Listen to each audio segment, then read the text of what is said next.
Wondra sits in a jail cell. He is back in Idaho, accused of killing young Michael Vaughan. You're pure evil. You have no heart. You have no soul. Wondra is accused of murdering her then 5-year-old son in 2021. Would you think you'll ever get the answer as to why? No, because there is no answer to why. Why would somebody hurt an innocent little boy? What answer could you give? What answer could you possibly give? How scared was he? Did he ask for me? Did he ask for Tyler?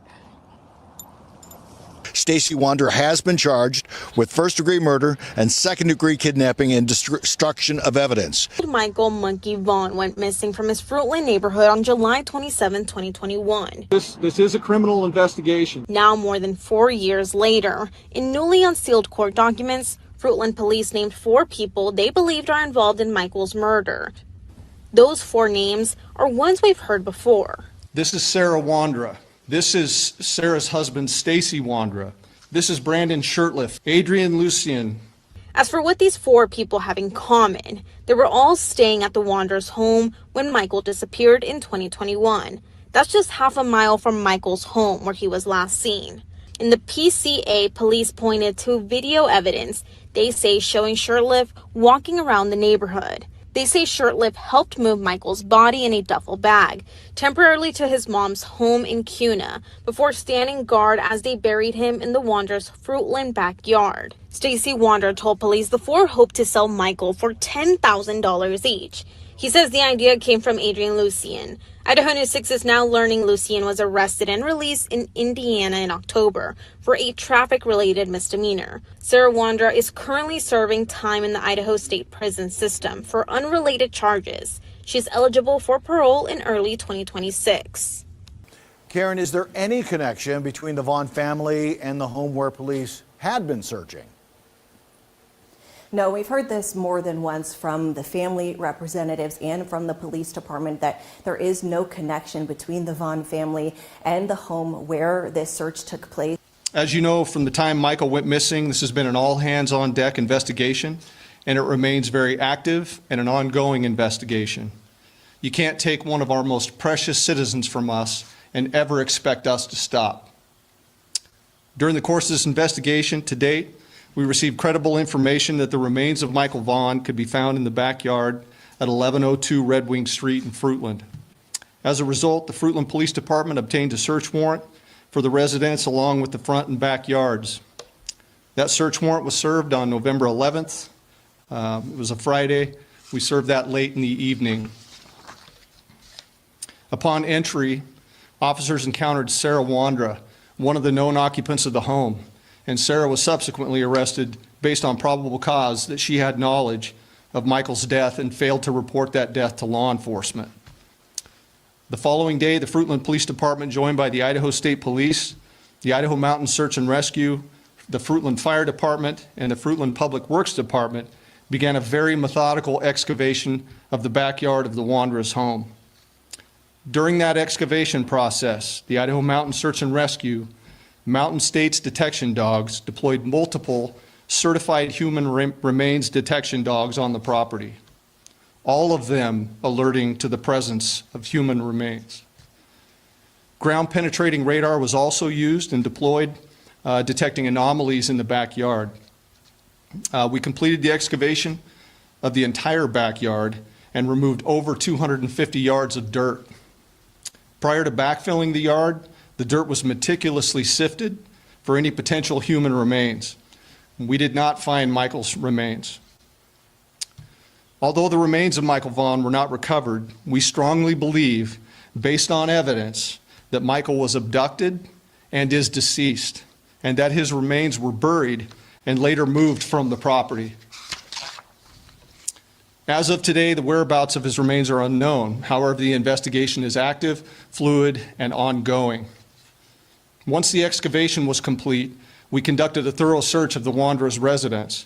The search was productive, and additional investigative evidence was recovered and is currently being processed. An hour's worth of body camera footage showing Stacey Wondra FaceTiming with detectives and directing to where Monkey's body was buried in his backyard. It's like right under that mound area. It's right under the mound. About where at compared to the trees? A little like right to the right of the trees area. It should be, it should be a garbage bag. Okay, what color is the garbage bag? It would either be white or black. We only had two colors. Is the duct tape still going to be over his mouth? It should be. Okay. I didn't watch take them off. Okay. So you should have everything intact as it was. He claims he watched the burial happen. Okay. How far down is Michael? I don't know how far she actually dug. And the she he's referring to, that's his wife Sarah, another suspect in the case. Stacey says Adrian, a third suspect, was also there for the burial. Out of 300 homes, police say canines tracked Michael's scent to the home where Stacey, his wife Sarah, and their two roommates Brandon Shirtliff and Adrian Lucien lived. As Joe mentioned, a newly released probable cause affidavit filed in June lays out the interviews following Michael's disappearance.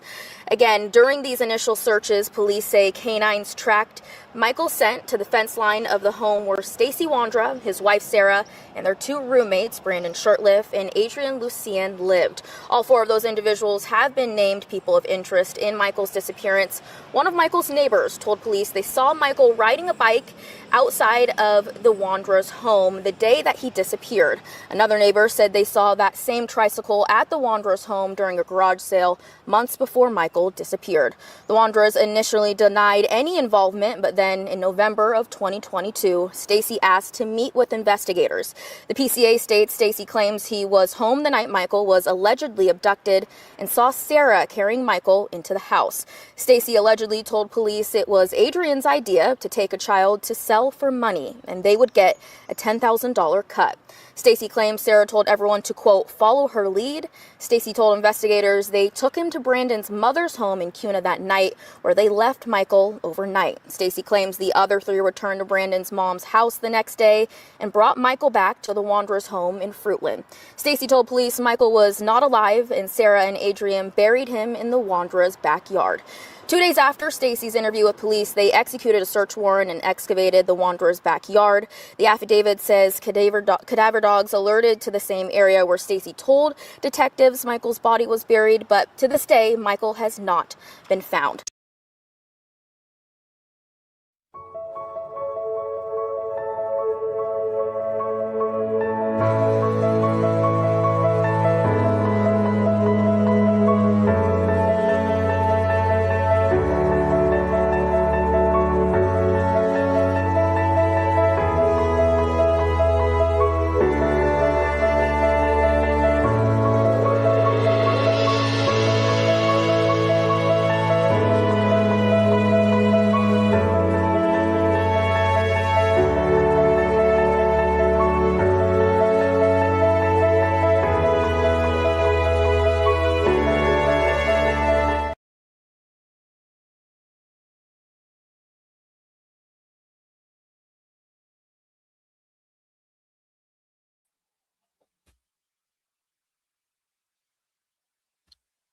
Hello, everybody. Thank you guys so much for coming in. Today is May 7th, Thursday, May 7th, 2026. Welcome into Missing PNW Crimes Revisited. My name is Samantha, and you haven't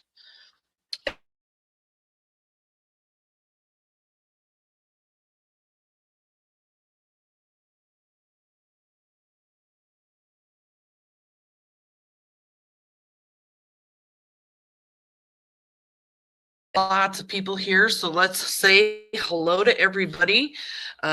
Kimberly here, thank you so much for coming in. Diana is here, thank you for coming.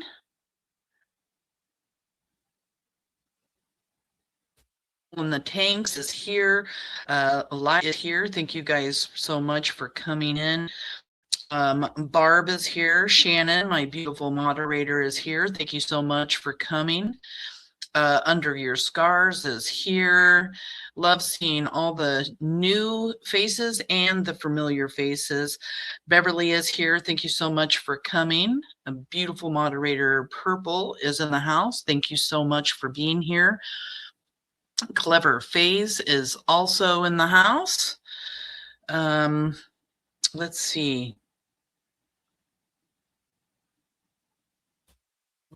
Daria is here. Thank you so much. A quick blanket hello to see everybody cooking dinner. So we've got Brandy Vaughan here, which is Michael Vaughan's mother. Thank you so much for being here. We've got lots of stuff going on. Brandy says, good evening, everyone. Thank you for being here and for your continued support for Michael to come home and his justice. I greatly appreciate each and every one of you.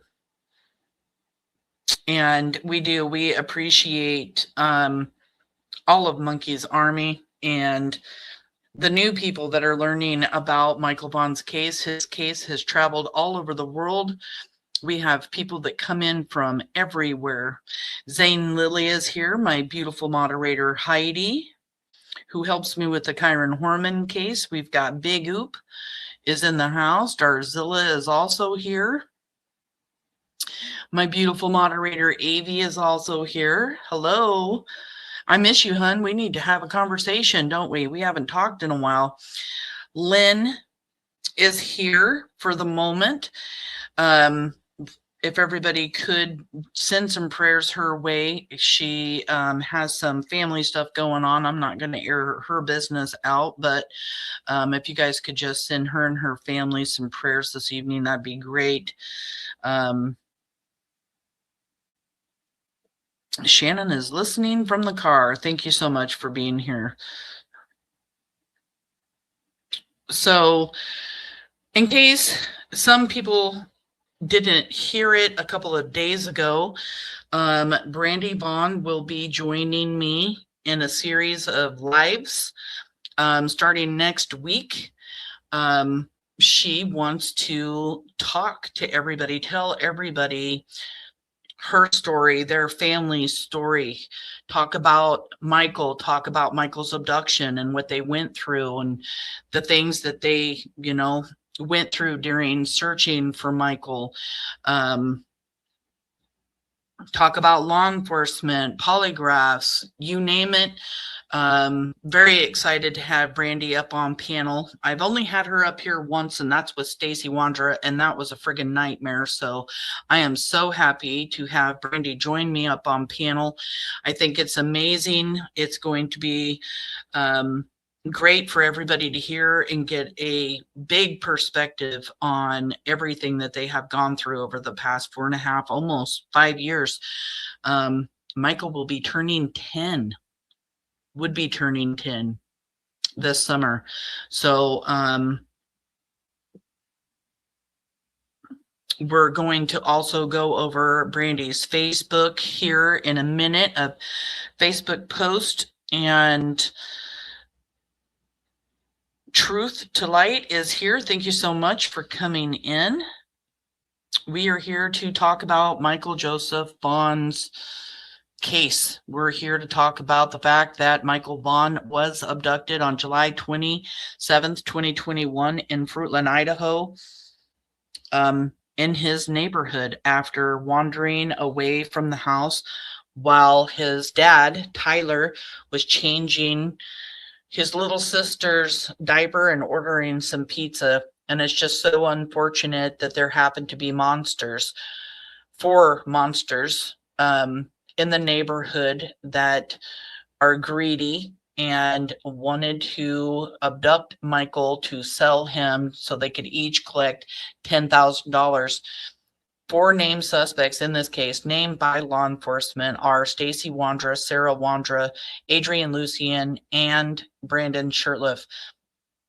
Stacey Wondra is going to trial September 14th, 2026 for the murder and abduction of Michael Joseph Vaughan. Sarah Wondra will be arrested and charged for Michael Vaughan's abduction and murder in October of 2026. Adrian Lucien was the one who came up with this brilliant plan to abduct a child, according to Stacey Wondra, so they could all collect $10,000. Brandon Shirtliff, he knows where Michael Vaughan is, and according to Adrian and Sarah, he is the only one that knows where Michael is. That's new information that has come to light. And Brandon Shirtliff is mentioned several times during Stacey Wondra's preliminary hearing, and he seems to know an awful lot about Michael's abduction and murder, even though he says he had nothing to do with it. Adrian and Brandon both like to deflect. They like to tell everybody that they weren't involved, that they had nothing to do with Michael Vaughan's abduction and murder, that they were set up. And they both seem to have a lot of knowledge about Michael Vaughan's abduction and murder to not have anything to do with it, right? So if you guys are listening, listen closely. Right around the corner is September and October. You're both running out of time. You need to go talk to law enforcement, tell law enforcement your side of the story. 20,000 pages of discovery of evidence will be coming out during Stacey Wondra's trial. When Sarah Wondra gets arrested, do you really think she's not going to tell all to try to make some deal? Deals that have already been offered to her once, but once those charges come, she'll think a little bit harder, won't she, about whether or not she wants to give up any information to law enforcement to try to get a deal. And I believe that she will. And the more information and evidence that comes out, the more we find out about you, Adrian, and the more we find out about you, Brandon. And also, there's still tips coming in because this is still an ongoing investigation. So please, if anybody has any more tips to give law enforcement, please call the Fruitland Police tip line at 208-642-6006, or you can email findmichael@fruitland.org. Let law enforcement decide whether or not your tip is credible. And, you know, if you feel like something isn't right, you definitely should call that tip in. Michael Vaughan needs a hero, and the Vaughan family needs a hero. The Vaughan family just wants to lay Michael to rest, bring him home to lay him to rest, and however way they do that, so that, you know, they know where their son is. They're tired of wondering where he is. And because Brandon Shirtliff knows where Michael is and still isn't telling law enforcement or the family, that just gives you an idea of what a monster Brandon Shirtliff is. So please, please call in the tip to Fruitland Police 208-642-6006 or email findmichael@fruitland.org. It's so important. You can report this anonymously. You can collect over $50,000 if it leads to the whereabouts of Michael Joseph Vaughan. Stacey Wondra told detectives that Michael Vaughan was buried in his backyard. Detectives went, they excavated that backyard, and they did not find Michael, but they did find evidence that proved that Michael was once buried in the Wondra's backyard and then moved to an unknown location. Brandon, we know, knows where that location is, and he's refusing to give up that information. He's a monster. Next week is going to be amazing, but it's also going to be very difficult to hear Brandy talk about everything that they went through. It's going to be a healing process for her, for the Vaughan family, and we may even get some more people up here to talk about their stories. Me and Brandy discussed that today, so I'll be reaching out to a few people that may also join her up and alive to talk about what they have been through with her. And we're just going to continue to fight for justice and continue to support the Vaughan family until every single one of these suspects, Stacey Wondra, Sarah Wondra, Adrian Lucian, and Brandon Shirtliff, are charged, are arrested, and spend the rest of their life in prison. Until the end, we're not going anywhere. Today's live, we will be going over Juanita Kelleher's testimony. She's the lead detective in Michael Vaughan's case. And this is going to be her testimony. It's an hour and 40 minutes long, and we're going to go through it all because I'll be live again tomorrow to go over the very last piece of the preliminary hearing. Once I get it downloaded into YouTube, I'm going to try getting that all loaded tonight so I don't have to worry about that taking too long tomorrow. So by tomorrow evening, we should be completely done with Stacey Wondra's hearing, which will then turn into Lives with Miss Brandy. Missing persons around the world, my beautiful moderator, thank you so much for coming in.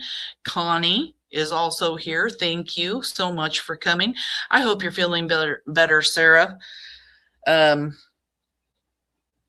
know a lot of people have either been sick or having something going on. We've got people that have been depressed. We're just sending out prayers to anybody going through anything.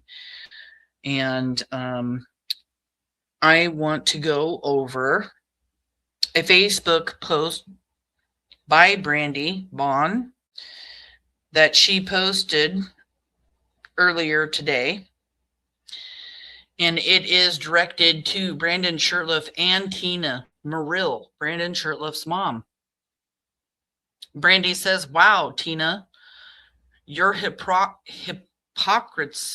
Oh my gosh, am I going to be able to say this word? Your hypocrisy is showing. When are you going to do the right thing? When are you going to actually show that you truly do believe in God? When are you going to stop siding with the devil and do what's right by an innocent little boy? My son, Michael Joseph Vaughan, was in your home on July 27th of 2021 by the hands of your son, Brandon Shurtleff. Stacey Wondra, Sarah Wondra, Adrian Lucian were the other 3 named suspects that know Michael was in your home. How do you sleep at night? Do you go into that spare room?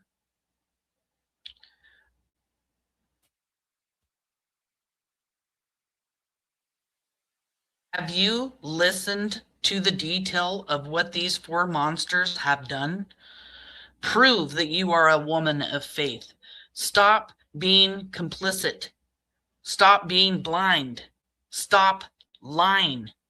You know something, and you know, I know that you do. Time to come clean, Tina. Time to give me back my son and hold yours accountable for what he did to my baby. And she hashtags Michael Joseph Vaughan, justice for Michael Joseph Vaughan, justice for Michael. You had no right. Give me back my son, Brandon Shurtleff. Evil. It is absolutely disgusting, Tina, that you have details, that you are listening, and that you know that Brandon, your son, has spoken to detectives and has details about Michael's abduction and murder. Are you so ignorant to think, Tina, that he could have these type of details and not have involvement in Tina's or in Michael's abduction and murder? Brandy also put up in her post screenshots from Tina Merrill's Facebook. A lie doesn't become truth. Wrong doesn't become right. And evil doesn't become good just because it's accepted by a majority. What are you trying to say, Tina? What are you trying to say? Your son is pure evil. The greatest prison people live in is the fear of what other people think. And that's right, Tina. You fear what people think.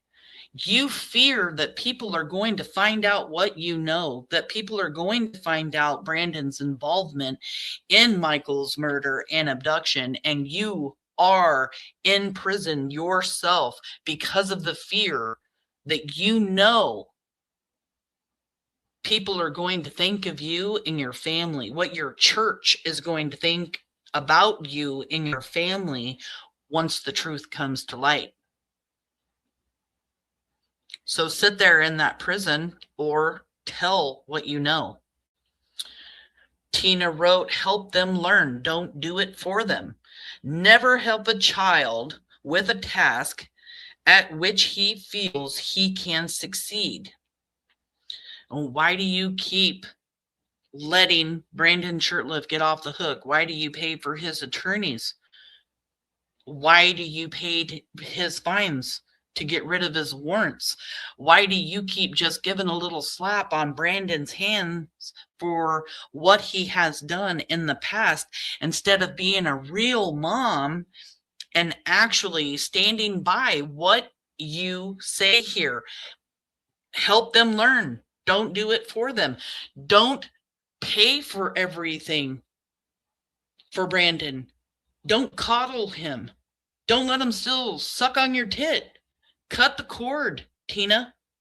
Cut the friggin' cord. Let Brandon be a man and deal with everything he's dealing with on his own. Stop protecting Brandon.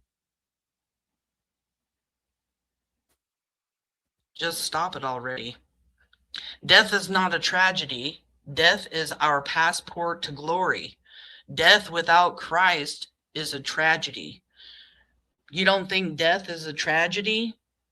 I mean, in my personal opinion, I get what you're trying to say here by your post, Tina, but try having one of your children abducted and murdered and then have somebody like you keeping that information that you know that could help Michael's case or could have helped your family member in some way, shape, or form, but they've decided not to do a damn thing. Nothing.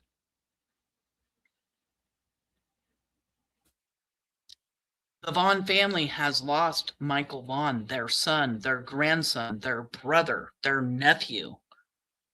It is a tragedy. Michael's death is and has been a tragedy. You wouldn't want anybody to keep any information from you had this happen to your family. Don't sit there and do that with the Vaughan family. You need to come forth and you need to talk about everything that you know, because Michael Vaughan was in your house on July 27, 2021, the night that he was abducted. He was in your house. He was brought in a duffel bag. Michael Vaughan was a 5-year-old little boy who was duct taped, his mouth, his hands, his feet, and your son handed Sarah the duffel bag to put Michael in. Your son came up with the idea, created an alibi to take Michael to your house, and yet you still say nothing. You still protect your son. I get that mothers want to protect their son, but there's a time when you just got to stop. Stop protecting a monster.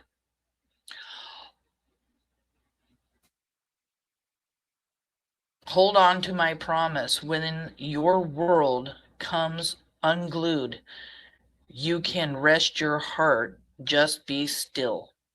I'll fight for you. Is that what you're doing? Are you fighting for your son? Is that what you think you're doing? Because you're not. All you're doing is protecting him. The Vaughan family want Michael home. Help bring Michael home, Tina. If you have a heart, if you really believe in God, you need to help Michael. You need to help the Vaughan family. You can't keep asking for forgiveness for not telling law enforcement what you know if you aren't coming to truths, if you are not doing anything about what you know. You will not be forgiven until you can show God that you will do the right thing and do right by Michael, by the Vaughan family, and it's even doing right by your son, because he should not be getting away with abducting and murdering a 5-year-old little boy. This is the son that you raised. What are you teaching Brandon when you keep all of this information from law enforcement? When you try to protect him? When you try to get him attorneys to get him off? When you tell people your son hasn't done anything, are you not listening to all of the information coming out? Everything that your son has talked about to detectives? He admitted having a red duffel bag, a red Marlboro duffel bag. He asked Juanita Kelleher if she'd found it yet. Why was your son so worried about the red duffel bag? His red duffel bag. Was Michael in that duffel bag? Is that why he wanted to know if they had found it yet? The devil whispered in my ear, "You're not strong enough to withstand the storm." Today I whispered in the devil's ear, "I am a child of God, a woman of faith, a warrior of Christ. I am the storm." How could you post anything like that? You're not a warrior of Christ if you cannot do what's right. You have to do what's right, Tina. It is time. Brandy wants her son home. Tyler wants his son home. Michael's brother and sisters want Michael to come home. Papa wants Michael to come home. You have no clue what they are going through, or maybe you do, and yet still choose not to do a damn thing. It's disgusting. It's absolutely disgusting. If you can't do right by Michael and by the Vaughan family, who knows if you'll make it to heaven when you're gone? Because right now, I think you're looking at hell. A 5-year-old little boy who I am sure is an angel up in heaven, helping us all, helping everyone find justice. Kay Bowden is here. Good. Hello, Katie. How are you? She says, if Tina was a good mother, she wouldn't coddle him. We need our nephew home to his family. And that's absolutely right. Diana says, Tina, Marill, thou shalt not kill. That is one of the 10 commandments, and that's what your son has been involved in, the abduction and murder of a 5-year-old little boy. Diana says the only person who is trying to get their son to speak is Stacey's mom. She is a good person. Don't you want to be a good person, Tina? Don't you want people to see you in the same light as we are seeing Tamara, Stacey's mother?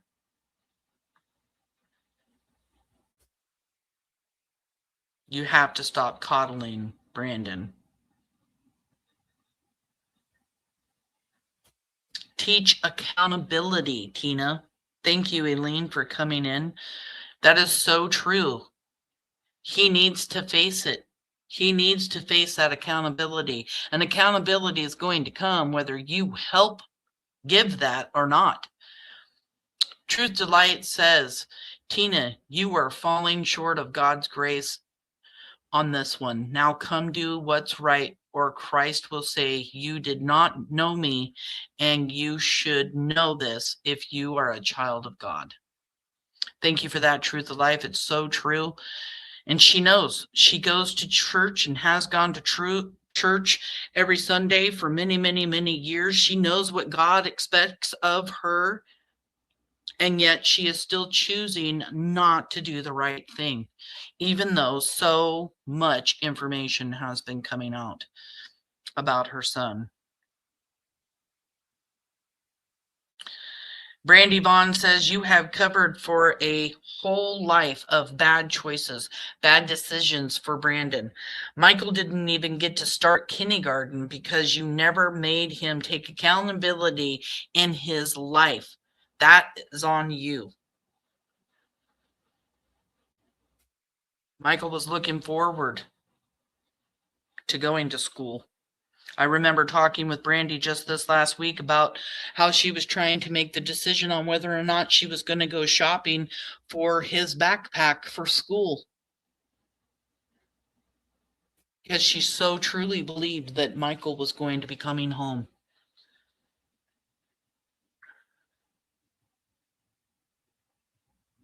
Diana says, Tina Mariel, there is not 1 ounce of Christianity in you, in her opinion. And we will see, won't we? We will see.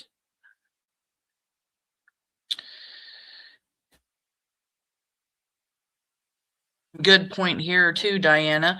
Isn't it ironic? Isn't it ironic that they start quoting the Bible when comforted? There is no Christianity in any of them. And look at Sarah Wondra. Isn't that exactly what she did? She gets involved in Michael's abduction, and then Michael's murdered, and then she loses her shit. She gets so messed up in the head, either by what she did or what she saw, and Michael ends up dead, and she loses it. And what does she post about? It's all God, to the point where she's writing on her arms about God, writing scriptures on her arms, going and holding signs about God, writing on her t-shirt about God, buying boxes and boxes and boxes of those little tiny Bibles. Chris Madonna found them in the Wandra's house. You guys remember that?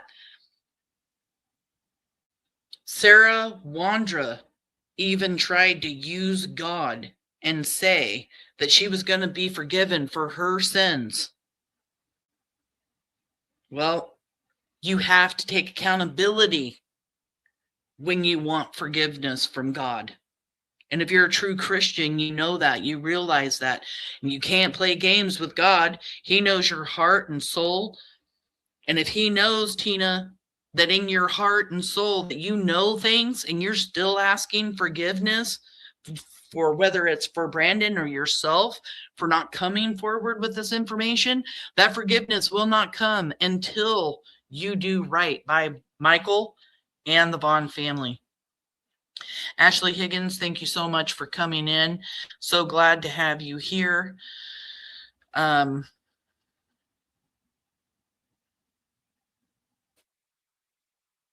truly believe that we will get justice for Michael Vaughan. Justice for Monkey. Thank you, Shelley. And we're going to stay right here till the very end. We're going to just keep supporting the Vaughan family. Brandy also writes, please, if you are struggling for depression or mental health right now, please reach out to somebody. You can reach out to me. I will do my best to help or get you to where you need to be. And that's just how good you are, Brandy. Thank you so much. And anybody could reach out to me. I'm sure any of my admins, if you ever need anybody to talk to, depression is a hard thing to deal with, and so many of us have gone through it. So never be quiet about, depression or anything. Always reach out to your friends. Talk. Don't, a lot of people hide it because of the traumas in their life, and there's nothing wrong with talking about things. You don't have to pretend to be okay when you're not. Oh, and Brandy says that she stopped checking into her church in 2022. Man, Tina, I wonder why. God, I got that wrong. I thought you were still going to church. You're still posting about God.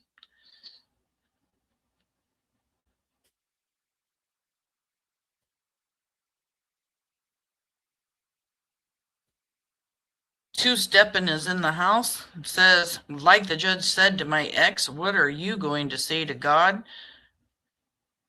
come Judgment Day? Exactly.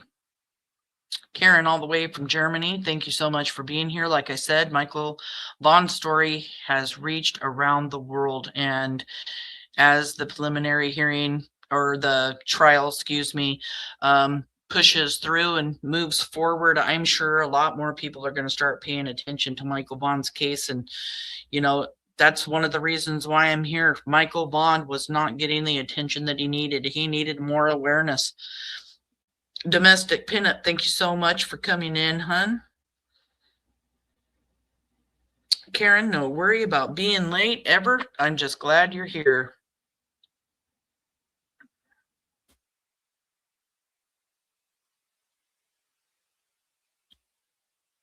And other kids could be in danger.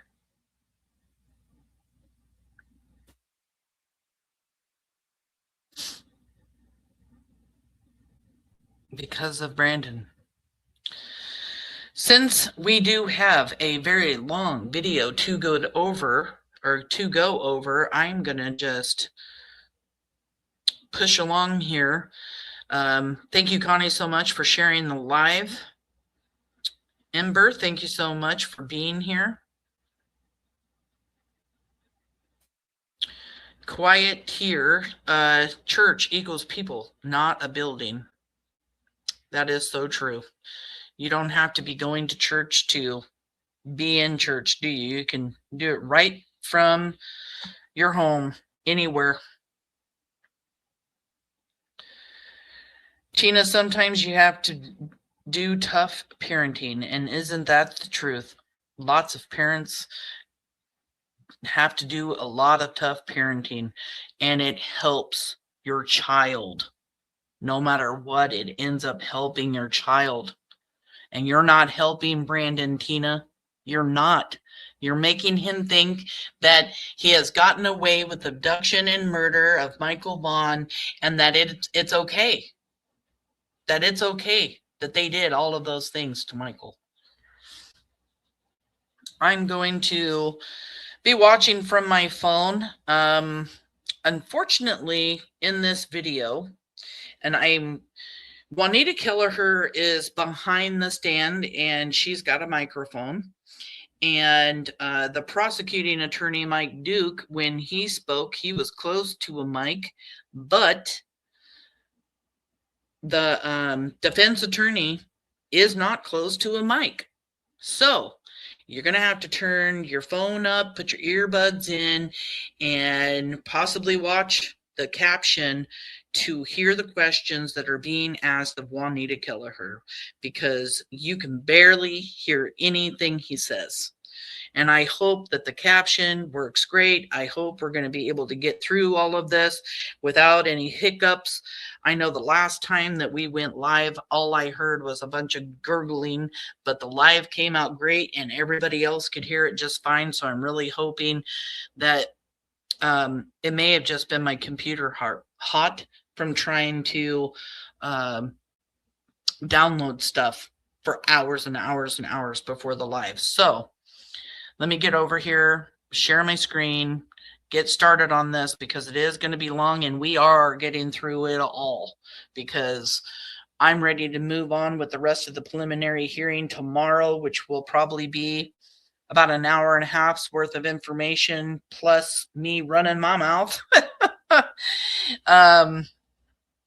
Let me just share my screen here. I mean, I'm ready. I don't know about you guys, but I am ready to be done with the hearing so that we can move on to other things. Let me just see how long here. Oh, it doesn't look like that's very long. So I'm just going to push play. If you see something you think I should, talk about it, you can write it in the comment section. If I don't see it, you can leave a comment after the live. You can always message me. You can always go into Michael Vaughan's Facebook group, Michael Vaughan Case Revisited, and a lot of stuff's being said. Brandon, I hope you're listening tonight, because you're just getting tossed under the bus by Juanita Kelleher. And there's a lot of information coming to light during her testimony. She is the lead investigator in Michael Vaughan's case, and she knows a lot about his case. And I love the way she stands up for herself when talking to the defense attorney. I really do. So let me just push play and we'll get started here. If you guys do have a problem hearing anything, Courtney, thank you so much for coming in. If you do have a problem, and Yankee Kyle, thank you for coming. If you have a problem listening, you don't have to come into chat and let me know that you can't hear this defense attorney. I already know, and there's nothing I can do about it, and I apologize for that. So let's just get started. And again, thank you guys all for being here, supporting the Vaughan family and Monkey. Thank you. Go ahead and be seated. All right. So we are back on the record to resume our preliminary hearing in the matter case of CR 3825-1295, State of Idaho v. Stacey Wondra. And we're at the point where the defense is beginning its examination of Ms. Kelleher. Is the defense ready to proceed? We are, Your Honor. Is the state ready to proceed? We are, Your Honor. All right. You can proceed when you're ready.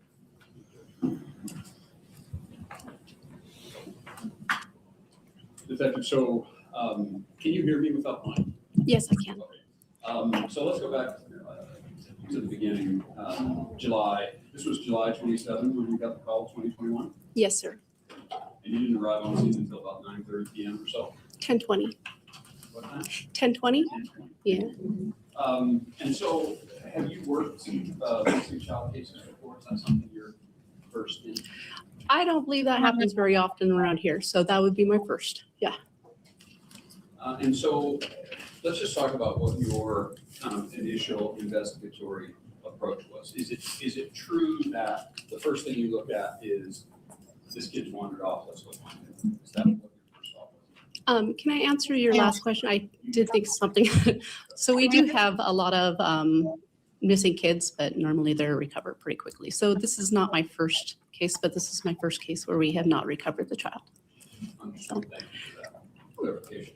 So back to my next question, was this your kind of theory going in, was we just needed to find someone who wanted off? Yes. And you call that the walk-off theory? Is that what you call that, or was that? I didn't give it a name, no. Now, you indicated that were you the person mobilizing the search? No, I was not. Who was? That would be my administration. And that search you indicated was constituted a mix of professional searchers and volunteers? Yes, sir. Who would be the professional searchers? Is it?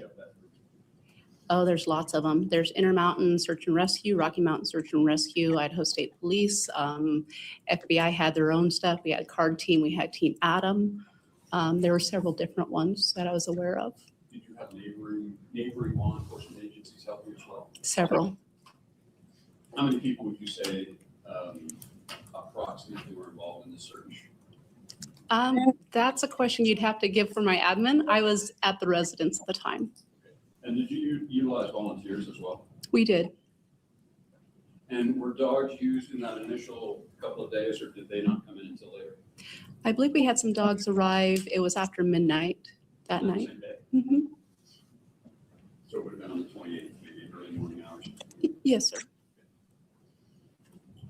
So take us back to that scene. I'm assuming, so would you agree with me that this neighborhood presents with landscape that could potentially cause trouble for a wandering child?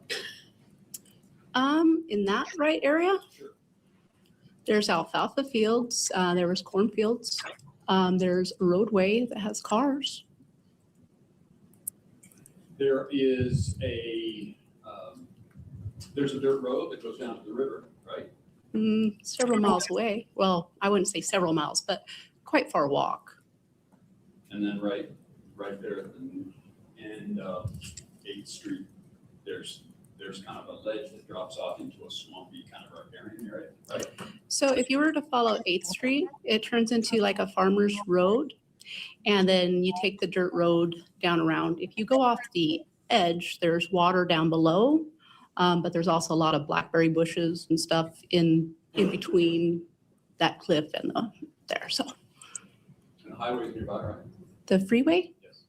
The freeway, I can't give you an exact distance, but you go up 8th Street, you go down the farmer's road, you go past his haystack and barns, and then it goes along the freeway. Did you familiarize yourself with the splash pad? Yes, I did. And the splash pad, do you know, does it have a tunnel that goes underneath Highway 95? The splash pad doesn't, but Whitley Court does. Did you explore that area with your volunteers? Yes, we did. Now, how long did it take during your initial investigation when you transitioned from kind of a walk-off theory to a mal-actor theory? How long did that take? That was already on everybody's mind, just because, after you don't find him in the house and you don't find him at the neighbors, and pretty soon several neighbors are saying he's out. Now we're getting scared. And so that it's right there in your mind already. And so as time progresses and it's getting dark and, he hasn't had dinner, it's getting worrisome. So. Now you indicated, I think, on direct examination that the information that you had was that you had a t-shirt, some box briefs, and some new flip-flops. Is that accurate? Yes, sir. And it was your belief that in these new flip-flops you had information that he wasn't entirely comfortable with those and would get very far on his own? Yes, that was told to me by several witnesses. Who were those witnesses? That would be Phyllis and Lyle McKee, who watched Michael where the flip-flop fell off his foot and he had to bend over and pick it up. And also, I think it's Rita's, I can't say the last name, the person right across the street. She also witnessed this, of him putting the shoe back on and then kind of hustling up the road. And those are witnesses right on 9th Street where Michael lived. Yes, sir. And here you have Juanita Kelleher talking about there's 3 witnesses that she just spoke about. These 3 people not only witnessed Michael, his flip-flops falling off because it was the first time he ever owned flip-flops, but here we have 3 witnesses that saw Michael outside of his home with nobody with him. And how can you spin this idea that Michael was harmed, hurt, or that Tyler, his father, has done something to him when witnesses see Michael outside of the home in the neighborhood? It doesn't make sense. People witnessed seeing Michael outside. Michael wandered away from the home. There's nothing nefarious going on with the Vaughan family here. Only the fact that Michael wandered away from the home and that there were monsters in the neighborhood who had been out hunting for a child that day. And that is the 4 named suspects. And do you have a time frame approximately for when they saw him kind of struggling with his flip-flops? They said that was, he came down the street, and that was after he knocked on the doors the first time, and he was heading up the street after leaving Cisneros' residence. And so what time was he reported missing? 7:21. Please excuse me if I'm a minute off on my times, but. You indicated on direct examination that there were cameras that you developed, video cameras that you developed. You didn't really go into that. Where were these videos that gave you the information. I think you talked about like 220 cars that you recognized. So can you tell us where this video evidence came from? Yes, sir.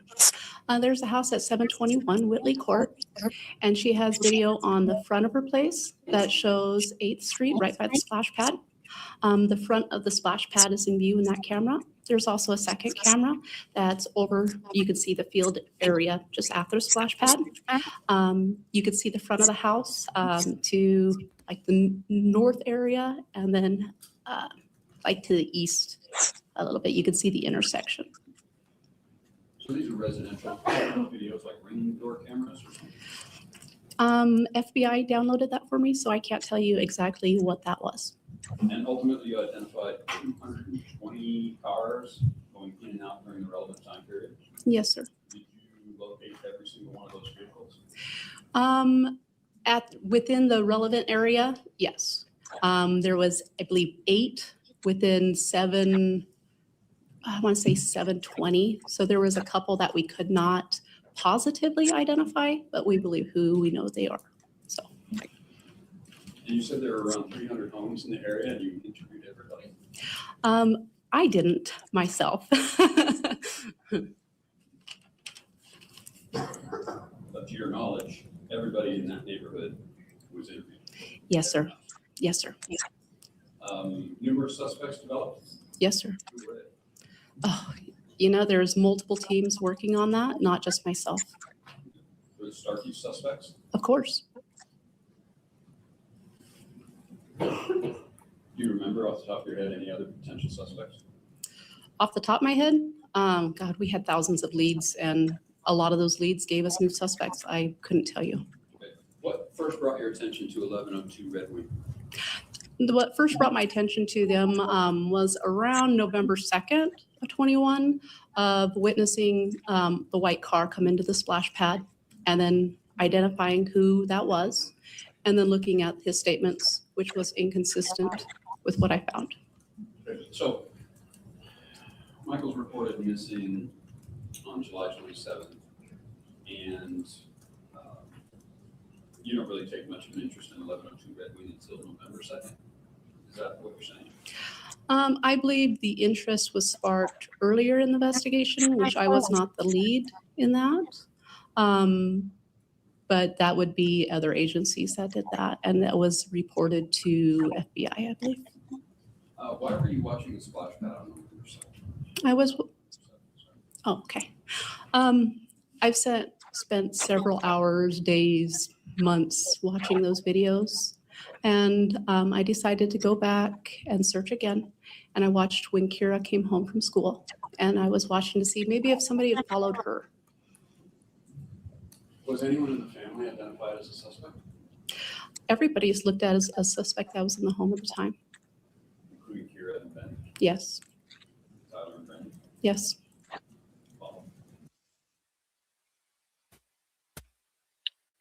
And here in Juanita Kelleher's testimony, she said everybody's a suspect. He says, Kiara, Ben? She says yes. Tyler, Brandy? She says yes. Yes, the Vaughan family was investigated. But they do not believe that the Vaughan family has had anything to do with what happened to Michael. And like Kelly pointed out, one of those witnesses that talked to detectives about seeing Michael was also one of Stacey and Sarah Wondra's neighbors. Michael was seen in that neighborhood, not with his parents. And she mentions, you know, she wanted to see the video footage because she wanted to see if anybody followed Kiara home from school, which is good detective work right there. Making sure that, you know, maybe the Vaughan family could have been targeted. So let's find out if anybody followed any of the other kids. Just getting down to good detective work here, in my opinion. Everybody. You talked about this Lexus. What color was it again? It was white. White Lexus coming into the splash pad. What was the time? When he first got there, and mind you, it might be a minute or two off, but about 3:22 p.m., could be up to 3:24 p.m. So around 3:20 p.m. on November 2nd. Yes, sir. I would just like to ask why is it that you thought a random car stopping at the splash pad would be wrong? I thought it was odd that on the day that a child was abducted, that somebody would pull into an area where children were known to be and test the passenger door handle of their vehicle. So did you have any other information at that time that made you suspicious of Stacey at that time, or was it just? No, sir. That was the first time I pulled up a photo of him and saw a picture of him myself. So your radar just kind of goes up? Exactly. And your testimony is what you did was he got out of the car, he walked around, kind of waved a little bit, tried the door. That's what he did. He walked over and lifted up at the door handle, and he walked back around and got waved right as he got back in his vehicle. Anything else that you know? And it is odd that a man pulls into the splash pad where children are known to play and get out of his vehicle and check the door handle. Why did Stacey Wondra check the door handle? Why did he look around like he was trying to see if anybody was watching him and then end up waving at children? Because that is something else we've already heard from Juanita Kelleher. Whether I'm not remembering exactly where we learned that information from her, but she has already said that. Stacey Wondra gave up some serious red flags. And out of 220 vehicles going in and out of the neighborhood, there were 8 that they really couldn't figure out who owned the car, but they could and did determine that they had no involvement with anything. 220 vehicles. Hours and hours and hours of footage, which we now know isn't just the CCTV footage. There were cameras on a woman's house on the back and the front, and it was looking at the splash pad and looking out the front of the house, which I'm just going to speculate here a little bit that that's probably where they see Brandon over in that neighborhood near the splash pad walking, was because of that woman's camera. No, I did not. Did you tell if anyone else was in the car? I could not see anybody else in the vehicle. We have pretty good video at that area, and you can see in the vehicle pretty well. I did not see anybody else in the vehicle. You talk about a community canvas form. Can you tell me what that is, please? I believe it was when the card team came in. They created reports. So, yeah, card team. Yeah, it's the team that comes out when you have a case like this. They come out to help. I believe the FBI, but that would be my admin that would have that information. Okay, I have a feeling that you're admin a lot. Who is that? My admin would be Chief Huff, be Cy Armstrong, it'd be Captain Crimmin, be Sergeant Key. So kind of the leadership group? Yes, sir. And so please continue with the community canvas. That was passed out to detectives that went to every house and interviewed the occupants to see what their statements were of what they did that day.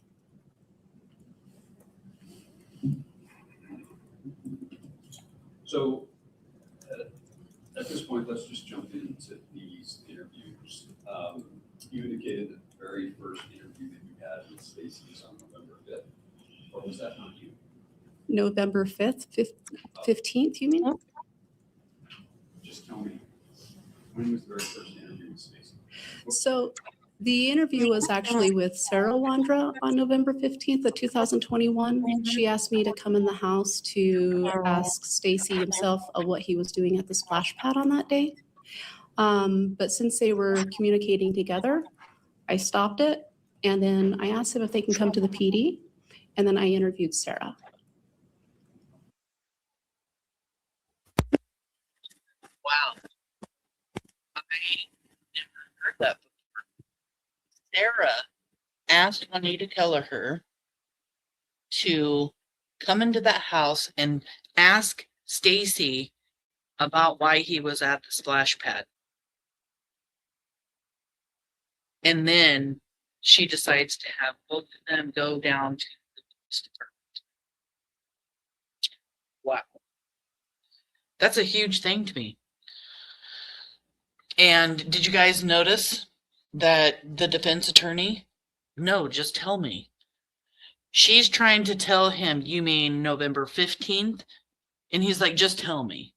Well, sorry, Mr. Defense Attorney. Juanita Kelleher, the defense or the detective on Michael Vaughan's case, does not want to just tell you. She wants the facts right before answering any questions. Sorry if that doesn't fit into who does that. What defense attorney tries to just go ahead, get the person on the stand to talk, even though a date is wrong? Juanita did an amazing job here. And if you guys haven't been watching, you're going to see her every now and then look right over at Stacey Wondra and just give him some good go to hell looks. She's amazing. Did you ever interview Stacey when he was out of custody? Did I ever interview him out of custody? I don't believe so.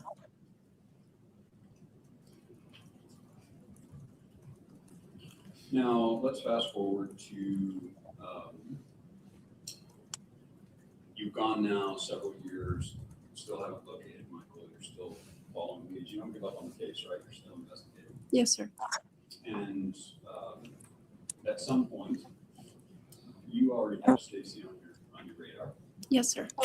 You still continue to investigate now? Stacey? Yes, sir. What prompts you to actually go to the jail and interview him and talk to him? He contacted the jail staff who contacted me and notified me to come in and interview Stacey. Was there ever an interview you conducted with Stacey here at the Payette County Jail, or were they all in Washington County? I don't think I ever interviewed Stacey here at the Payette County Jail. Sure. I'm pretty positive. So the first interaction that you had with him in custody was at the Washington County Jail? Yes, sir. And do you know who at the jail he contacted? I do not. Dispatch contacted me. So dispatch just reached out and said That Stacey Wondra wants to talk to you. at Washington County contacted them and wanted me to go over there. Did they reach out to you directly or somebody else? Dispatch contacted me. Who was with you with that interview? Was it Detective Grimman and Chris McDonough? Yes, sir. Who is Chris McDonough? Chris McDonough works for the Cold Case Foundation, and they came to assist us with the case.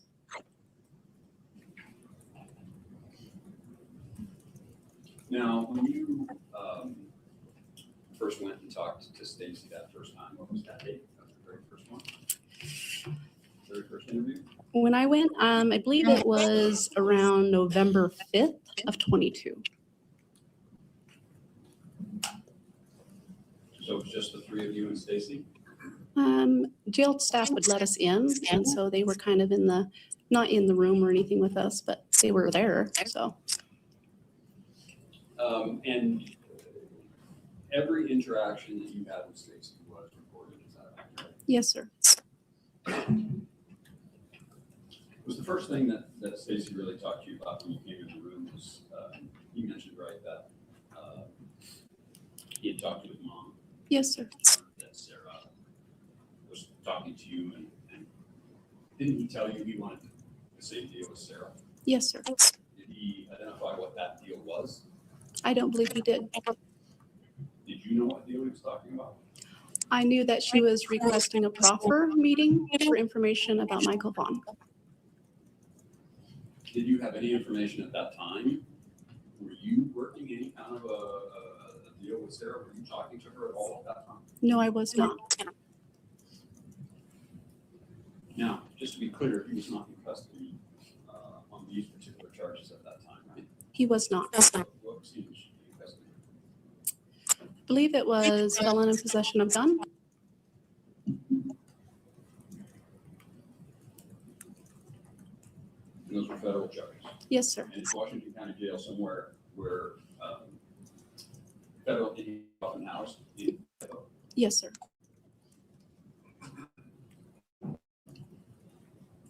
So the first interview was November 5th, 2022, and then you had 2 follow-up interviews on the 10th and on the 12th, right? There were several interviews in November of 22. How many total do you remember? No, days kind of started rolling into each other. Well, in one of the videos that we watched, and I'd like to explore this a little bit, on the November 10th interview, first video,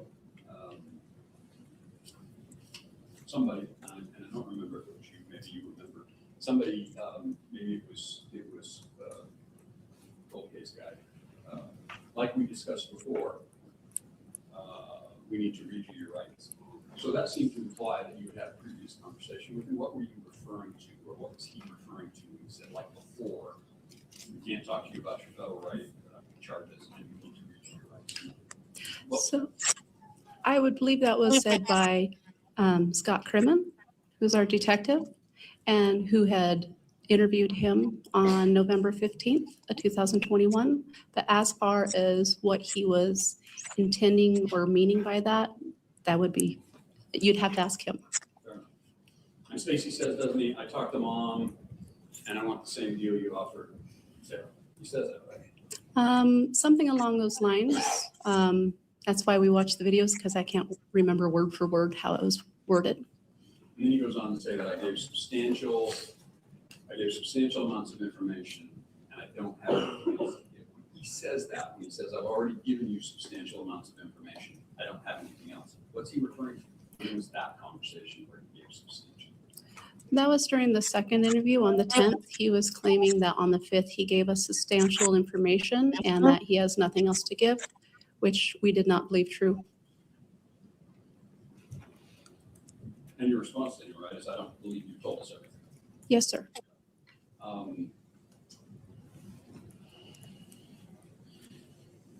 In that interview, right after that, he says, I don't know where he is. I've told you about the duffel bag. And then he starts talking about an eye test. He really seems excited to take an eye test, and it seems to indicate that if he takes that eye test, you'll know he's telling the truth. What is an eye test? What is he referring to? I would assume he got that information from one of the other interviews or one of the other detectives. Do you know what an eye test is? I know of them. I don't know anything to give any information on. I could be wrong if I was to do that. So, your testimony here today is you actually don't know what he was talking about. I know that there are eye tests for like a polygraph, but I'm not educated enough to give you information on those eye tests.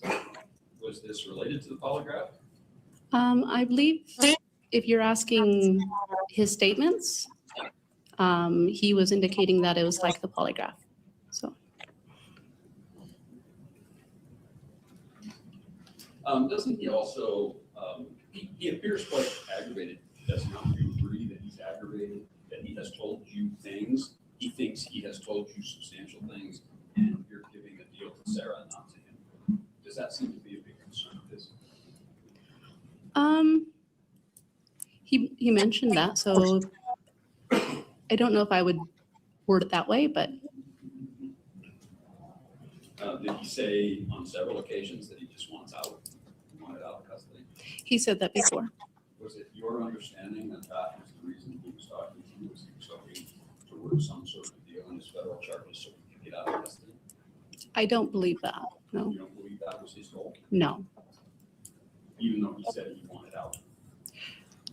He wanted out of jail. And even though he said he wanted the same deal as Sarah? I would think that if you were giving information of being involved in this case, yeah, I wouldn't agree with that statement, yeah.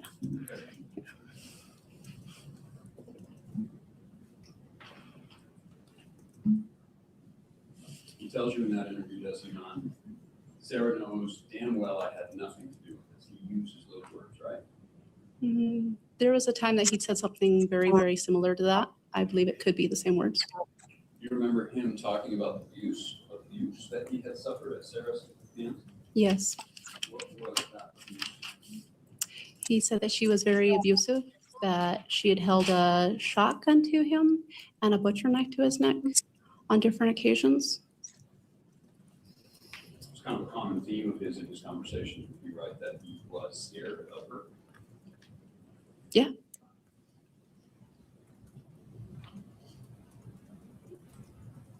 Do you have, during this interview, you have a working theory that this is all about Sarah and Stacey trying to have a child with her?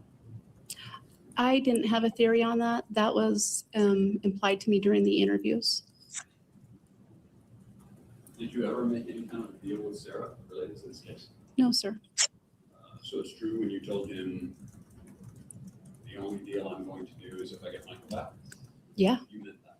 Yeah. Now, you don't always mean what you're saying to him, right? I'm usually pretty truthful. I'm pretty black and white. Lying to suspect is a pretty common interrogation technique, isn't it? Not in my book. You never did that? Could you give me an example of when I've done that? We might get there, but for right now, I'm just asking you, do you remember being deceitful to him or giving him false information in an effort to get information from him? Was that part of your thing? No, sir. You talked at some point.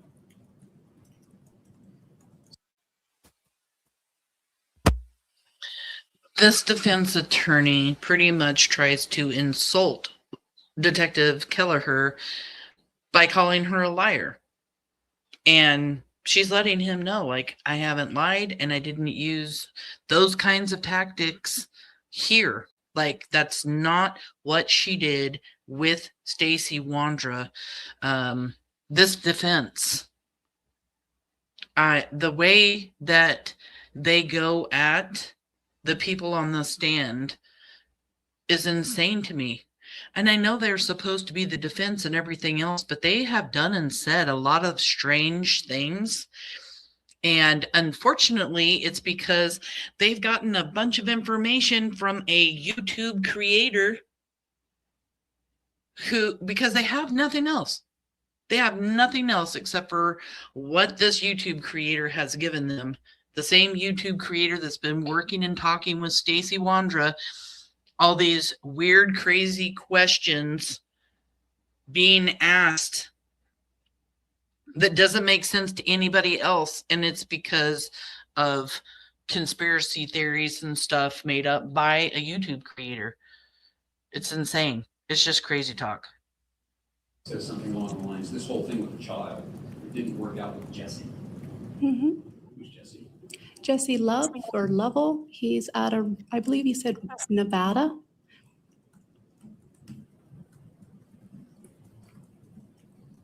And is this another person that was supposedly having sex with Sarah in order to maybe get her pregnant? Yes, sir. Jesse is not someone who's involved in this picture at all. No, sir.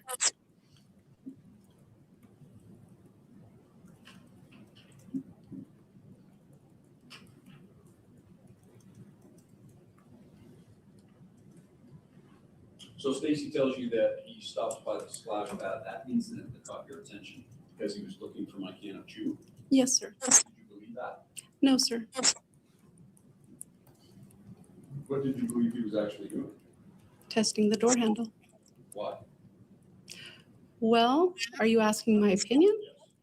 My opinion is that you have a strange man going to an area where children are known to be, getting out of his vehicle and testing the door handle several hours before a child went missing. I found that very odd.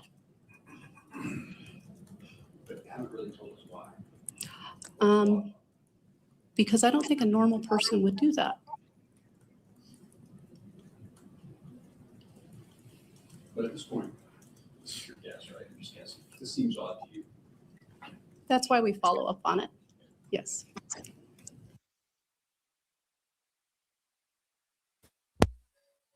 And I'm sure Juanita Kelleher wanted to say because it looked like they were out hunting children that day. I mean, she can't. She's law enforcement. She can't say that, but that's what they were out doing.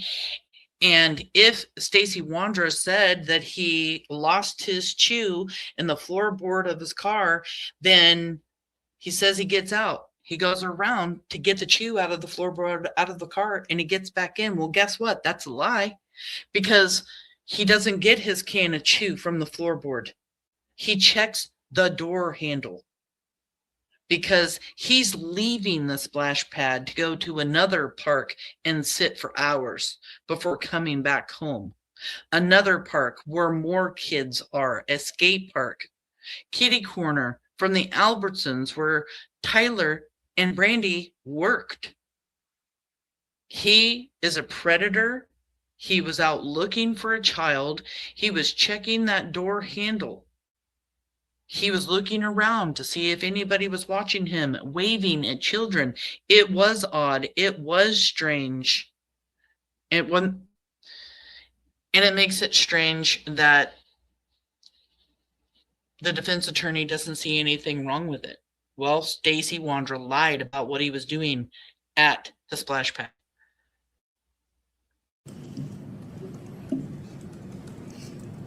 Let's talk about this Sarah and Adrian Snapchat thing.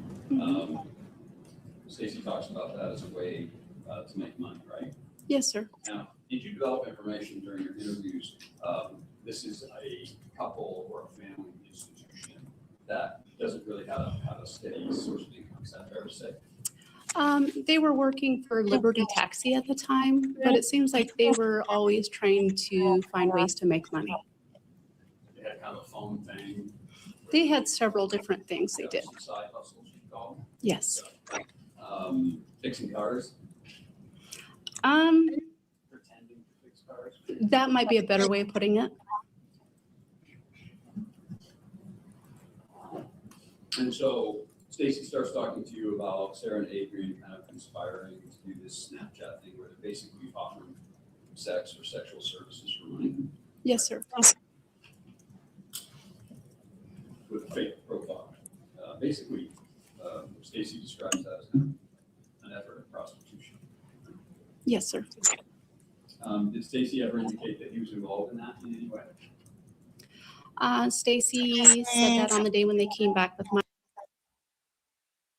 I want to rewind right here for just a second, everybody, because she agrees when the defense attorney says that the Snapchat was being used. I want to hear this again. Hold on one second. You about Sarah and Adrian kind of conspiring to do this Snapchat thing where they're basically offering sex or sexual services for money. This Snapchat thing that Adrian and Sarah are doing, the defense attorney's exact words are basically offering sex or sexual services for money. And Juanita Kelleher says yes. I gotta write down this timestamp real quick. Hold on. Because you know I got my pen out.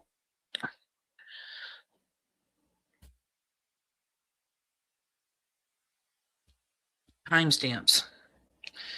Basically offering sex or sexual services for money. And now you're going to hear Juanita Kelleher say, yes, that is what they found. I mean, right before this, doesn't he say, well, let's just rewind a little bit more because we need to know, right? Let's rewind.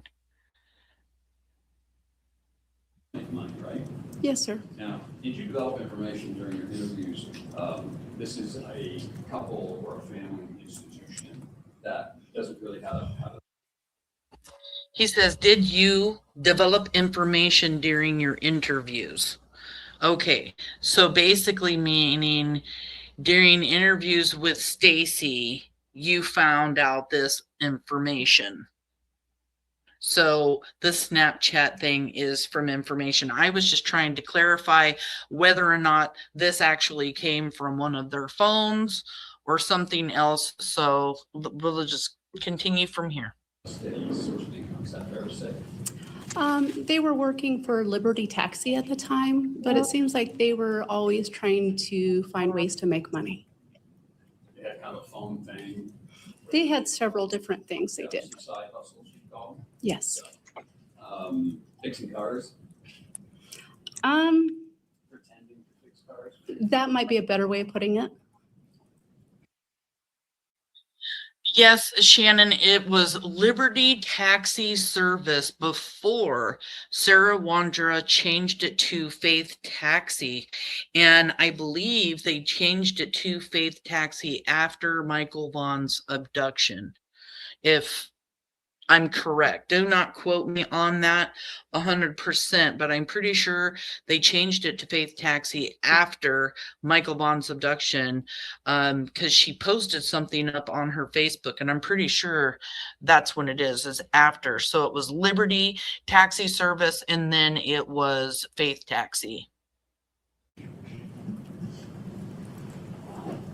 And so Stacey starts talking to you about Sarah and Adrian kind of conspiring to do this Snapchat thing where they're basically offering sex or sexual services for money. Yes, sir. With a fake profile. Basically, Stacey describes that as kind of an effort at prostitution. Yes, sir. Did Stacey ever indicate that he was involved in that in any way? Stacey said that on the day when they came back with Michael, he asked if Sarah got the money.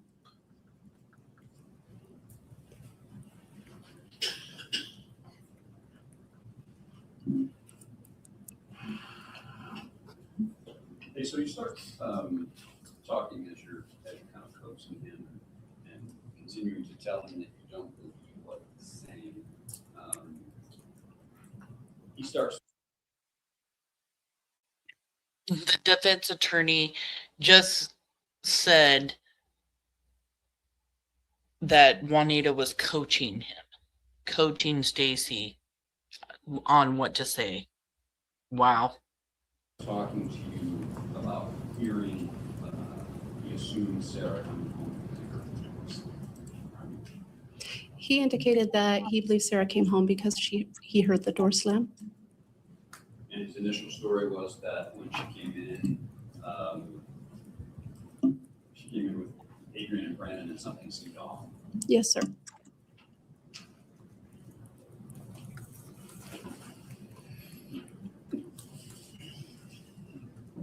You said they came back about 5 to 6:30 or so. Who is they? Sarah, Adrian, Brandon. Sarah, Adrian, and Brandon came in, I believe it was 5:12, and then they left again about 5:16, 5:18. Talks about this duffel bag, Brandon's duffel bag. He says he couldn't really see where Brandon put it, but he always carries it. Did he describe that duffel bag in any more detail? Yes, he said it was either an orange or a red in color. You've investigated Brandon as part of this case, right? Yes, sir. Have you ever located an orange or red duffel bag? Brandon said that he has a red Marlboro duffel bag and then asked if I had found it yet.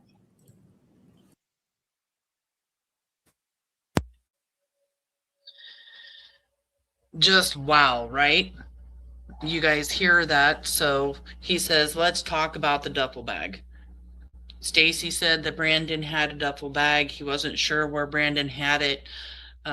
Did Stacey ever describe that duffel bag to you? Juanita answers with yes. Stacey said it was either an orange or a red duffel bag. And he says, you've investigated Brandon Shirtliff, right? And she said yes. And when she interviewed and spoke with Brandon, Brandon said he had a red Marlboro duffel bag and then asked if I had found it yet. So he proceeded to ask Detective Kelleher whether or not she had found the duffel bag. Brandon, are you serious right now? So far, Brandon, you have mentioned seeing Sarah and Stacey with the duffel bag, your duffel bag, and putting it in the basement, the crawl space. You've spoken with detectives about creating an alibi when Stacey called you saying you've got to get your story straight because the cops are on to us about this kid. And now we're hearing that you told Detective Kelleher about having a red Marlboro duffel bag, and you proceed to ask Detective Kelleher if she had found it yet. Brandon, how could you have such details if you had nothing to do with Michael Vaughan's abduction and murder? You can't. Where is Michael? Where's the duffel bag? Was the duffel bag that you saw Sarah and Stacey with your red Marlboro duffel bag? When you were questioned, were you scared at the time that they had found your duffel bag? I mean, is that why you asked Detective Kelleher if she had found the duffel bag yet? Seriously, Brandon, is Michael Vaughan in your red Marlboro duffel bag? Is that where he is? Is that what he's buried in? Where's Michael? Where's the duffel bag?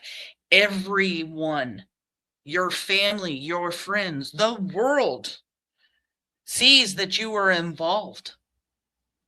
They have no other choice but to see it because what is Juanita Kelleher lying up here on the stand, the lead investigator in Michael Vaughan's abduction and murder? She's just going to get up here and lie on stand about the information that you have given her and detectives. You have too much knowledge of the details of Michael Vaughan's abduction and murder. Game over. Game friggin' over, Brandon. Everybody is finding out what kind of monster you really are. You have choices to make. You better start thinking about those choices because you can sit back with your attorney and do nothing until you're handcuffed and charged.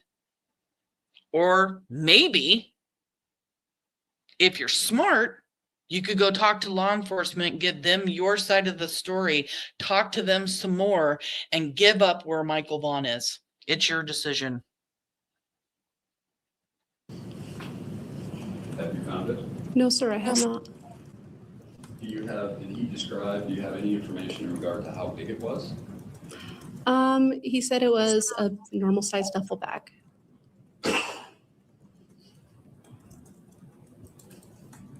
More detail than what is normal size duffel bag? Well, according to Stacey, he indicated with his hands, and he put his hands out about 2 foot apart. No, 2 foot apart. I'm a female, not a man, so I was like, I might be a little different.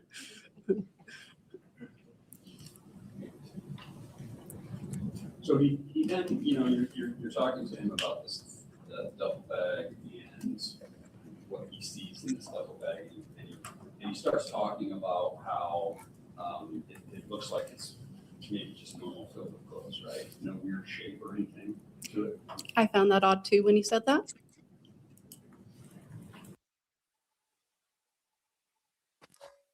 Stacey Wondra's defense attorney says that Stacey is talking about the duffel bag and the shape of the duffel bag and everything else. And here's Juanita Kelleher, the lead detective, that says, I found that odd too. And I love her. I love her testimony that she gives because she really just made this defense attorney look like a fool.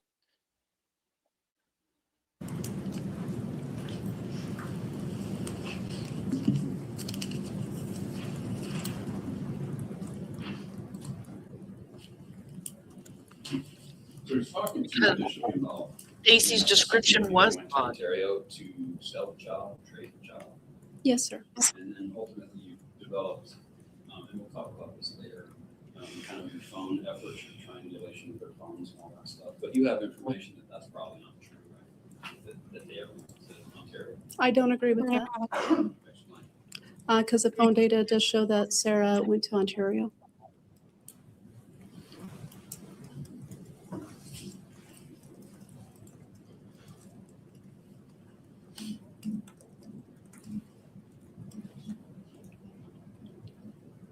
So Chris talks at some length. He uses this analogy of the buffet. He talks about that some length, this buffet, trying to, is this buffet analogy, you know, I guess maybe it's an unfair question to you, but what was his goal when he was using this buffet analogy in regard to talking to Stacey about, you know, your efforts to try and get him to give you more information? If I ever hear a buffet analogy again, I'm going to lose it. I roll my eyes every time, so. Not your investigative technique. No, sir.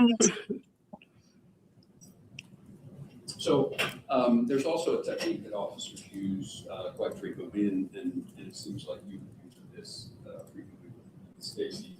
If you help me find him, I will be on your side 100%, right? You say that to him. I've said that to him. That's in fact the law. No. So what do you mean when you tell him, I will be, if I find Michael, I will be 100% on your side? I would go to the prosecutor and said, this is the only one person out of 4 who gave me this baby. So you don't think Stacey would think that by your saying that he wouldn't be charged, that he wouldn't go to jail, that you'd be 100% on his side, so you kind of get out of trouble. That's what you're. I believe what his mother told him is it doesn't mean you're going to get out of trouble, but we are still going to be here for you.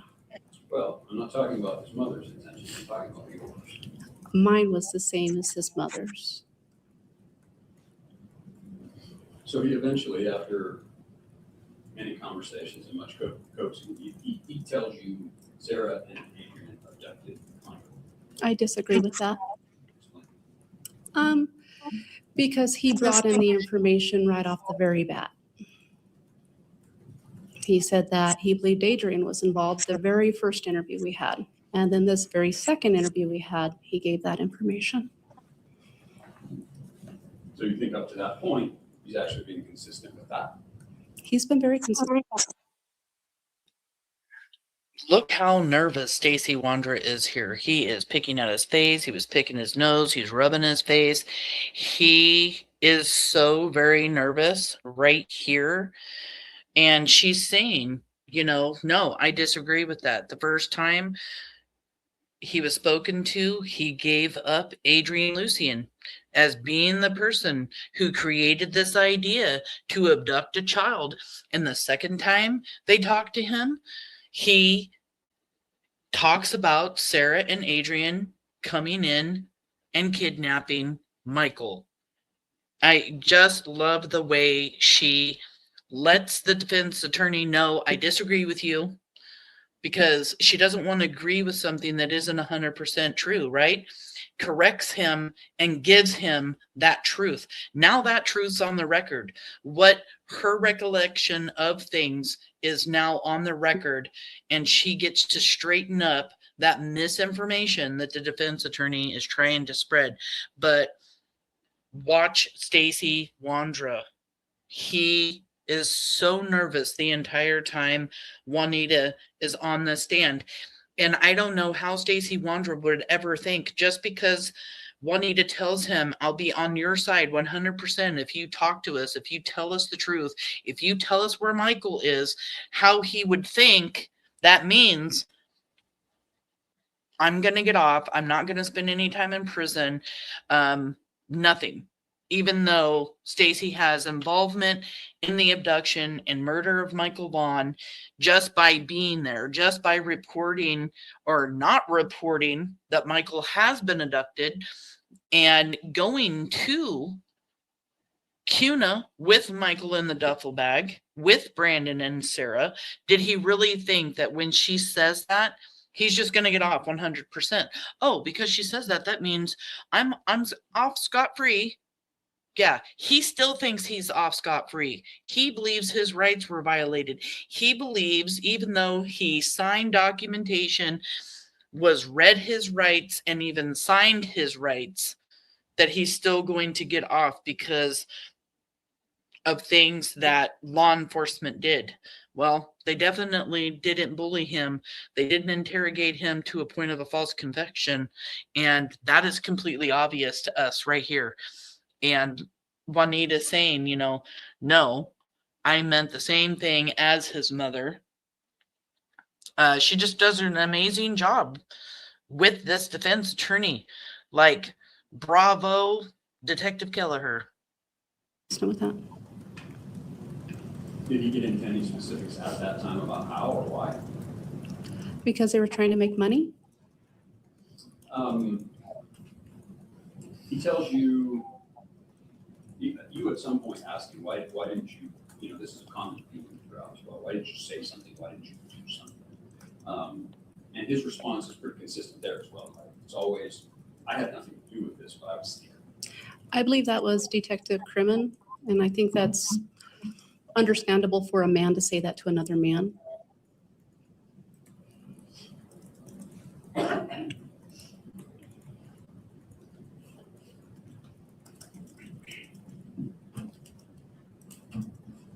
you think it's understandable that one man would say to another, I didn't do anything because I was scared?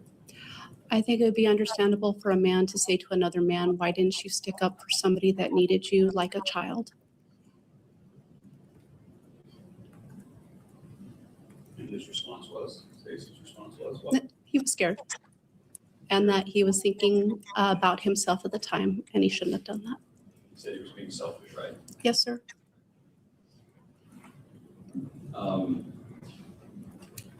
Sometimes I had a hard time determining who was Chris McDonough and who was Detective Crimmon. So, oh, that's okay. Somebody, a male, says, you know, I got the prosecuting attorney's number. I spoke with him. Who's willing to help us as well? That is also a lot, right? That would be Detective Crimmon, and I believe that our prosecutor has tried to help every way he can in this case. But that saying that is implying that all you have to do is tell us what we know, and we'll call the prosecutor, and you won't be in trouble with each other. I do not agree with that.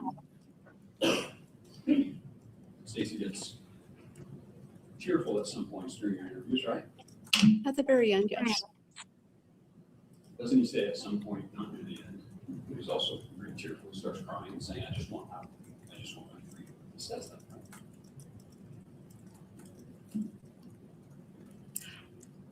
I don't remember if he said that to me or if he said that to his mom. I just don't remember. It's been many years. I remember that happening, but I don't remember who to. So as you're talking to him, you talk about the only gift that he can give back is the truth, right? Yes, sir. I say that in everyday life, yes. Stacey tells you Sarah and Adrian plotted it, right? I don't know if he ever used the word plotted it. Maybe that's not word. Okay. But Sarah and Adrian did it. Planned it, yes. And the whole purpose was for money, right? Yes, sir. He said, it sickens me. Yes, sir. And then maybe it's Detective Crimmon says, how do you know? I think what's really baffling here too is that Stacey's defense attorney is reiterating what Stacey said. Stacey said Adrian and Sarah planned it. He used the word plotted, then he used the word, or Juanita used the word planned, but he is reiterating his client's own words, and to me, that doesn't look good.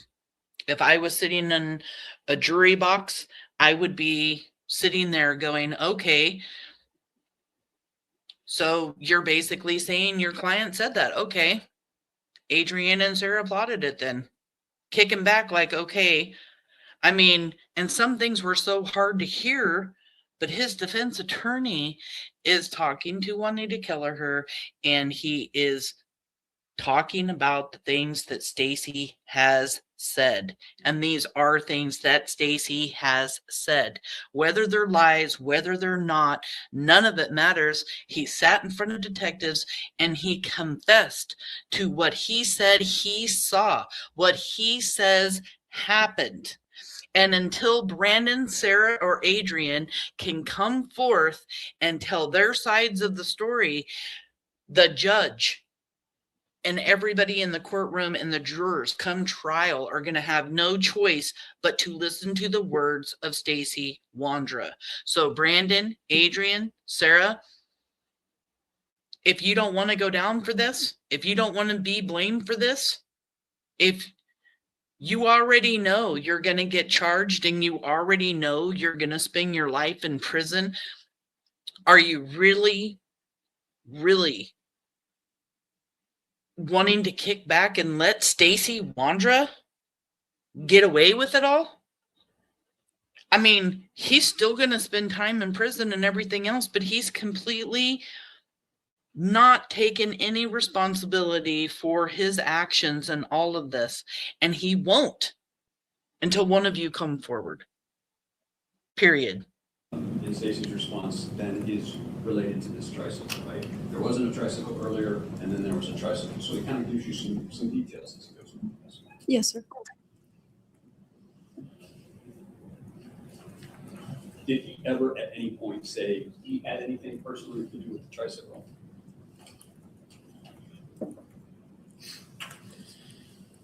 There was an interview that we did, and I asked what the tricycle was used for, and Stacey said to lure him. And I asked for clarification if that was a guess, and he said it was. So I backed off. But other than that, I don't believe, no. Well, and then you start pressing him pretty hard also about what they did with him and what happened. And so slowly it starts to come out. And he says something along the lines, I'm pretty sure they used the duffel bag as a way to transport him. And Detective Freeman or Chris McDonough asks him who's making these decisions. What is Stacey's response? Who's making the decisions? I don't remember for the decisions, but we asked who was the alpha in the room, and he said Adrian was. But he also spoke of Sarah, kind of for them to follow Sarah's lead. Isn't it true that on numerous occasions he says Sarah and Adrian were the ones who did this, who planned it? Yes, yes, sir. And he also said on occasion Brandon wasn't playing into it. He was as appalled as I was, sick like I was. He said that. So there were some questions in that. You asked if I believe Brandon was part of it. Brandon handed them the duffel bag.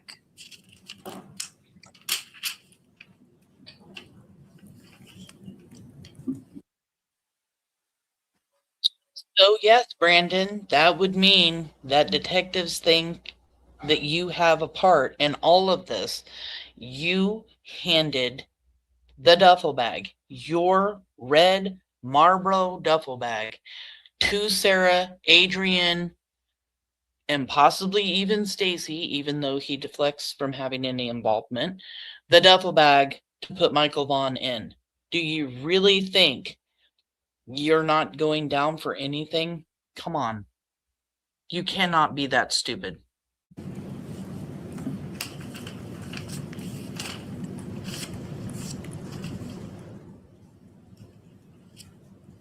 Stacey then starts talking about duct tape.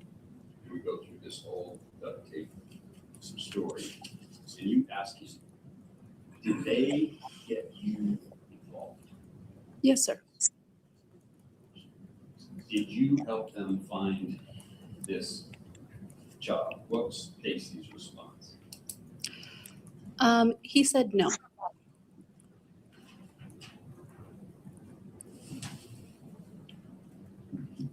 You continue to ask your questions about this. He says, I'm pretty sure he was transported in the truck. And then he follows up with, I had nothing to do with it, right? He said stuff similar to that, so implying that. And then you were talking percentages. I'm 90% sure that he was in the duffel bag, right? He did speak in percentages during the interview.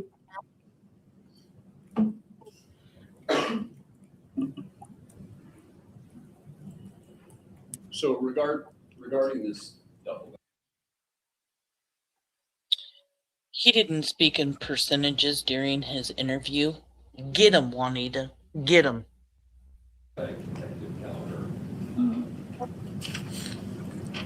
Honestly, do you believe the story of putting a 5-year-old child in the duffel bag? Honestly, yes. So, in case you guys didn't hear it because it was very soft, he said, so do you honestly believe a 2-year-old would fit in a duffel bag? And Detective Kelleher says yes. And yes, this duffel bag is described to be 2 feet long. Michael was 5, and he was a very thin little boy. We've all seen pictures of Michael. He was very thin.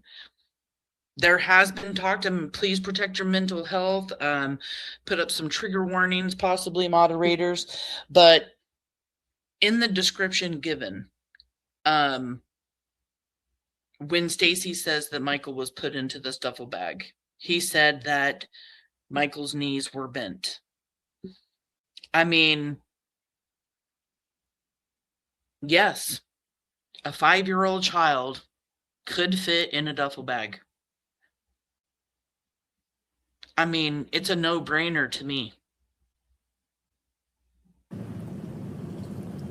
Stacey, well, other witnesses who have testified before you have indicated that Michael was about waist high. Mm-hmm. About waist high. And you think it's believable that a living 5-year-old boy would be easily stuffed into a duffel bag? I actually have a 5-year-old and a duffel bag. And yes, I do believe that he would fit in the duffel bag. I didn't ask you if you fit in the duffel bag. I asked you if it was credible that you could put a 5-year-old child easily into a duffel bag. Is that a believable story? Yes, sir, it is. And you don't think that child would be kicking and screaming and thrashing and no way going to that duffel bag? I've heard Stacey's version, but I've also heard other versions of how he got in the duffel bag, and I do believe that he was placed in the duffel bag. What? Did you guys just hear that? She has heard other versions. So, let's go back and rewind that part right there. I mean, is she saying she's heard other versions of this by other people? Let's just rewind a little bit right here. I would really like to hear this part again.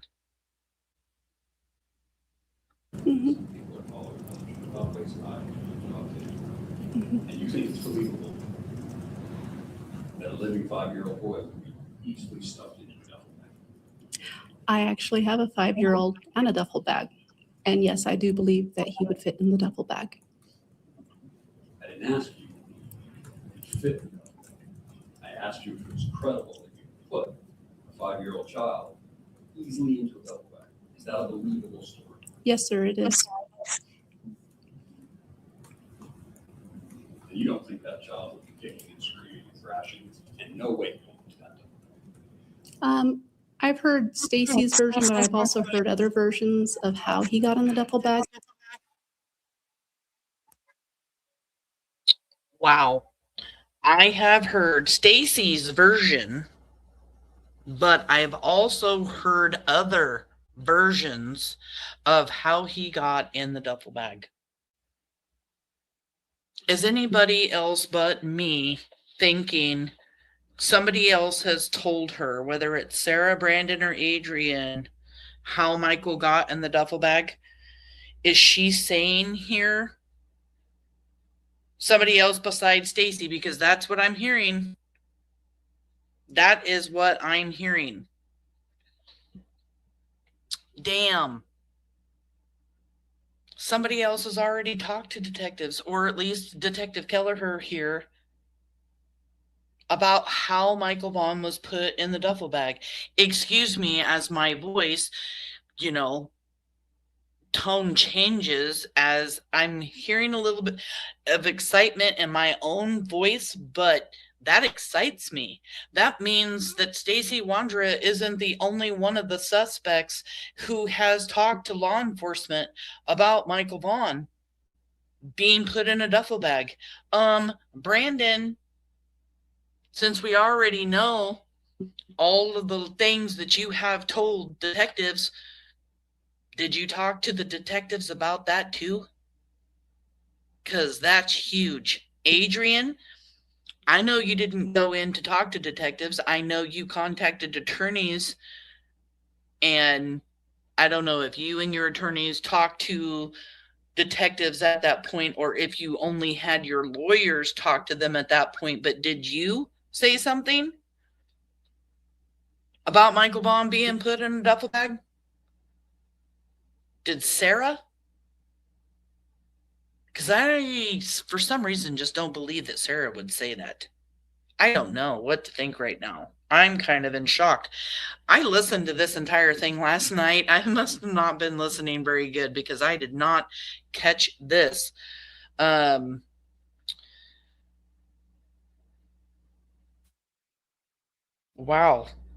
Maybe Adrian, but I'm thinking more towards Brandon or Sarah, most likely Brandon.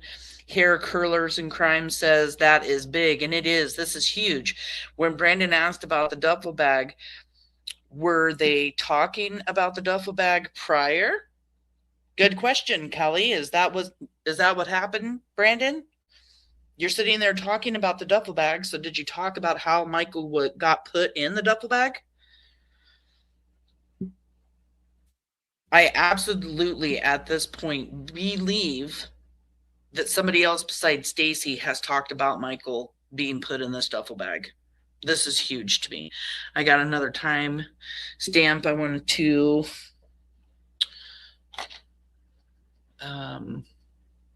that's at 40 minutes and 55 seconds. Guys, but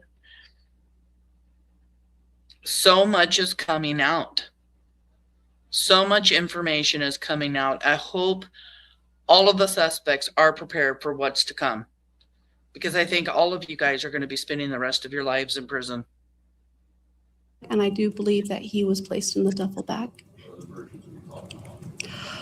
That there was stuff like insulin, so he would be asleep. Yes, sir, it is.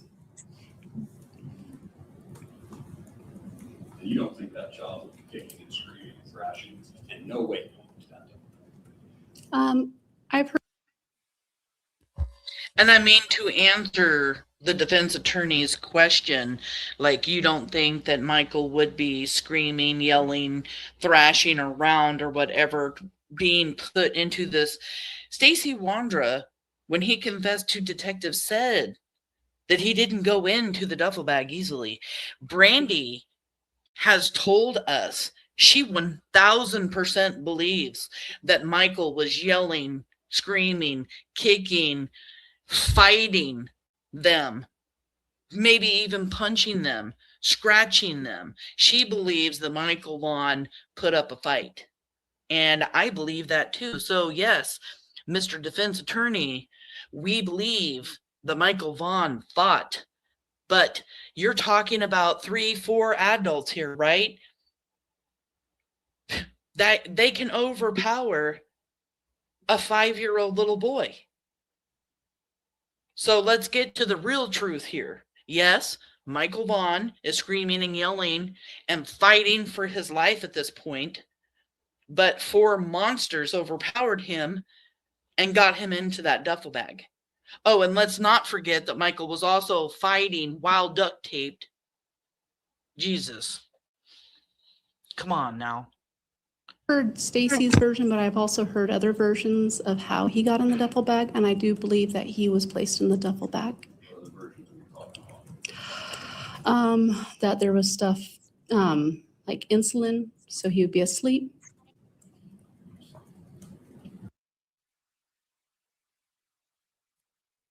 And what other version is that? That there was insulin. So Michael could have been asleep. So in another version of Michael that she hears, another version of this story, that Michael was given insulin and could have been asleep when put into the duffel bag. And we know that Stacey Wondra told this insulin story to inmates. So somebody's talking more than Stacey's not the only one talking. We've got other suspects talking, and we've got inmates that Stacey Wondra's been in prison with talking. Time to wake up, you guys. Time to wake up. You're all getting arrested. That's actually from Stacey to other jail inmates.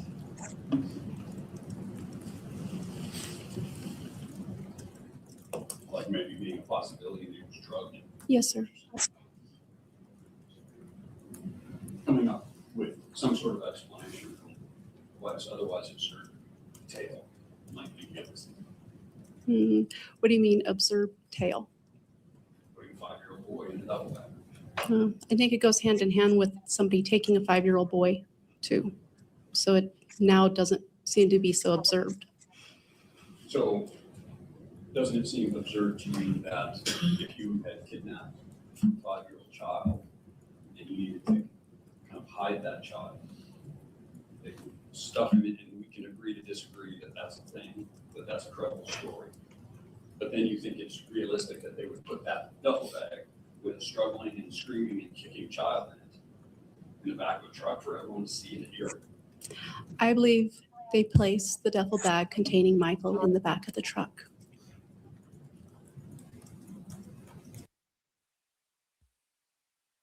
And let's just talk about this insulin for a second, okay? I am a type 2 diabetic, but my daughter's been a type 1 diabetic since she was 12 years old. She got juvenile diabetes. I know all about insulin. And here's the thing. Michael was not a diabetic. If you give a child, a 5-year-old little boy, insulin who is not a diabetic, there's only a few things going to happen. Either Michael ends up getting very, very sick. His blood sugars get very, very low. He becomes lethargic and tired because of his low blood sugars. Michael could go into a coma when given insulin if it lowers his blood sugar so low. And then, of course, the ultimate worst thing that could possibly happen would be that he was given too much insulin and died from receiving that insulin. And those are straight up facts. It's not like they're going to give him the insulin and then give him some soda, right, to like bring up his blood sugar. Michael Vaughan, if given insulin, either fell asleep, went into a coma, or passed away, because there's certain levels of insulin that would have to be given to him to, you know, react in those 3 ways. But those are basically the only 3 ways. And then you have here the defense attorney saying, do we really, really believe that suspects put Michael in a duffel bag and then put him in the back of the truck?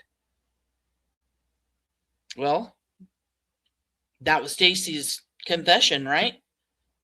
And like I've already said during this live, if we're going to go off by what Stacey says because nobody else wants to talk about it, then yes, Michael Vaughan was put in a duffel bag and put in the back of the truck and driven to Cuna. They stopped as the story developed at some point at Southwest 8th Street in Arizona. Is that accurate? Yes, sir. And did you have information from cell phone technology giving you an indication of how long they were stopped there? No, sir. Do you know why they stopped there? There's several different versions of why they stopped there. Did you have any video on that stop? No, sir. At some point, Stacey said, No, sir. do you know why they stopped there? There's several. They stopped, as the story developed, at some point at Southwest 8th Street in Arizona. Is that accurate? Yes, sir. And did you have information from cell phone technology giving you an indication of how long they were stopped there? No, sir. Do you know why they stopped there? There's several different versions of why they stopped there. Did you have any video on that stop? No, sir. At some point, Stacey said, thought maybe it was because Brandon wanted to check and see if he was still alive. Yes, sir.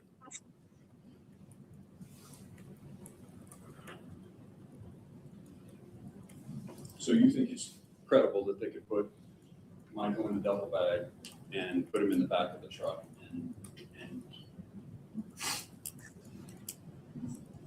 let me rephrase.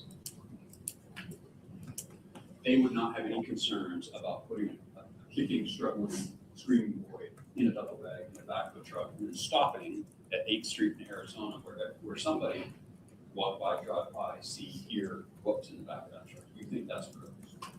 I think it is a credible story. So then they go to the house and we start talking about going to this is Brandon's mother's house. Yes, sir. And that's the house in Cuna. Yes, sir. And just to clarify, they are driving to Cuna in a maroon GMC pickup. Yes, sir. And this is a truck that's registered to Stacey. Stacey and Sarah. Stacey and Sarah, and there are 3 people in that vehicle. We could see for sure 2 people, but out of all of their interviews, they identified 3 people in that vehicle. And who were they? Stacey advised it was him in the passenger seat, it was Sarah in the driver's seat, and Brandon in the back seat. And presumably a duffel bag with Michael Vaughan in the back of the truck. Yes. Now, how did he describe when they got to the house? Sarah and Stacey didn't go into the house, right? That changed depending on who you spoke with. They were there to pick up a car and tow a car. So the story changed depending on who you spoke with about Stacey and Sarah staying in the truck while Brandon went into the house. I know personally from talking to Brandon on my own for many, many weeks before I had him up on panel that he told me that Stacey Wondra went into the house. He actually says that he didn't remember Sarah coming into the house. So Brandon has already talked about the fact that he's not the only one who went into the house. And again, this is Stacey's story. So you suspects got to start talking. And Brandon, you're being mentioned as the passenger in that truck. You said you got out of that truck on 8th in Arizona to help Stacey Wondra put in the power steering fluid. And even though the defense attorney is trying to make it sound like you mean to tell me with a duffel bag and a kid in the back of the truck, they're really going to pull over to the side of 8th in Arizona, it only takes a few seconds to open up a door, get out, check on Michael, and get back in the truck. There is no power steering fluid here, in my personal opinion. It doesn't take very long. And you guys got scared by something. Either you heard Tyler yelling for Michael, or maybe Tyler was out of the van at that time looking for Michael, or maybe you heard other people calling for Michael, or saw some vehicles nearby but you got scared and hurried and got the hell out of there. Yes, sir. Did they actually tow a car? They did, sir. What kind of car was that? It was a silver Mercedes. Was that Brandon's? Yes, sir. But they did indicate that Brandon is the one who went into the house. Yes, sir. Did he get into the house kind of weirdly, right? Yes, sir. He was avoiding the surveillance cameras, and he went in through the gate to the right of the garage. So why did he do that? See here, Tina, your son knew he wasn't even supposed to be at your house. And he damn sure didn't want you to know that he was coming to your house with Michael Vaughan in a duffel bag to leave him at your house, avoiding surveillance cameras so that you don't know he's there with Stacey and Sarah.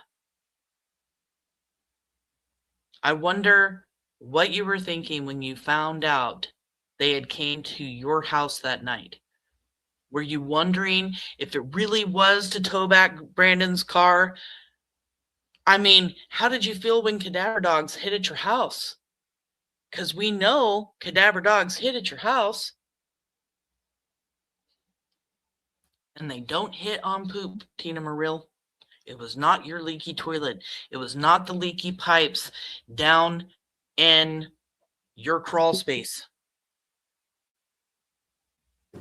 So his mother wouldn't know that he was at the house.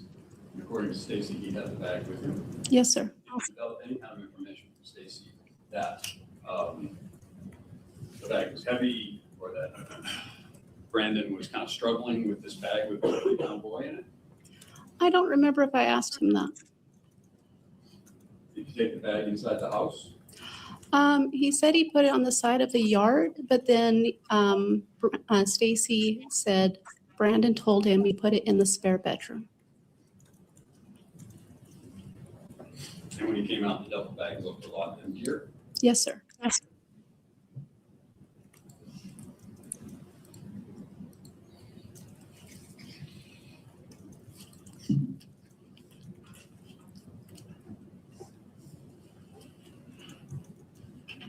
So Detective Crewman asks him, how did they take him? Stacey's response is, I think he was just out and about. Something similar to that. He says his dad was changing his sister's diaper or whatever. There's a lot of stuff on YouTube and Facebook and stuff like that. I would assume that that's where that must have come from. So he got this information from, you don't really know where. No, I don't. But there's a ton of stuff out there. Oh, yes. Much of it garbage. I haven't gone through it. Is that garbage what Stacey is regurgitating to you? That he changed the diaper? Yeah. I believe. He stuffed a kid in a five-year-old kid in a duffel bag. Actually, that was confirmed that he did change the diaper by Tyler. And so a lot of the information was corroborated by other sources.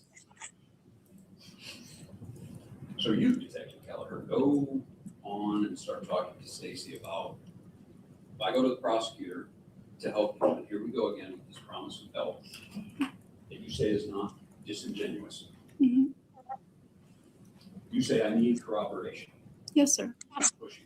And so he's kind of casting around for stuff Mm-hmm. to tell you, right? Yes, sir. Because he wants to use you. Yes, sir. He wants help. Yes, sir. He wants your assistance in him getting out of trouble. I don't believe getting out of trouble, but helping in this case. He's getting out of jail. No, I don't believe so. He talks to you on multiple occasions about talking to the feds about his charges, right? And you tell him you can't do that. That was mentioned one time, and I explained directly, I cannot do that.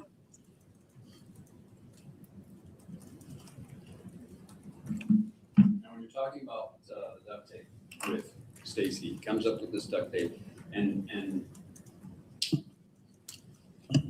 Stacey says, I specifically asked her, and Sarah said, we abducted Mike. I don't remember the exact wording. It could be that. I'm not saying it's not. I just don't remember the exact wording, quotations. And you followed up with that, and they wanted to make it fine. Yes, sir. You also said at that time, did you not? I didn't sit there and watch. There was a part of that he said he didn't sit there and watch. Okay, so let's go through that a little bit. So they're talking about the duct tape. He is telling you that he's talking to you about Sarah walking in and holding Michael close, and Brandon and Adrian are there, and he talks about setting them on the right side of the couch, right? Setting Michael on the right side of the couch. And setting Michael on the couch. And he kind of explains to you how he's kind of leaning over. Yes. He's not apparently duct taped at that point. Yes. And then he says he is freaking out. He uses vulgar language to say, "What are you doing? How can you do this?" Right? That's Yep. his story to you. Yes, sir. Right? He didn't have anything to do with this. He says it was Sarah and Adrian, right? He implied that. Yes. And so then he goes to his room and he basically says, "I can hear duct tape rolling, so I assume they're duct taping." Is that accurate? He said he could hear the sound of what sounded like duct tape being unrolled. And then he made the noise. Sorry. And so he said he could hear him crying for his mom. Yes, sir. Mommy, yes. Yes, sir. Yes, sir. And father him greatly. He also said that he made eye contact at one point with him. He came out of his bedroom. He basically says he escaped to his bedroom. He couldn't kind of handle it. And he went to his bedroom, right? Yes, sir. But then he came out a little bit later, and then he starts describing some other things. He describes him being duct taped. He describes that he had a stuffed animal. And then you ask him what kind of clothes he was wearing. What does he say when you ask him what kind of clothes he was wearing? It'll be in my report. I don't remember that part. He said he has a blue t-shirt, right? You remember or not? I know. I can't remember that part. I'm sorry. And he had some sort of athletic shorts or something, right? That is what Michael was wearing, yes. So He also says, and I quote, "tiny little tennis shoes." I don't remember that. It's on video. Yeah, you'll have to pull my report or, yeah, I just don't remember that. So, okay, good. But of course, that's incorrect, right? Because the information you have is that Michael didn't have. Michael was wearing flip-flops, yes.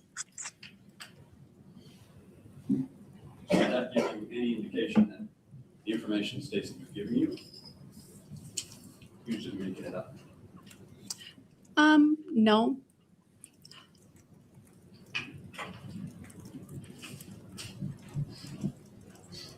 Did you ever identify any kind of stuff, dinosaur or something like that related to him? Stacey explained it was a lime green stuffed toy, plush toy.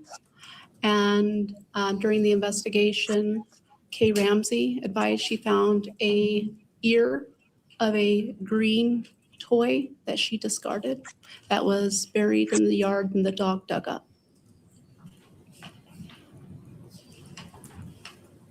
To the best of your knowledge, did Brandy or Tyler or Kira or Ben ever tell you that he had a dinosaur toy? No, Stacey said it was a toy that they already had. It's a dog toy. And I also found a Facebook photo with a green toy that was similar to what he explained. And that is added to the case file. So you at some point start talking about where Michael was, and Stacey says he was put on this brown couch, right? Yes, sir. And was the brown couch the couch that was put on Facebook Marketplace or something, trying to sell it? It's the wrong couch. What was the right couch? The right couch would be a brown couch with wooden legs, and that is not the couch we got. The photo of the brown couch is added to the case file. So I guess that confuses me a little bit. Yes. So let's clarify.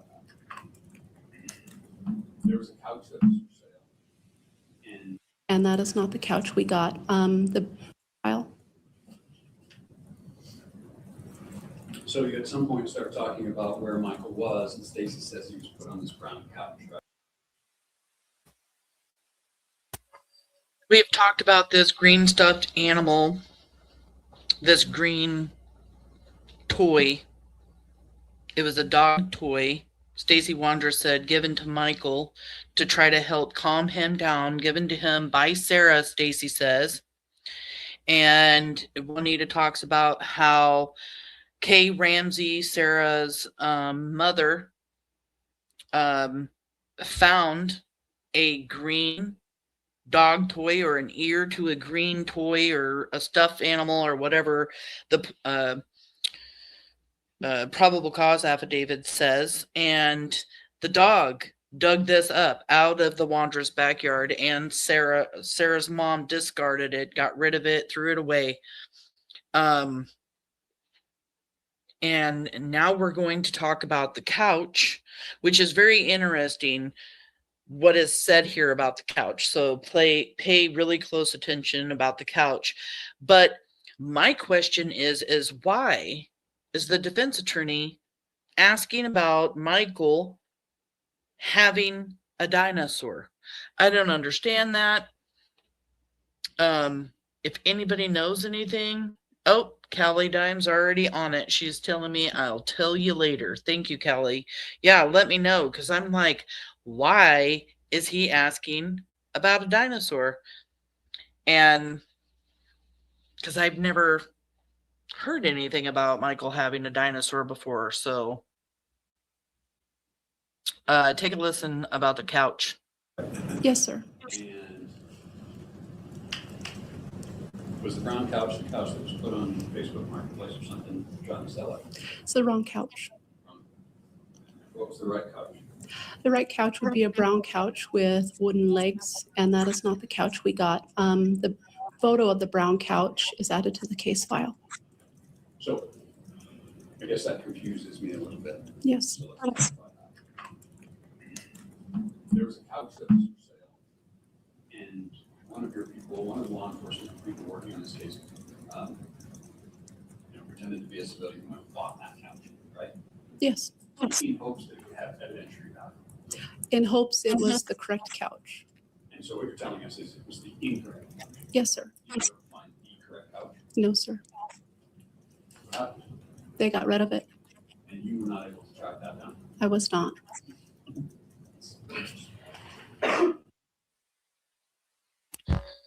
So law enforcement pretends to be a civilian and go buy a brown couch that was put up for sale by the Wondras. And it's the wrong couch. It's not the couch that they're looking for.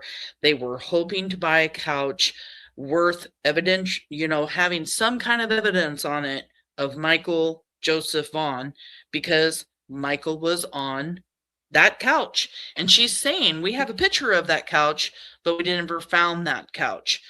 And what was really interesting at the preliminary hearing was that somebody hears this information being talked about and then lets law enforcement know that there was a couch taken to the dumpster by, according to this person. So I have not been able to verify it, but according to this person, there was a couch taken to the dump by Carson Starkey for the Wondras. But I believe that was a green couch, I want to say. So not the couch that they were looking for, but they're definitely, this is another part of the Wondras getting rid of things that they knew could potentially catch them for what they have done for abducting and murdering Michael. They're cleaning up the truck. They're getting rid of SIM cards. They're selling their phones or replacing their phones over and over again. They're deleting stuff off of the social media. And now they're getting rid of furniture.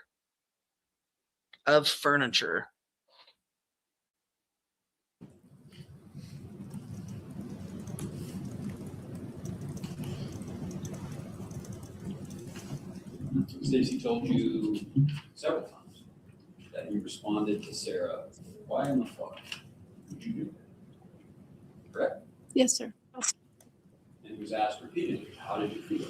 And his response repeatedly was infuriated. Right? Yes, sir. And when Sarah asked him what they should do, his response was, you should call law enforcement. You should give the little boy back, right? That's what he said. According to Stacey, Sarah and Adrian were not responsive to that solution. That's what he said.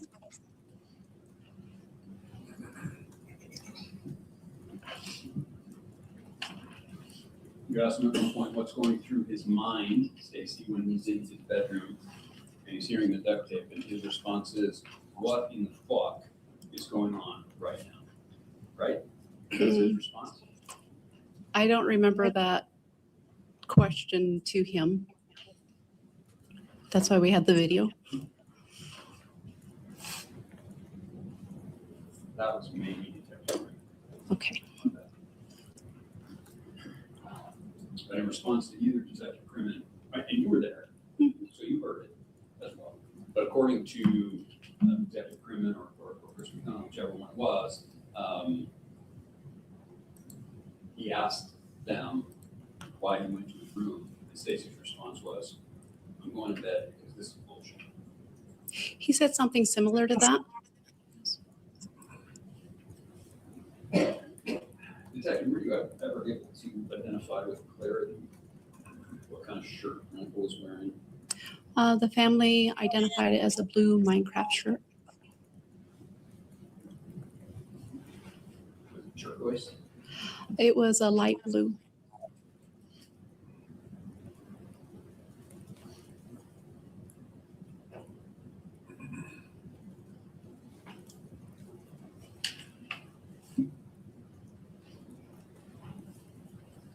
According to Stacey, Sarah, Brandon, Adrian were not necessarily abusive to Michael, but they were telling him to shut up. Is that fair? Yes, sir. And then when asked again, the umpteenth time, why he didn't do anything or why he didn't say anything, he said, I didn't report it because I was scared. Right? He made several statements of why he didn't report it.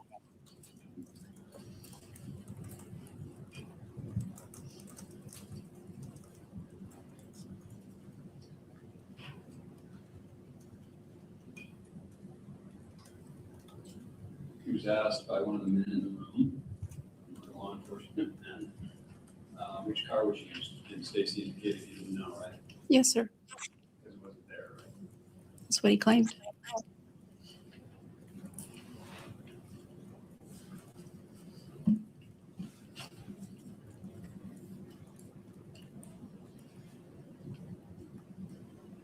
Detective Crimin asked him if he had given him the toy. He had given him that toy that he talked about. And Stacey's response was, I didn't give him the toy, right? Yes, sir. He says, he goes on to say, I think Sarah gave it to him. So again, he's kind of guessing, right? I don't believe he's guessing.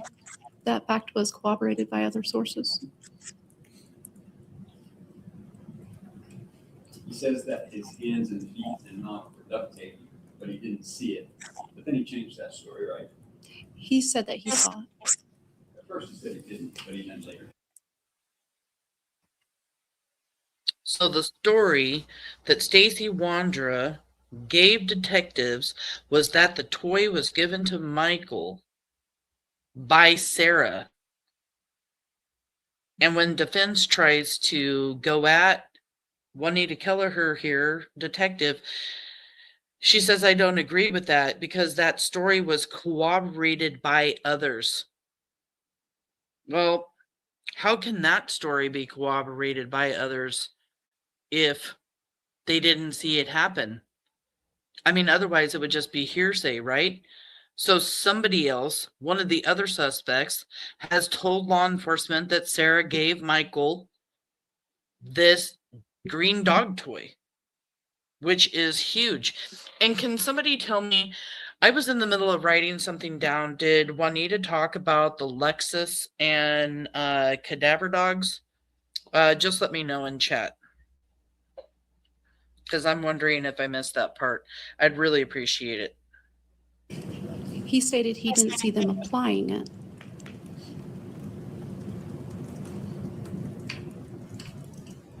Is it fair to say that over the course of your series of interviews with him, he changes his story repeatedly? To exclude himself, yes. He is consistent in excluding himself. To exclude himself, he changes his story constantly, defense says. And she said, yes, to exclude himself. And that's exactly right. And his defense attorney even says, and he is consistent in excluding himself. Yes, Stacey is, because he doesn't want to show detectives that he is responsible for anything. But it doesn't matter because he's still going to trial. He is going to trial because of what he didn't do, which is call 911, report that there was a child abducted, and for what he did in his involvement going to Cuna with Michael in the bed of the truck. Yes, sir.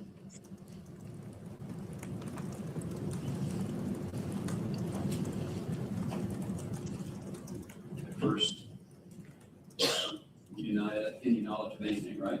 Yes, sir. And he slowly starts to say, well, you know, I did see a tricycle in the garage, and then there wasn't a tricycle, and then suddenly there was, and so that was weird. Yes, sir.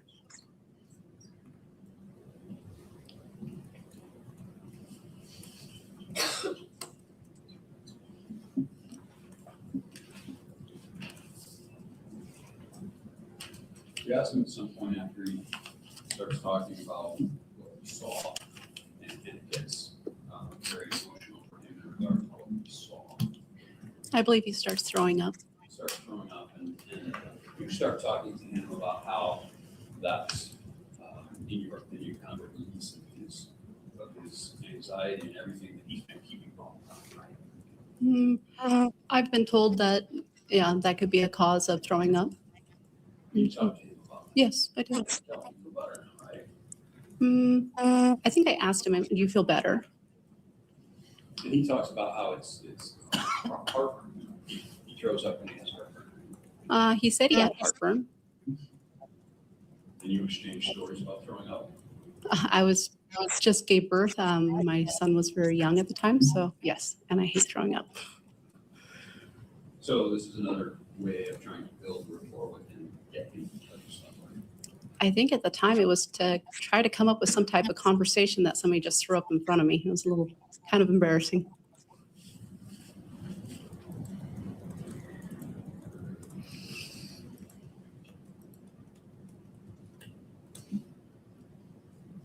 So at some point, you ask him to write all of this down, and he doesn't do it. Right? Yes. Why? He said he just couldn't. Is it because he just made it up? I don't believe so.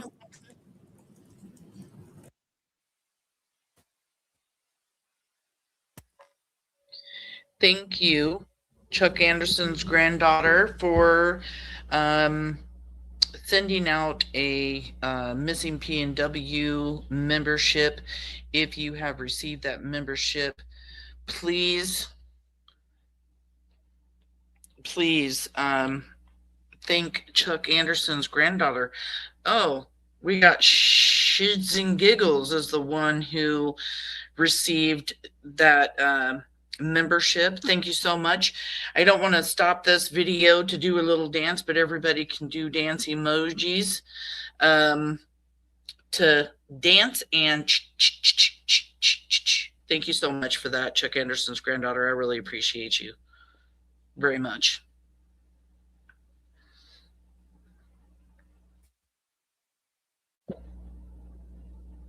You can see in the interviews, which you agree with me, that there are times between one interview and the next interview when he really stops and thinks about it. And when you agree with me, Detective Kelleher, that he's stopping and thinking about it because he's trying to remember what he told you the day before. To imply that he was trying to remember what he thought of before, I wouldn't say that. I would say that he stopped to think in order to reply to what I was asking.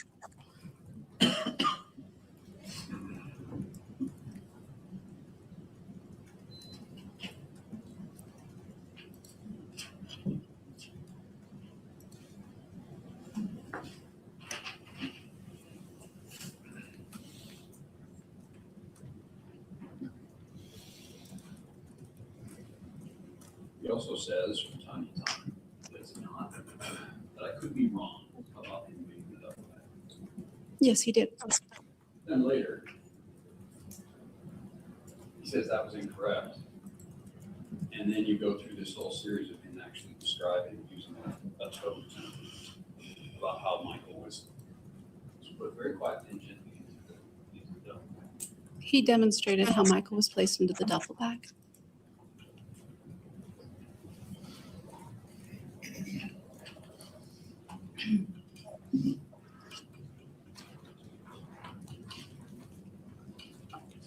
No matter what iteration of this story that he tells you,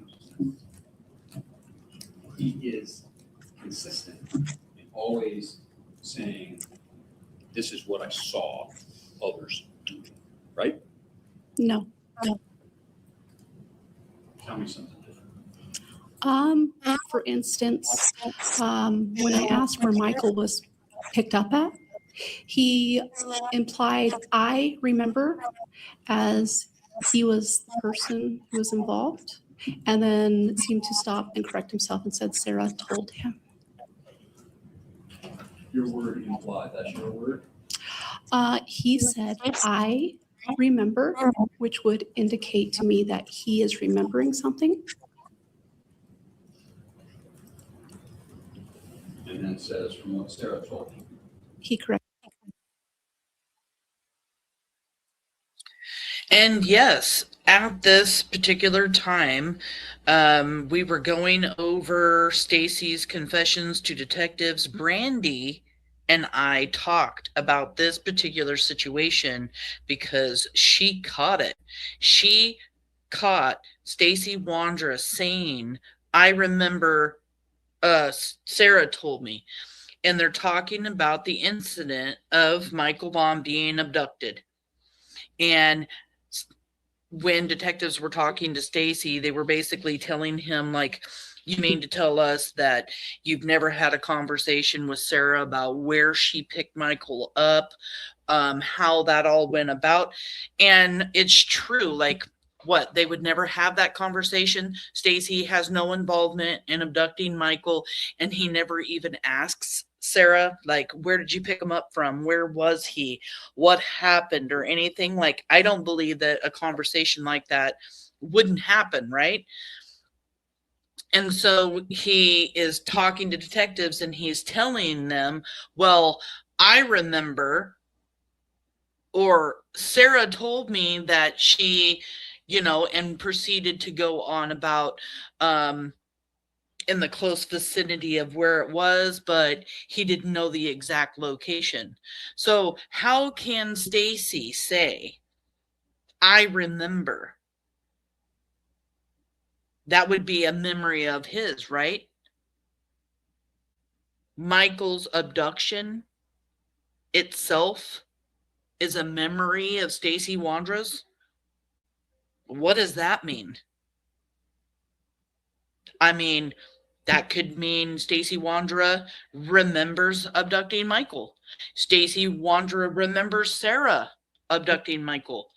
But it's definitely pointing in the direction of Stacey Wondra being involved in the actual abduction and not just sitting back at the house while Sarah and Adrian and Brandon come into the house with Michael, right? Right?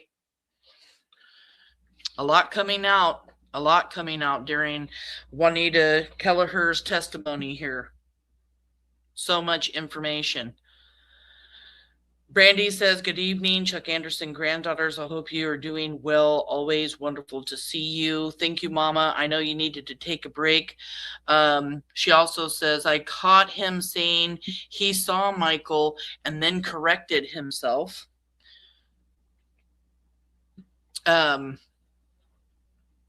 I remember that too.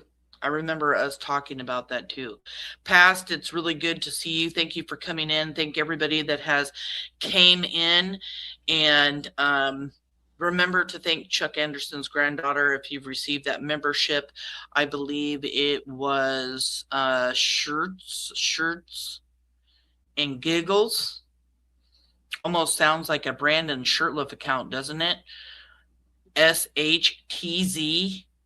And he kind of uses the SHTZ. Is that you, Brandon? The shirts and giggles? Is that your new YouTube? And if I'm wrong, correct me. I'm so sorry if you're just somebody coming in and watching, but Brandon Shirtliff really likes to use those T's and Z's when he makes up accounts. So just asking. Let's move forward. Did himself, yes, after a pause. You are guessing about that. I'm not guessing. It's on audio. That's on audio, but your conclusion that he's implying something in it. No, Detective Kelleher isn't guessing. This defense attorney loves using the word guessing. No, that's called leakage, Mr. Defense Attorney. That's what Stacey did. He leaked it. He was nervous while he was talking, and he leaked information that he didn't want to, and these suspects have all done it. Correcting himself or catching himself is your guess. You don't actually know that. You were asking if there was a time that he placed himself as being part, and that was my answer.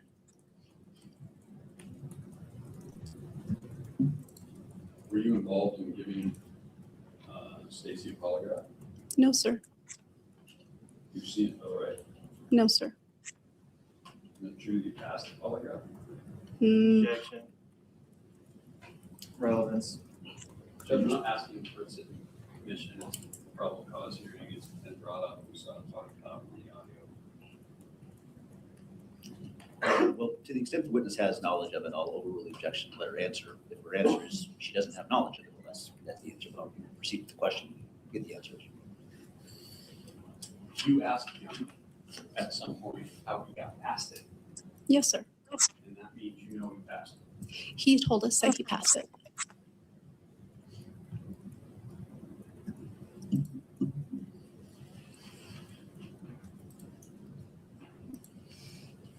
So at the end of all of this stuff, you get to a point where he's talking about the fact that he's pretty sure they buried him in the backyard, right?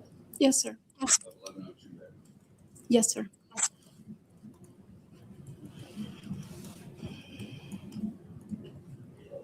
And you asked him, I need to be 100% sure. Are you 100% sure? And what does he say? I don't remember the exact response, but Stacey said that he was sure that Michael was buried back there. That is where he saw Sarah digging. Did he point to you a spot on a map where he said he saw Sarah digging? Yes, sir. And X marks the spot. I don't know if that was ever said, but he did point to a spot on a map to where he believed Michael was buried. Can you tell us where that mark was? He said there was 3 trees and it was in front of the trees. So lay that out for me. It's in the backyard, right? Yes, sir. So it's like the main part of the backyard is a rectangle, yes? Yes, sir. And surrounded by fence? Yes, sir. So if we're looking at the backyard right? Yes, sir. Where are the We're a little over halfway through this video and we're getting through it all, and it's taken us a while, but we're gonna stick around. But I wanted to give everybody like a couple of minutes in chat. I need to take a little bit of a break real quick, grab something to drink and stuff. And I'm sitting here looking in chat, and I just want to say, you know, we're here for Brandy and the Vaughan family. Nobody needs to say anything to Brandy about faults that she might have or whether she's perfect or not. Nobody's perfect, but nobody needs to come into chat and say that. I don't know why anybody would say that in my chat. If you're here, be here for the Vaughan family, be here for Michael Vaughan. If you have any other intention other than that, don't come here. And Brandy, if you're offended, you're a moderator. Block them. I'm just saying. And I'm not trying to be rude and crude, but there is a time and place to say certain things. And I don't like what was said. And this isn't the time or place. Say it somewhere else, not in my chat. I'm not here for the clicks, likes, and views. So I don't need people like that in my chat. Leave Brandy alone. I will be right back. Give me a couple minutes, you guys, and then we're going to finish up the rest of this.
Okay, everybody, I am back.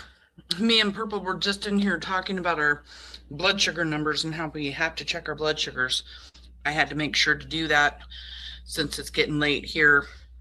making sure I can make it through the entire live. So just going to sit here and check.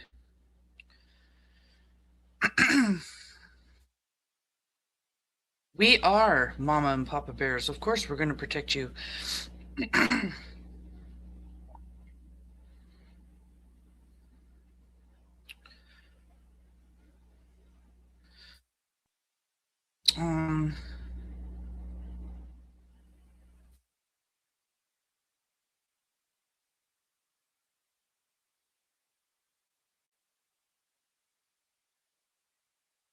Yeah, and you know, if you're in chat and you got to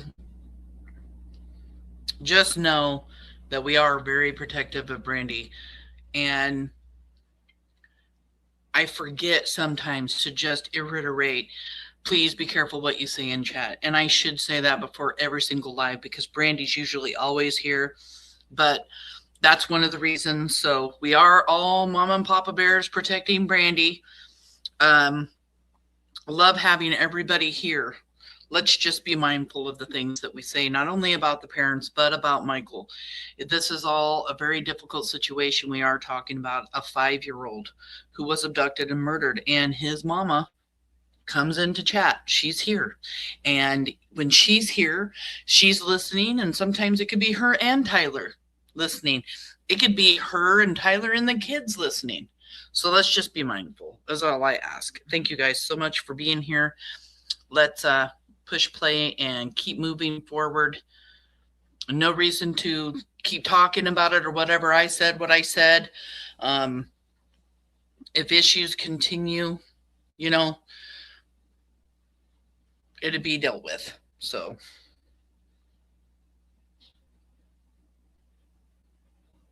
trees.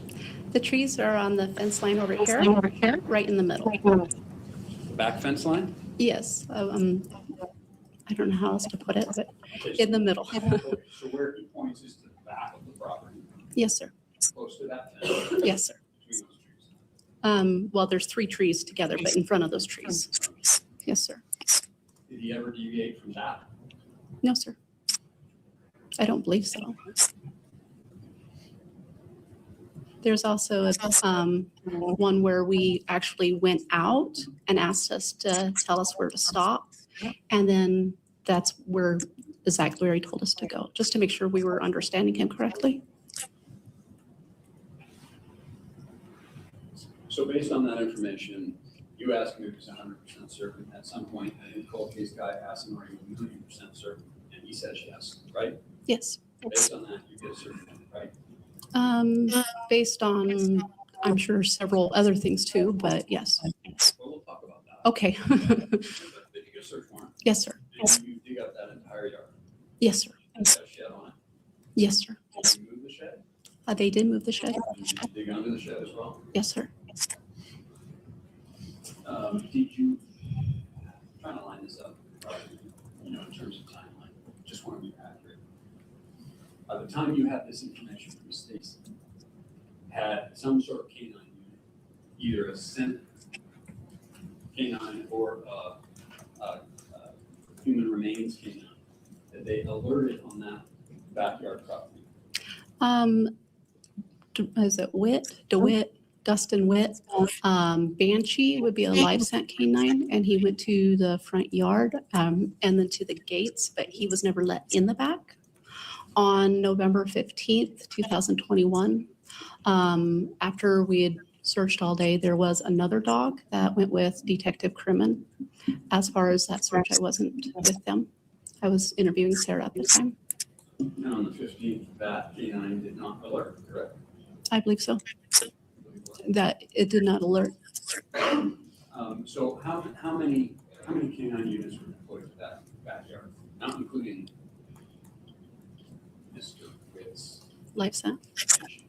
Well, Banshee's a live scent. The cadaver dogs, I believe there was, I have to say approximately, because I believe there were 6. Now, so you. So Juanita Kelleher gives testimony here and says that approximately 6 cadaver dogs came to the Wondras home. We have heard from 2 cadaver dogs during this preliminary hearing, and she says that one of the dogs didn't alert. So that leaves 5 other dogs. 5 other dogs alerting in that backyard. 5 cadaver dogs against 1 cadaver dog. Prepare as part of your detective search warrants, right? Yes. You include in that search warrant a lot of details that support why you should obtain a search warrant. Yes, sir.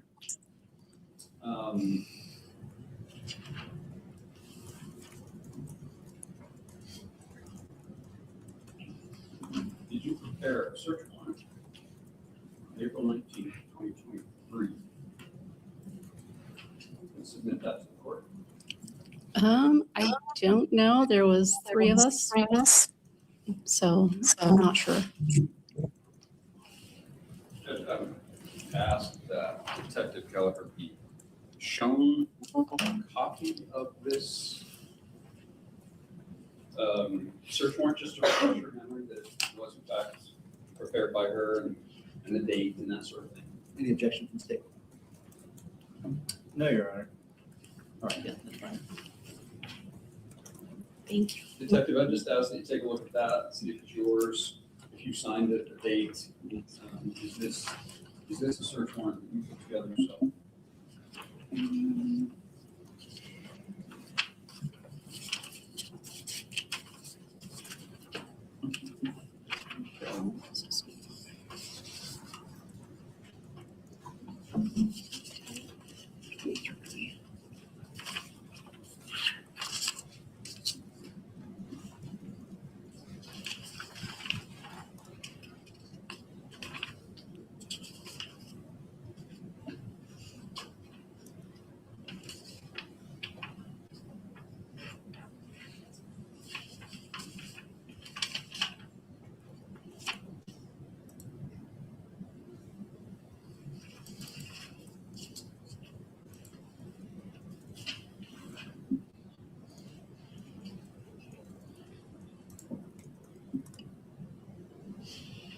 So this information she's looking over here. Yes, sir. This was sent by me. You remember it? Kind of.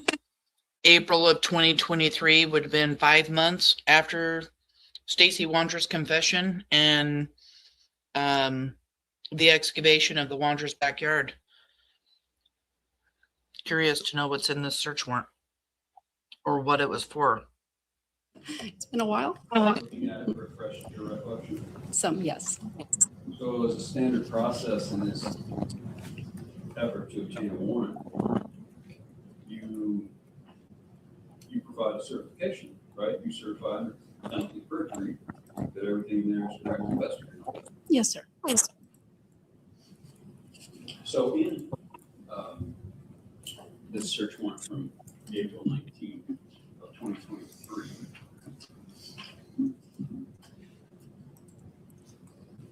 this was a search warrant you were asking for to collect laptops and phones. Is that accurate? It looked like that was part of it. Is it okay if I look at it? Sorry. Yeah, so I'll let the judge instruct you on Sorry. the parameters of refreshing. Yeah, so if you don't remember, you don't remember. I don't. Sometimes looking at a document though will jog one's memory. It's important that the attorneys and the court know whether or not you're testifying for something you remember or you're merely reading, because we handle differently. And so if you think it would refresh your memory to look at the documents, then I'll ask you to look at it and then set it aside and answer it and say so and answer the question. If in doing that, memory is not refreshed, then I'll ask you to simply indicate that. Yeah, I don't remember what's all in here, so I would have to read it. Fair enough. Well, I just want to go to one section. We're talking about cadaver dogs. Okay. So I would ask that you, I would ask you to refresh your memory from page 2, item number 9, with the court's permission. Sure, same instruction. You read that and you think, oh, yes, no, I do remember that. Then great, go ahead and answer. If you read it and you're still like, I'm just reading this, I don't have a memory of this, well, then you need to tell me against that. Okay. Page 2, sub 9.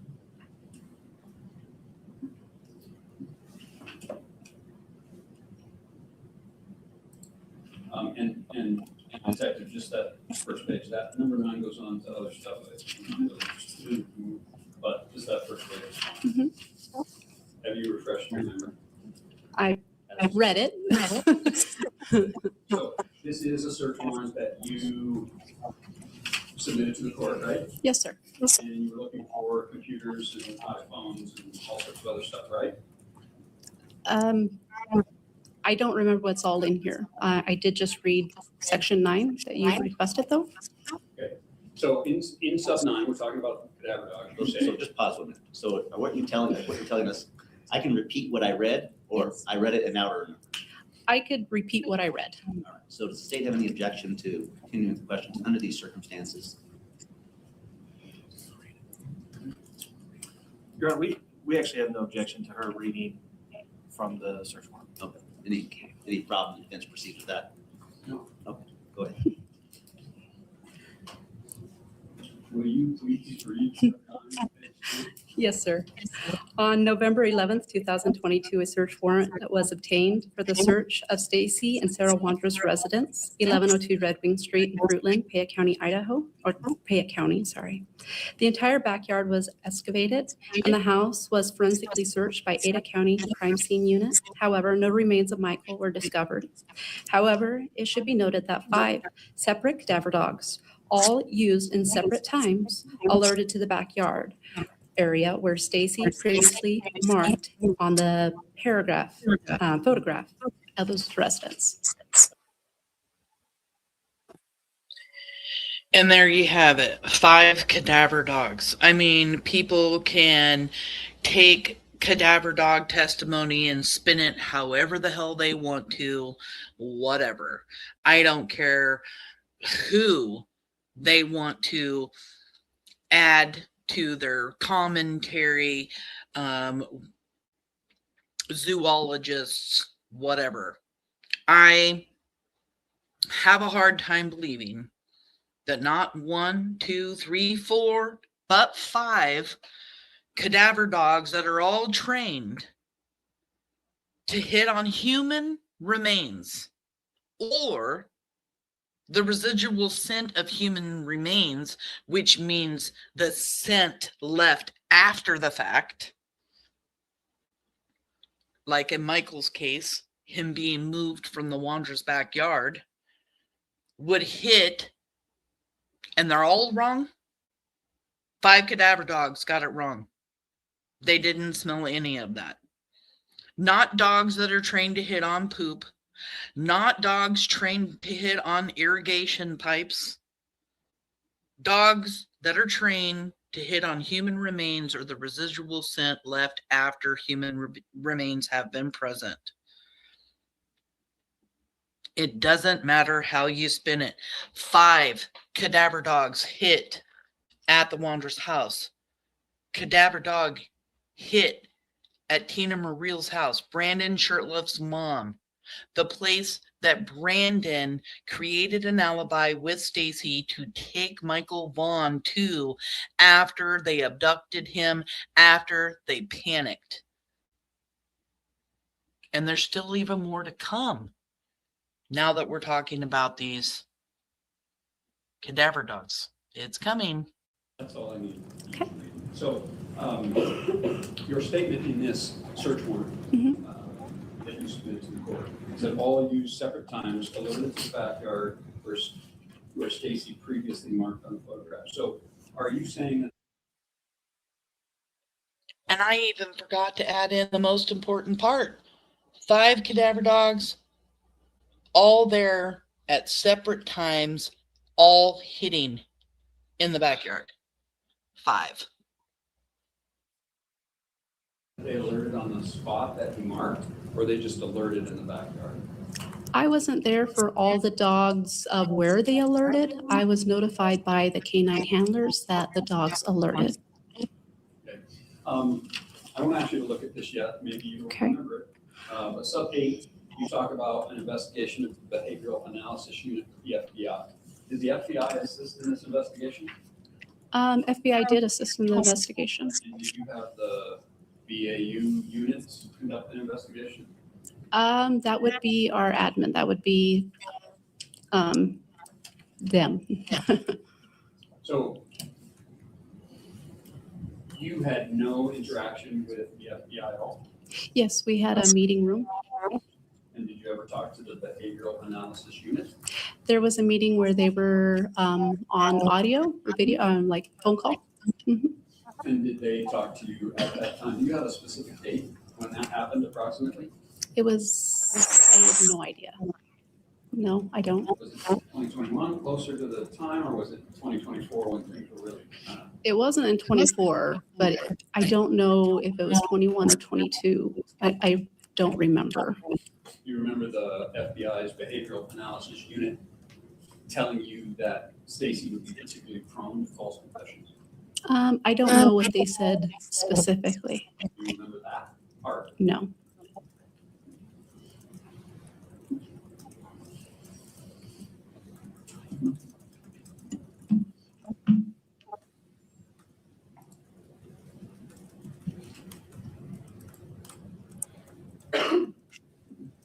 So let's talk about the cars. 2016 blue Toyota Corolla. Was that Sarah's car? It was registered to Sarah and Ed Ramsey. And to the best of your knowledge, and Ed Ramsey is like her adopted father, is that correct? Yes, sir. But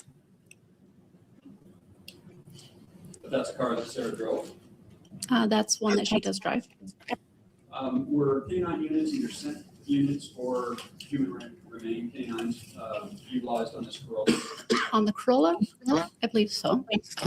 And did they alert? No, sir. No, sir. What about a 2004 white Lexus? Are you familiar with that car? Yes, sir. And whose car is that? That's registered to Sarah and Stacey Wondra. And were canine units, both scent and cadaver, run on that car? I believe just cadaver. And did it alert Yes, sir. on the white Lexus? Yes, sir. Was that followed up with the forensic team? I wasn't part of that part, so I don't know.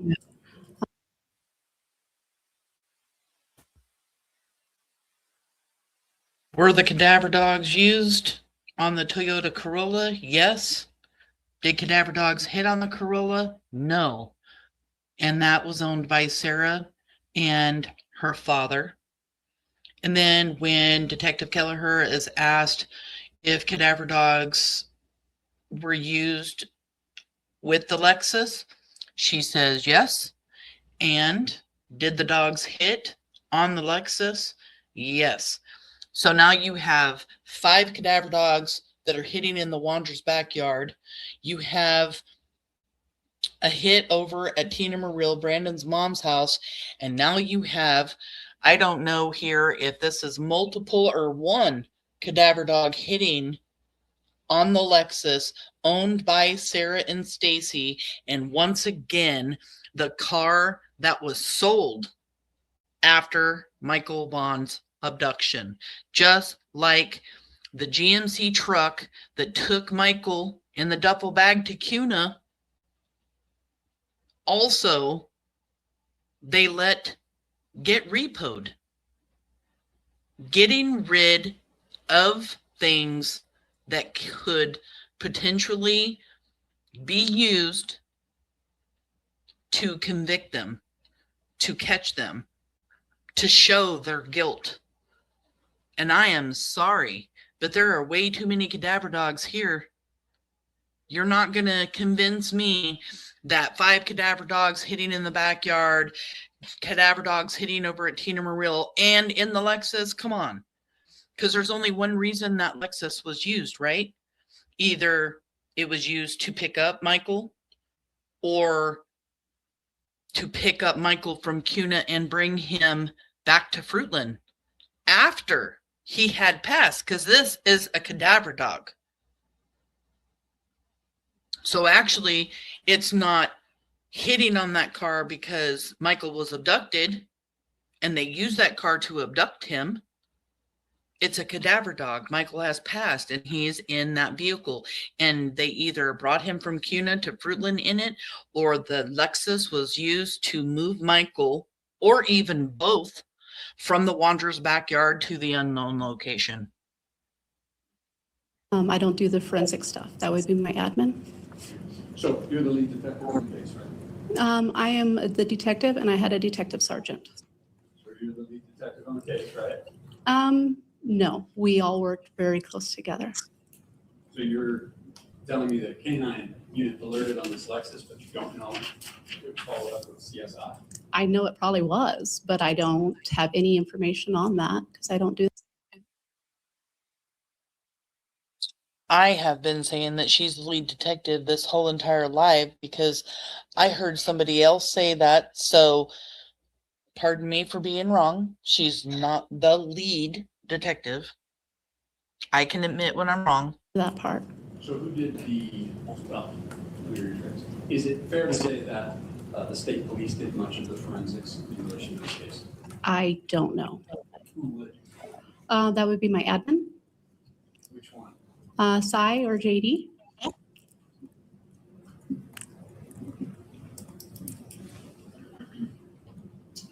Is it true, detective, that no evidence connecting Stacey to this crime was discovered in either the Toyota Corolla or the white Lexus?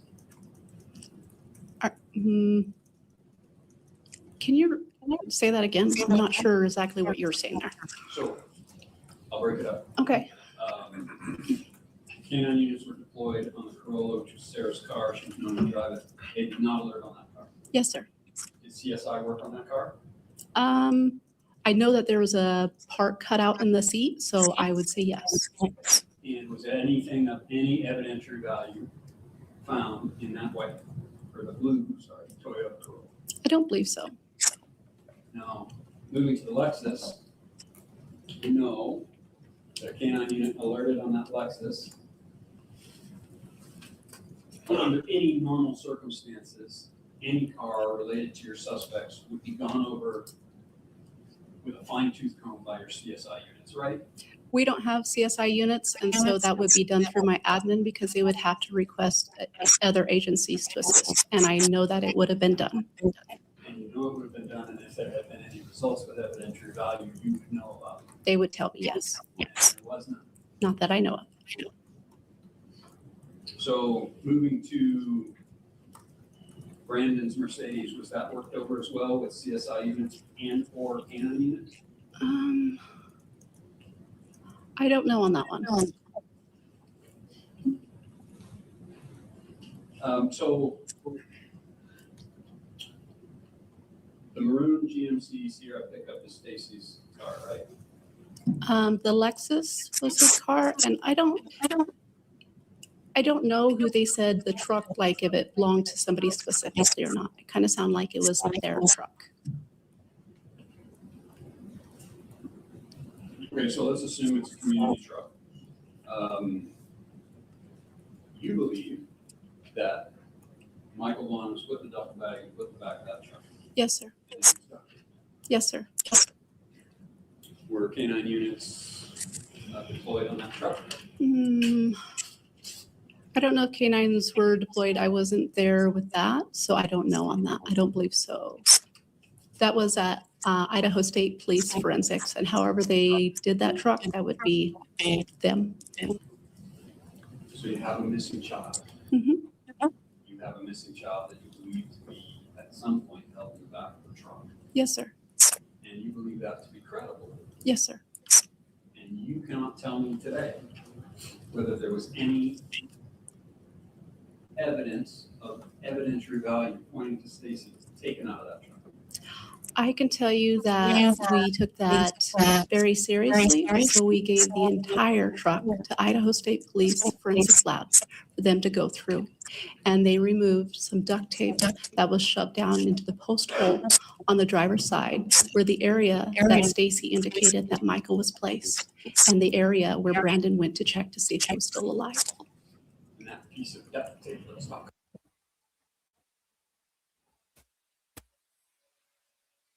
Duct tape found stuffed in a hole in the area where Stacey Wondra said Michael was, where Brandon got out of the truck to check on Michael in the GMC truck. The entire truck handed over as evidence to Idaho State Police. She has been trying to tell this defense attorney she doesn't know because it's not in her care. This truck's not in her care. Idaho State Police they're the ones with all of the information. You know, we're not the only ones that aren't privileged to have all of the information. Even Michael's parents aren't privy to all of the information. And this is just one of those situations where Juanita Kelleher, even though she may be privileged to the information, has maybe not even asked about the information. But duct tape was found stuffed in the hole of the back of the GMC truck. You'll also hear that I don't believe they say that any evidence was found on the duct tape, or maybe Juanita says that she doesn't know whether or not there was any evidence taken off of the duct tape. But duct tape is found, and that's still really suspicious considering the circumstances. Yes, sir. Yes. That was all at Idaho State Police Forensics. I've never seen it in person. You are the lead detective in this case, and you've not seen what could potentially be a critical piece of evidence. We have several different agencies helping us with this case, and I left that to the experts. So if I submit to you that if there had been any evidentiary value, fingerprints or anything else related to Michael Vaughan on that piece of duct tape, you would know about it?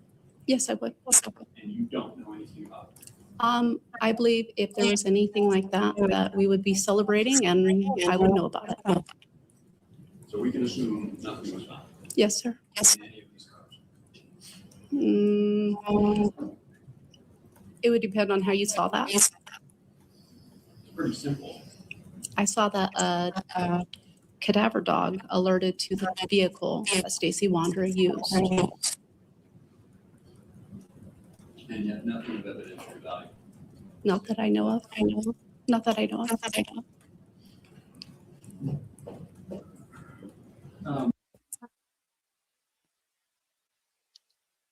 So she says a cadaver dog hit on the Lexus that Stacey Wondra used.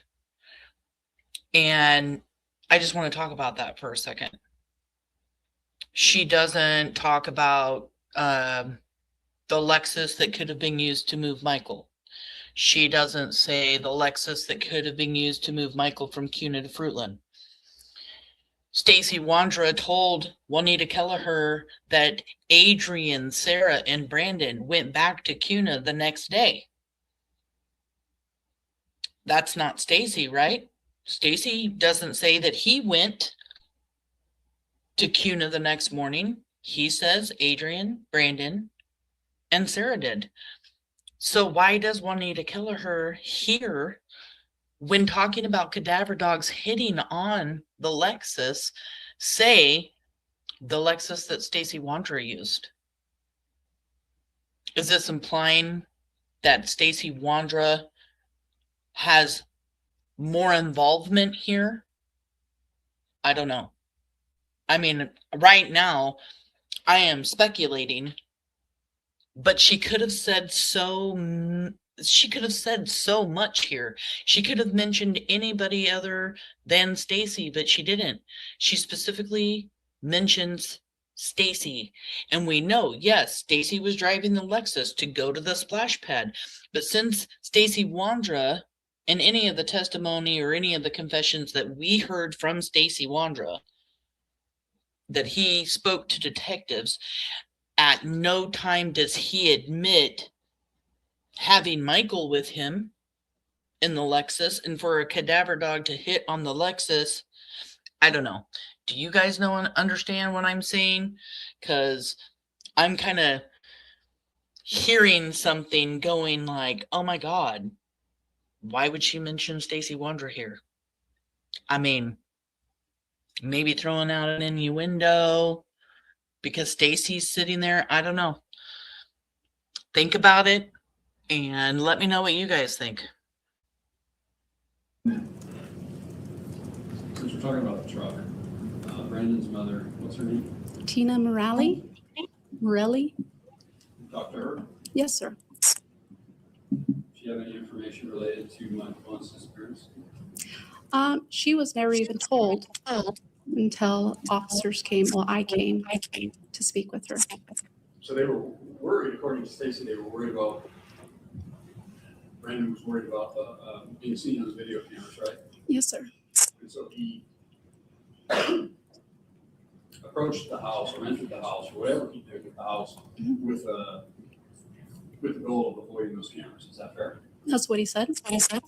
And so there was nothing that Tina Morelli ever saw or found on her video related to Brandon going to that house? She was not very helpful. As in, she didn't know anything, or she wasn't cooperative?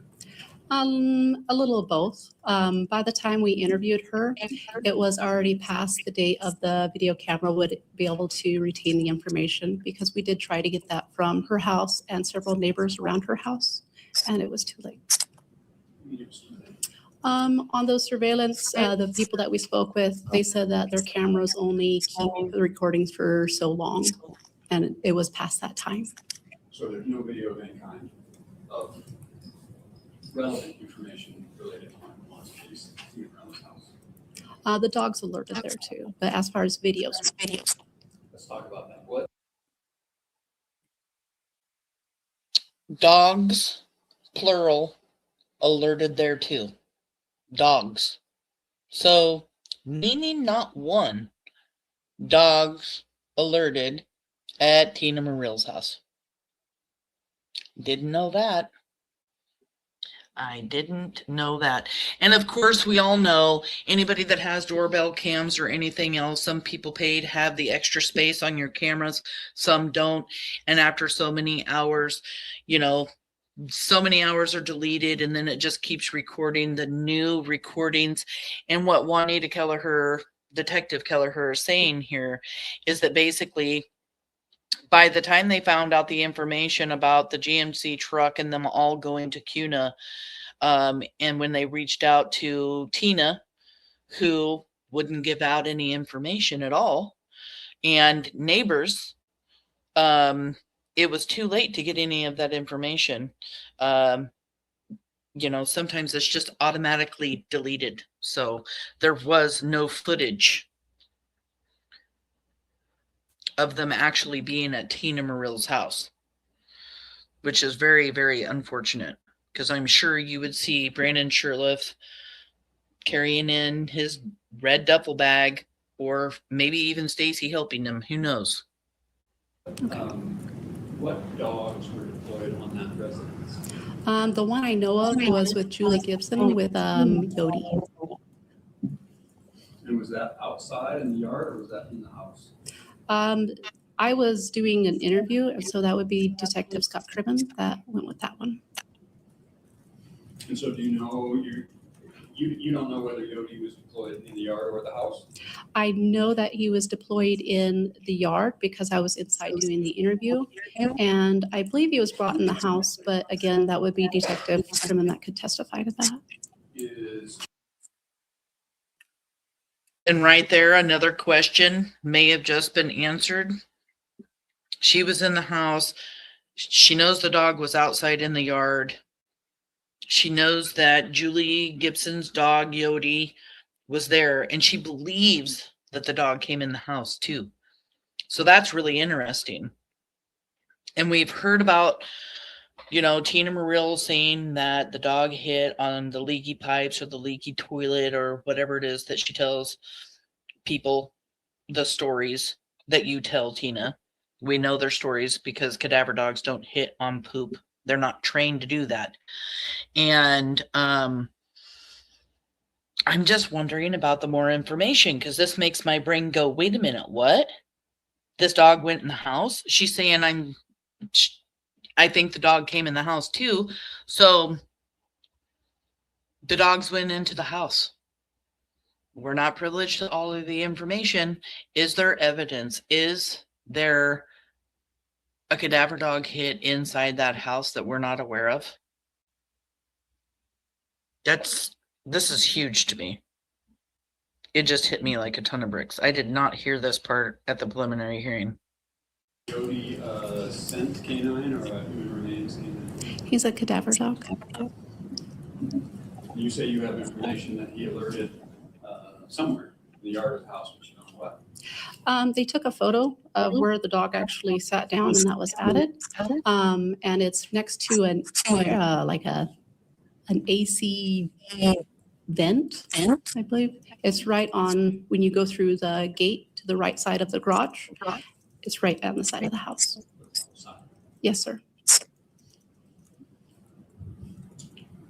Any evidence of any evidentiary value taken from the house or the yard of Tina Morelli? Taken? Any evidentiary value found in the house or the yard? I don't believe so.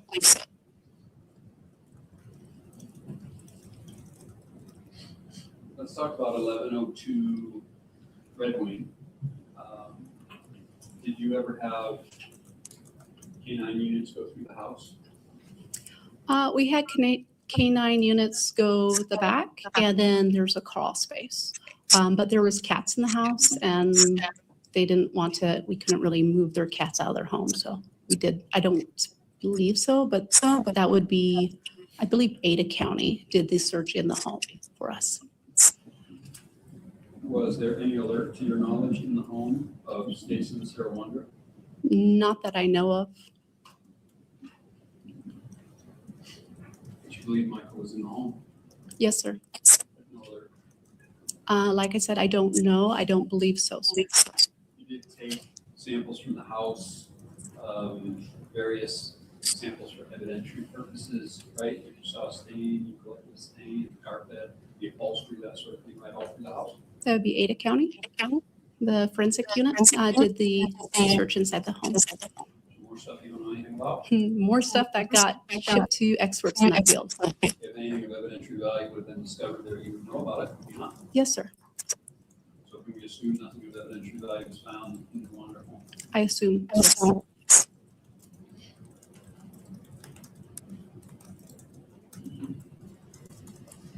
I saw through some 20,000 pages of discovery, great deal of material, search warrants galore for electronics, laptops, cell phones, etc. Did you collect, or someone on your team collect every laptop and cell phone that you could find related to this case?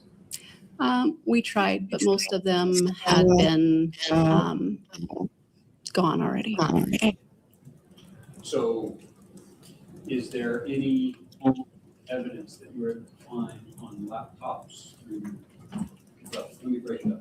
Did you find anything in anyone's email that was incriminating in this case related to Stacey Wondra? There was text messages between Sarah and Stacey about wanting to get out of the area really soon after Michael was abducted.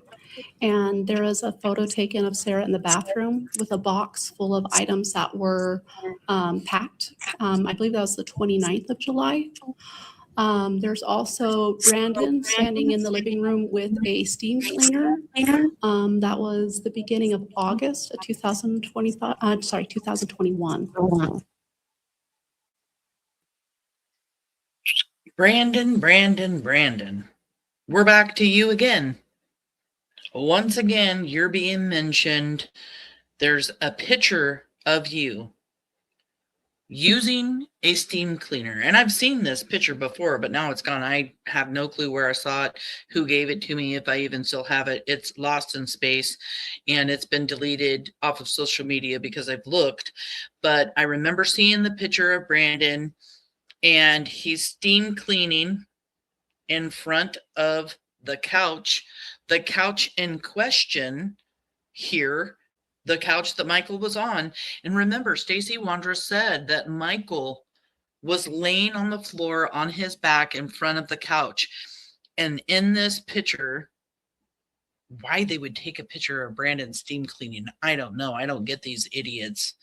But Brandon, you're steam cleaning the carpet right where Stacey Wondra says Michael was laying down in front of that couch. Once again, you're being mentioned. Law enforcement has a picture of you cleaning up the mess. If you had no involvement, why would you even help clean up the mess? If you didn't have any involvement. And then we hear that they're talking about moving. There's text messages between Stacey and Sarah. They're going to move. They want to move. And 2 days later, there's a picture of Sarah, a selfie. 2 days after Michael's abduction, pictures of Sarah, or a selfie of Sarah, excuse me, with packed boxes in the background. And this steam cleaning incident happened in August. They, and even the prosecuting attorney himself said Stacey was smart. They were smart in a few ways. Getting rid of the SIM card, getting rid of the evidence, the couch, the steam cleaning. But they weren't smart enough because they couldn't stop talking, all of them. And they couldn't stop talking because they all needed to either do drugs or get drunk or brag or defend themselves to one of the other suspects. And then you have suspects just throwing suspects under the bus. They weren't smart enough. Their alibi didn't cut it. There is a lot of circumstantial evidence in Michael Vaughan's case. I will admit that. But I do believe that there is evidence. No matter what you hear, there is evidence in Michael's case. I don't know what that evidence is, and neither does anybody else.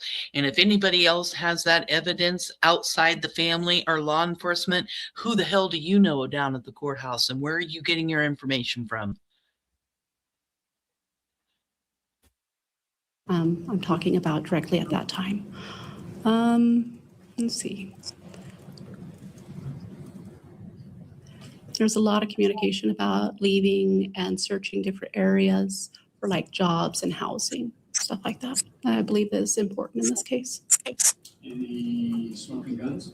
By that I mean, I know you took Michael on, what did you do with him? Anything like that? Smoking gun would be the communication that happened on July 27th was gone. So nothing of evidentiary value found? Yes, sir. You also, it was ordered because then obviously you have text and you have emails. The smoking gun is any and all information, whether it's text messages, pictures, any social media, emails, anything. There was none. Well, everybody gets on social media, right? Everybody does something, text messages someone, emails somebody, does something on their phone. There's nothing on July 27th, 2021, the day that Michael was abducted. Nothing. So have a tremendous amount of social media, right? Yes, sir. And Would it be fair to say that much of the evidence you obtain against people that you're investigating comes from their social media accounts? If they share a lot of information, yes. Were you intentional about getting all of the social media information? I definitely tried. And from everything, right? All the stuff, Facebook, Snapchat, I'm not Yeah, social I'm not. media, so all the stuff, right? You submitted warrants Yes. to Google for all the stuff. I tried everything that we had information for. I tried to get warrants on. Yes. Was there anything that you were able to find and discover in social media that was related? I found behavior changes in the group. As far as specifically saying that they abducted and murdered the child, no.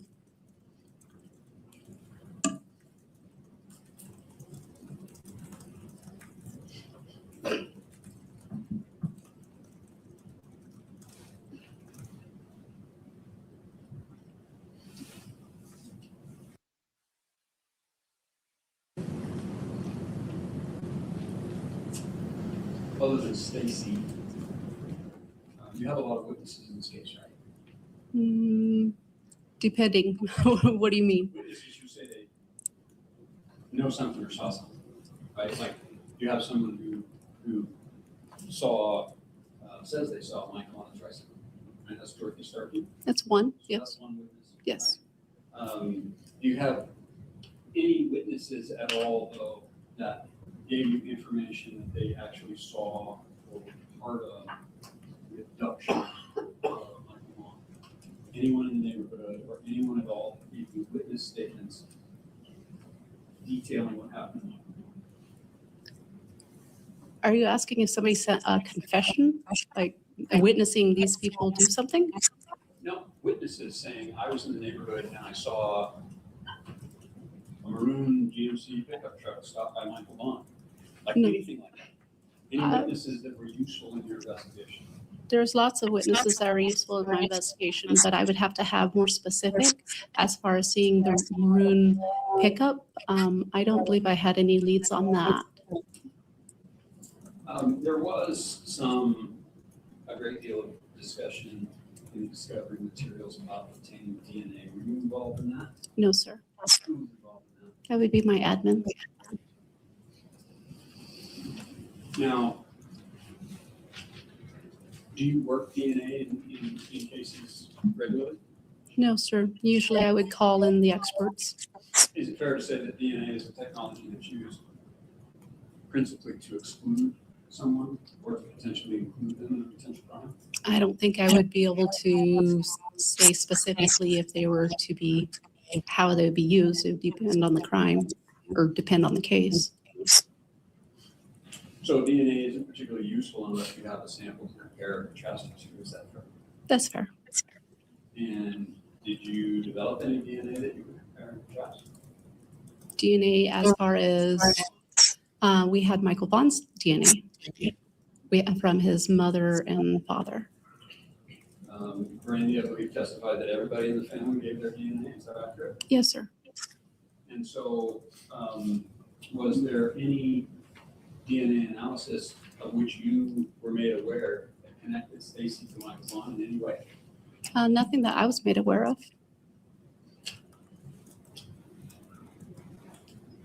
At the end of the day, when you dug up the backyard at 1102 Red Wing,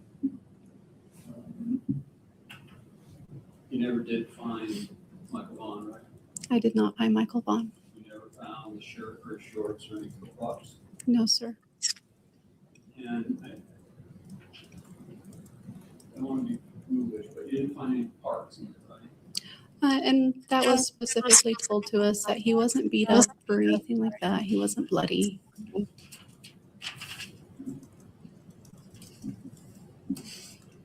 Nothing related to Michael Vaughan was found in that yard. The ear to a toy that was given to Michael to calm him down was located and discarded before law enforcement were able to recover it. You're just making that up. No, sir. That comes from K. Ramsey. Argumentative, You have no idea. sustained.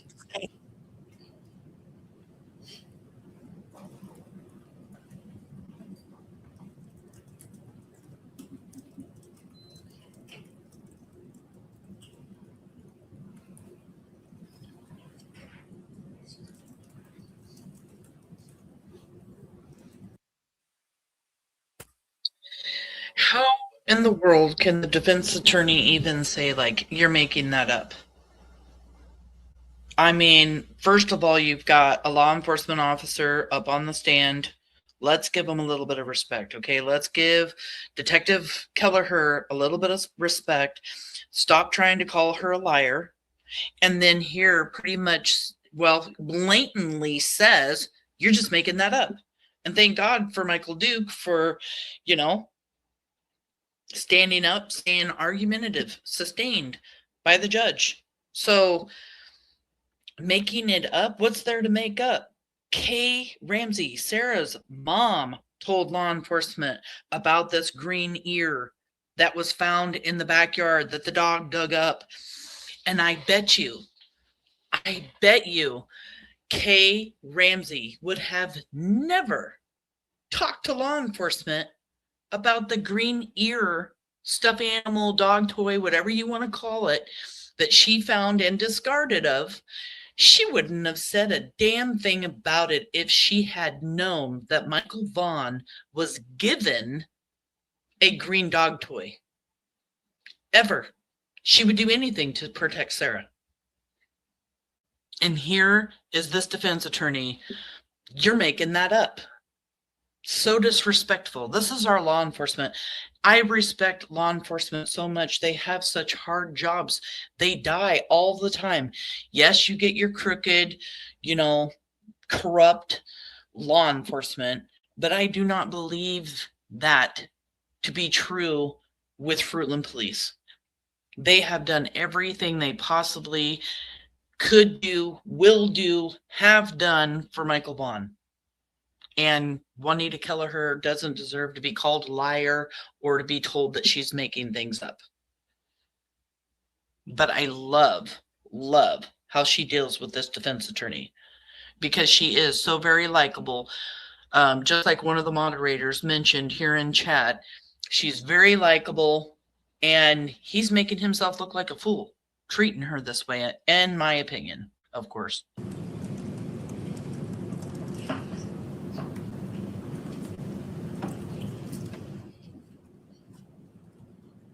Isn't it true, Detective Kelleher, that through multiple conversations with Stacey,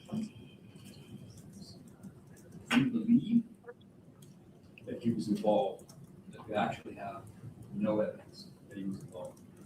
Depends on what you identify evidence as. During your interviews, he repeatedly talked to you about what Sarah and Brandon and Adrian did and how appalled he was at what was happening. Right? Yes, sir. Yes. He never once, ever, says he did it or he was involved in it. I disagree with that.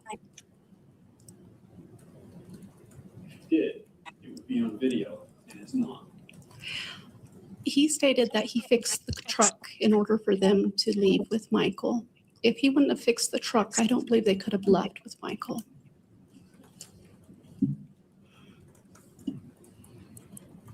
Did you use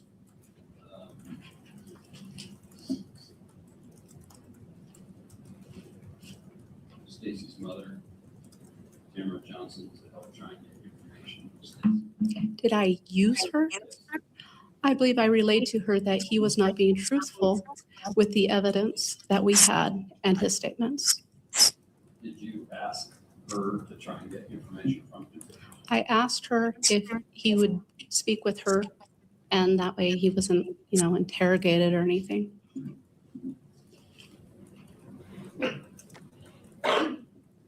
So in the last video that we watched, and you were here, you saw that, you're familiar with that video, right? Yes, sir. Did you review these videos prior to your testimony? There's a lot, so it would be dependent on which ones. Which ones did you review before your testimony? The interviews with Stacey on the 5th, the 10th, the 12th, some of the phone calls. I don't remember which days. Those were several hours.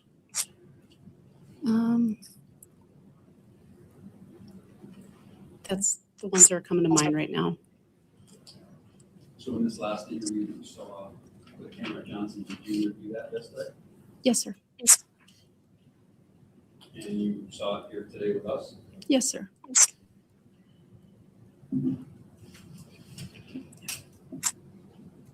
Or what, yeah? Yes, sir. His mother tells him that he must be sorry for your part. You have to be a man, right? I believe that was said. And Stacey's response is, I'm sorry. He's crying, right? Yes, sir.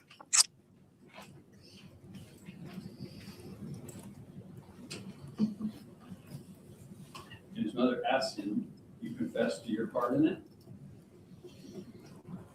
What she's referring to there, and Stacey says, I didn't want anything to do with it. That's his response, right? He is on a phone call with his mother, no one else paying attention. Unvarnished, hard to watch.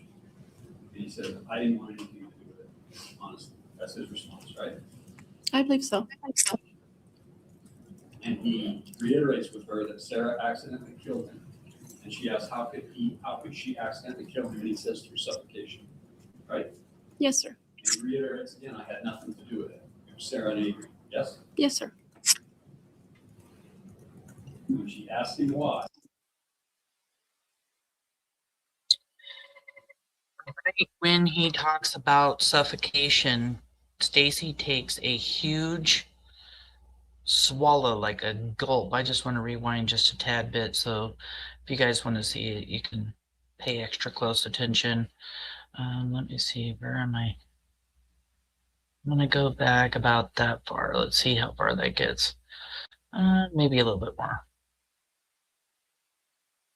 Remember, when he's asking and talking to Detective Kelleher, he says something about the fact that Stacey mentions that Sarah, that says it was an accidental suffocation. You can see a huge gulp. And his eyes are just so friggin' wide right now. Like, I don't know, that big gulp, though, it was pretty big. With his mother, no one else paying attention. Unvarnished, hard to watch. And he said, I didn't want anything to do with it. Honestly, that's his response, right? I believe so. And he reiterates with her that Sarah accidentally killed him. And she asks, how could she accidentally kill him? And he says, through suffocation, right? Yes, sir. He reiterates again, I had nothing to do with it. It was Sarah and Avery. Damn. I mean, from the moment that the defense attorney starts talking about Michael suffocating or Sarah talking about, like, he starts rocking back and forth, he starts moving his lip, and then right when it says, or right after the suffocation is said and she says yes, it's a huge gulp. Yeah, I'm rewinding. I'm going to watch it again. Sorry, guys. We've only got a few minutes left, so I just want to...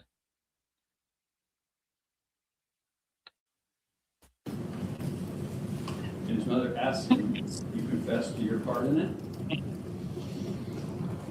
What she's referring to there, and Stacey says, I didn't want anything to do with it.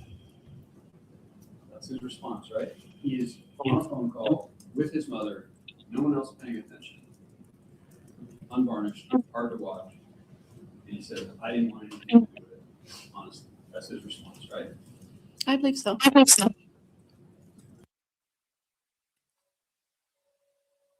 He's calm right here.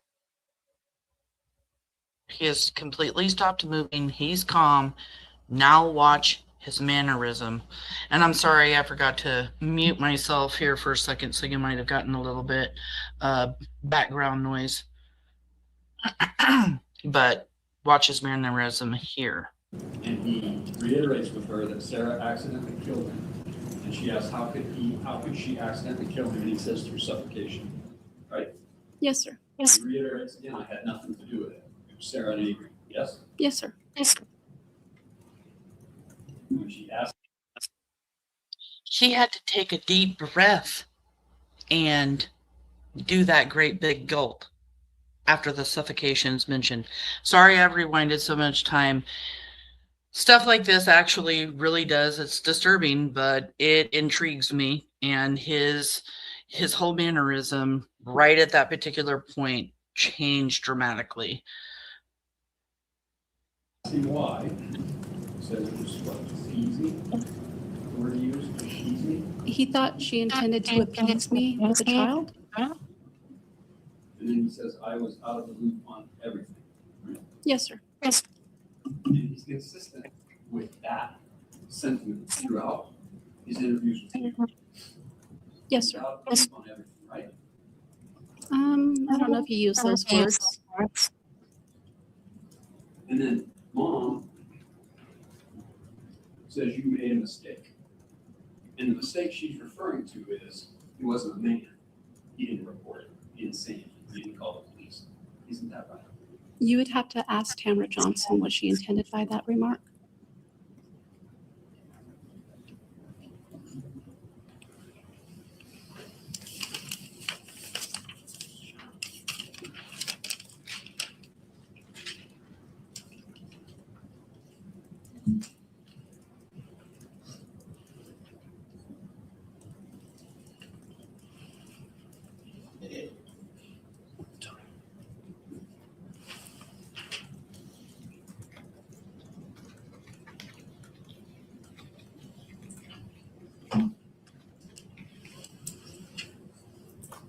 Can I put this down? Is that okay? Thank you. Detective Kelleher, you talked about your admin a lot. Are any members of your admin work here today? Yes, sir.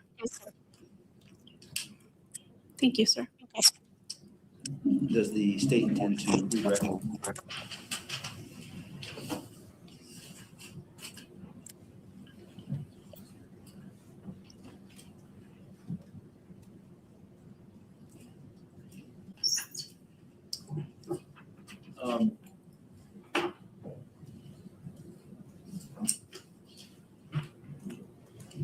Yes, Your Honor, just a few questions. If you wanted to ask those questions before or after we take a break. Well, I think we can ask them, and I think we can be quick. All right, go ahead. So one of the things that defense counsel just talked to you about is the video of Stacey at the splash pad. Do you recall that? Yes, sir. Can you recall when you reviewed that video? When I reviewed it like the first time, Yes. so the very first time I saw Stacey at the splash pad, that was, and I do have it in my report, I believe it was around November 2nd of 2021.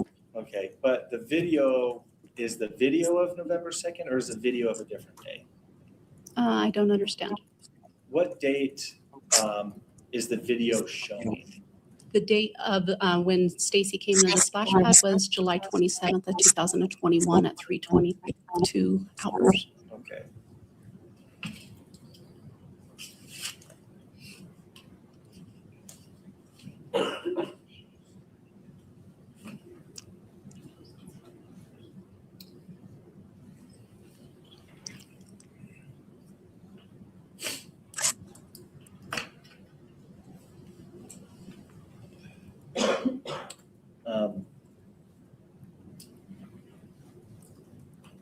You mentioned that there's evidence that Sarah went to Ontario. When did Sarah go to Ontario? Sarah came in from Nampa. It was 5:12, 5:14, and then they left within just a couple minutes. And then they did not return until right about 6 o'clock. And so the evidence you have is that they returned before Michael went missing? Yes, sir. And when Stacey described, when he said, I remember, Sarah told me, and he described where Michael was picked up from. Yes, sir. Where specifically did he say Michael was picked up? Right at about the corner of Southwest 9th Street in Arizona. And then he marked a spot right in front of Michael Vaughan's house.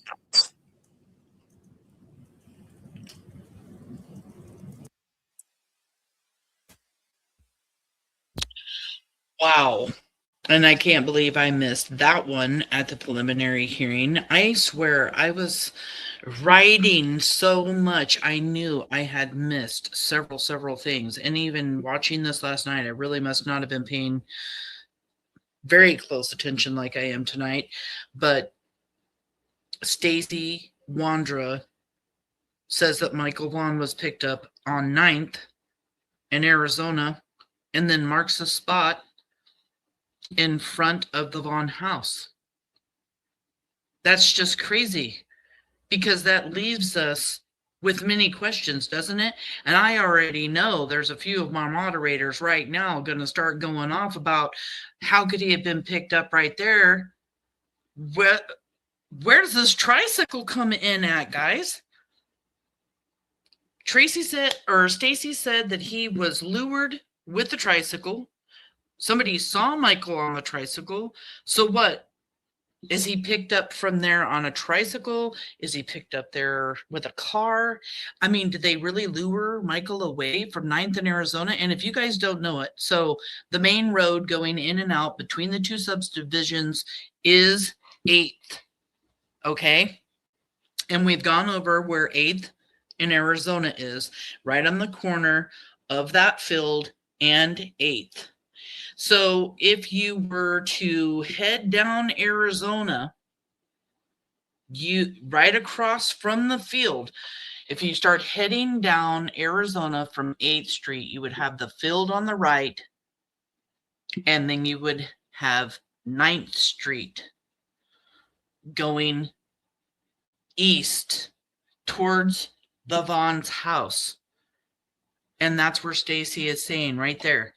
And then, you know, the Vaughan house. The only way that that is possible is if they're scouting and hunting for a child to abduct, right?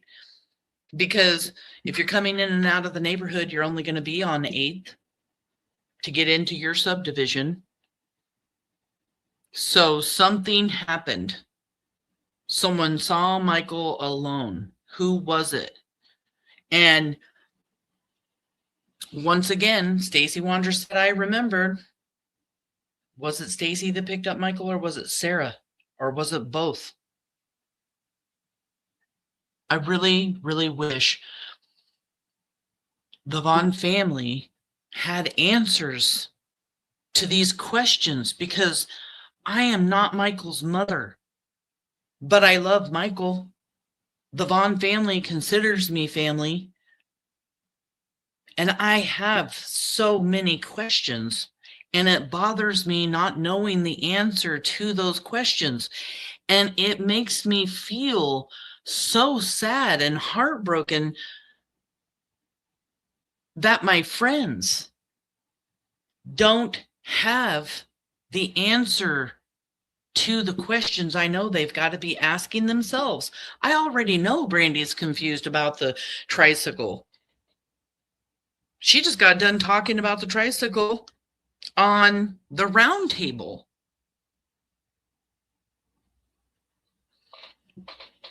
This is just a big wow moment for me, because, I mean, watch your children, do everything you can to protect them.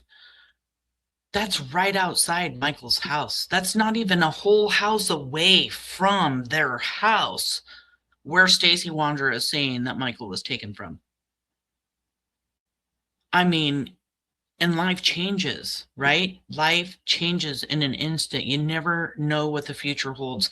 And here you have little Michael Vaughan wandering away from home, walking up and down 9th, knocking on doors, losing his flip-flops, and somewhere in that, somebody took him. Somebody takes him.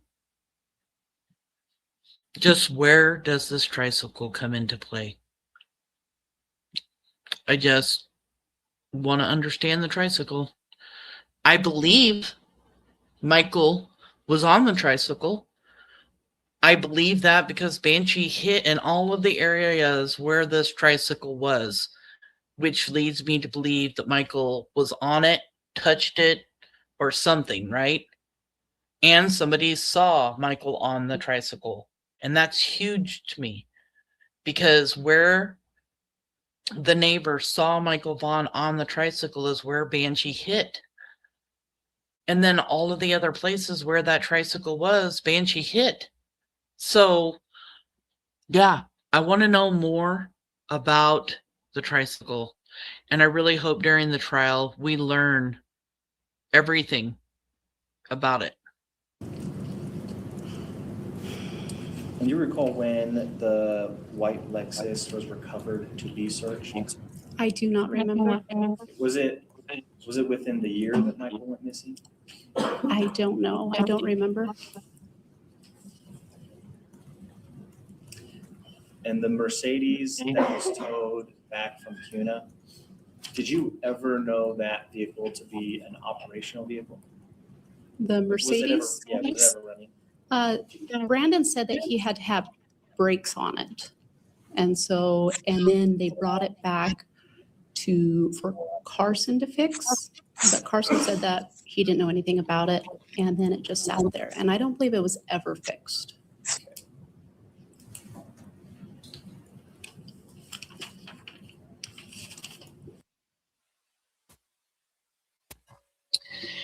And Brandy is writing in chat now. She says, there is a statement out there of me saying that Michael Sent head abruptly stopped at the end of the street. I misunderstood, sorry, you guys. I misunderstood, heard it wrong. Who knows? It was on Washington. So, Brandy, I do remember that. I remember you saying that Michael Sent abruptly ends on Washington and 9th. And she is here saying now, not Arizona. Now I know.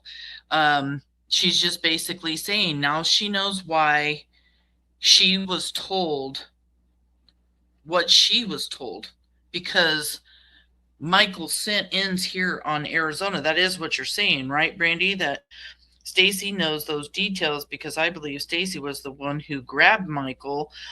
I just believe that.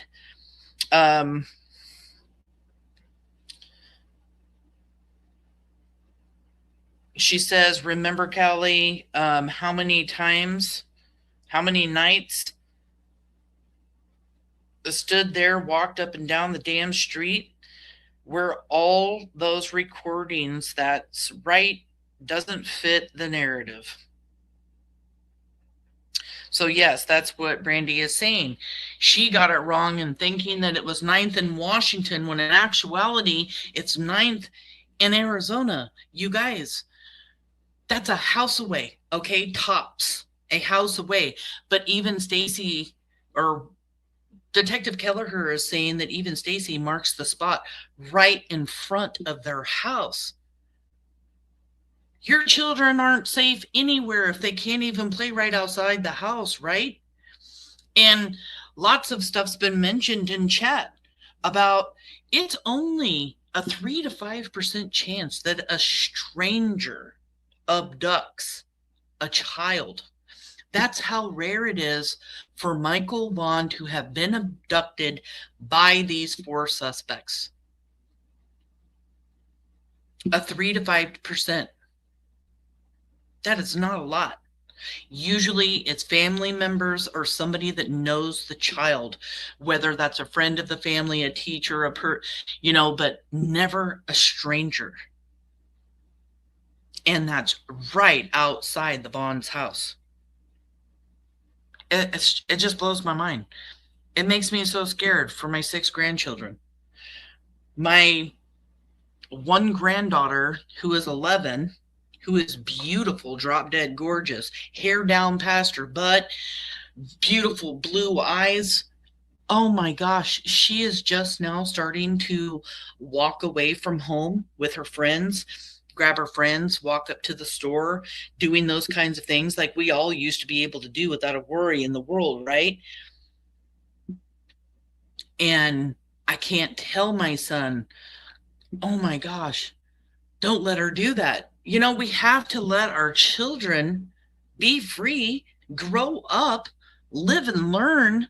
And we don't want to be terrified just because they're walking to the store and hear little Michael Vaughan, 5 years old, right on his street, right out in front of his house, not even a house down, has been abducted. Not even a house away. Ugh. I'm having a hard time with this, guys. This is just heartbreaking. Like right there.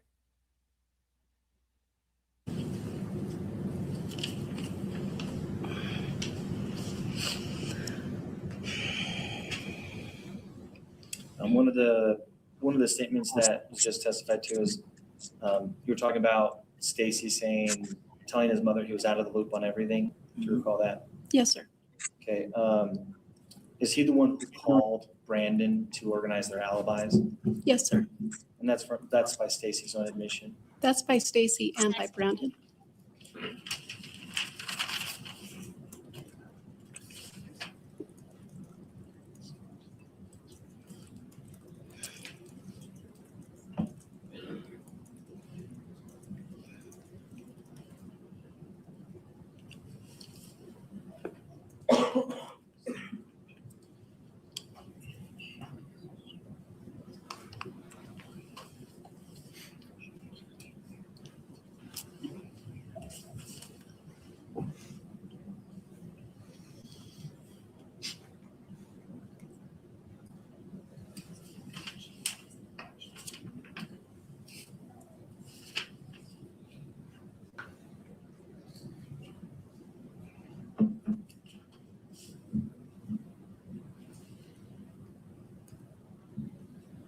No further questions, Your Honor. Recross. Yes. Just briefly, Detective.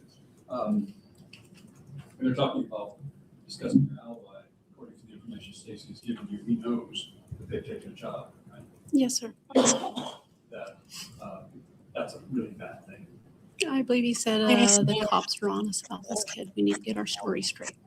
So when he's talking about getting an alibi with Brandon or whoever, getting their story straight, that's because he knows there's a lot of trouble. Just that he's wanting to stay out of trouble based on what he knows has happened. Are you asking my opinion? I believe he was involved in that. In terms of seeking an alibi, though, that has nothing to do with whether or not he had anything to do with it. It might just simply be, I know they took a kid, and I'm worried about getting in trouble for it. So let's get our story straight. It doesn't mean he had anything to do with the kid, right? I believe he fixed the truck so they could take the child out of the area. All right. Does the state wish to retain this witness? No, Your Honor. Defense? No, Judge. You're free, Bill. Thank you. Thank you. Would you like this back? So, it's a quarter after 12 on the courtroom clock. It's the court's intention to take a lunch break. I would propose that we return at 1:30. Does that work? That works for state. Does that work for the defense? It's fine. All right. So we'll come back on at 1:30 on the courtroom clock. Be in recess.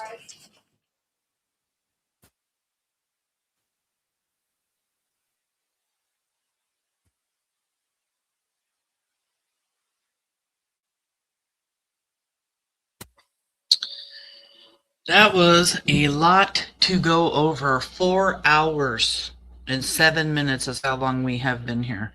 4 hours. We have learned a lot of information. We are learning more and more about the different suspects that are talking to law enforcement and what they have to say. I mean, you just heard again Detective Kelleher talking about the fact, I mean, here you actually have Stacey and Brandon corroborating each other's story about this phone call. And the defense trying to spin it around to make it look like something that it wasn't. No, Stacey called Brandon, told Brandon, we got to get our story straight. For one, you can't spin that, right? You can't spin that. We got to get our story straight. If you've done nothing wrong, there is no story to get straight, for one. But he says, we got to get our story straight. The cops are onto us about this kid. You have to get your story straight. And there's only one reason for that, and that is because these 4 suspects are suspects for a reason. They are the main suspects told to us by law enforcement. Named suspects: Stacey Wondra, Sarah Wondra, Adrian Lucien, and Brandon Shurtleff. Period.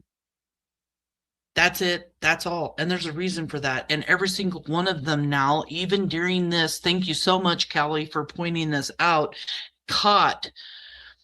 Here is Sarah Wondra telling Detective Kelleher, come in the house. Come talk to Stacey and ask him why he was up at the splash pad. Come talk to him about why he was at the splash pad. What? That's crazy. What was Sarah thinking in that moment? Was she just wanting, let's just play devil's advocate for just a second, okay? And I don't do this much, but let's just say Sarah once wanted to talk to Stacey because they have created this idea about him losing his chew. Or was this much later? Like, we don't know. But here we have Sarah Wondra, one of the suspects, talking. And we know of other times that she's talked and said, Stacey killed Michael. Stacey buried him in the backyard.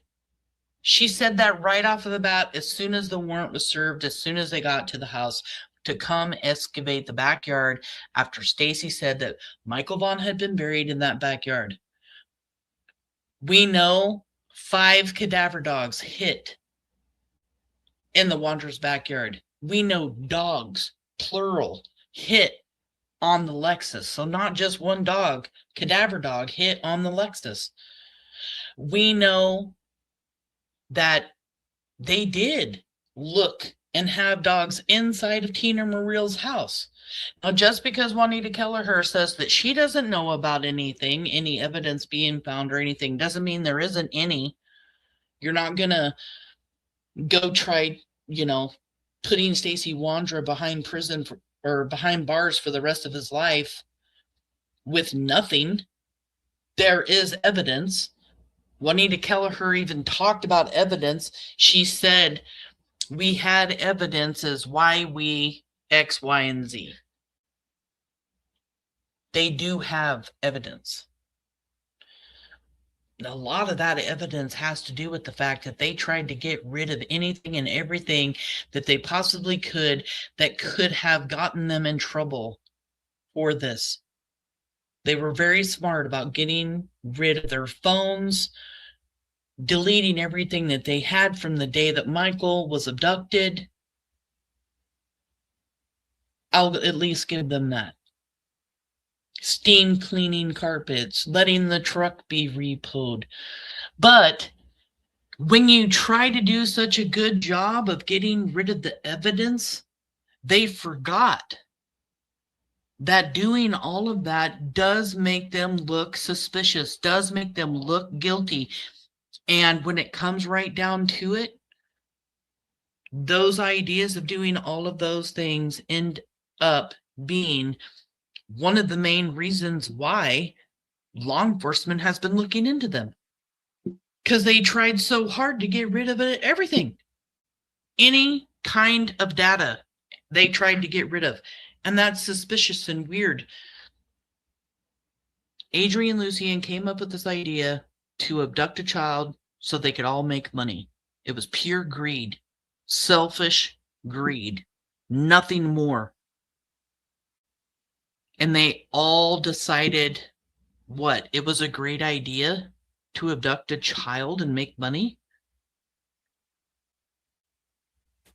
Every single one of these suspects will be charged.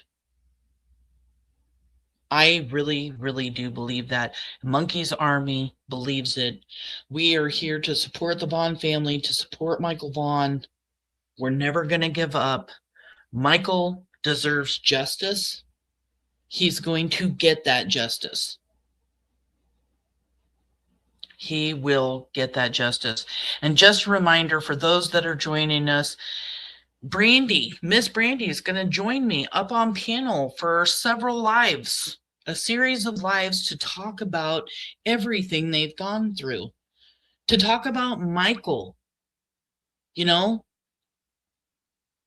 there's so much to talk about Michael, the things that he liked, the things that he loved. I cannot wait to have Brandy up on panel. Thank you so much, Brandy, for being here. And, you know, talking about this isn't going to be easy for her.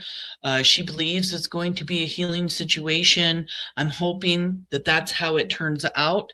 And to talk about Michael's abduction, what it was like for them to search for Michael, what it was like for them to have to talk to detectives, to multiple different law enforcement agencies, to take polygraphs, questions that they were asked during the polygraph. We're going to go over everything that Brandy wants to go over. And so far, it's a lot. We should have several lives.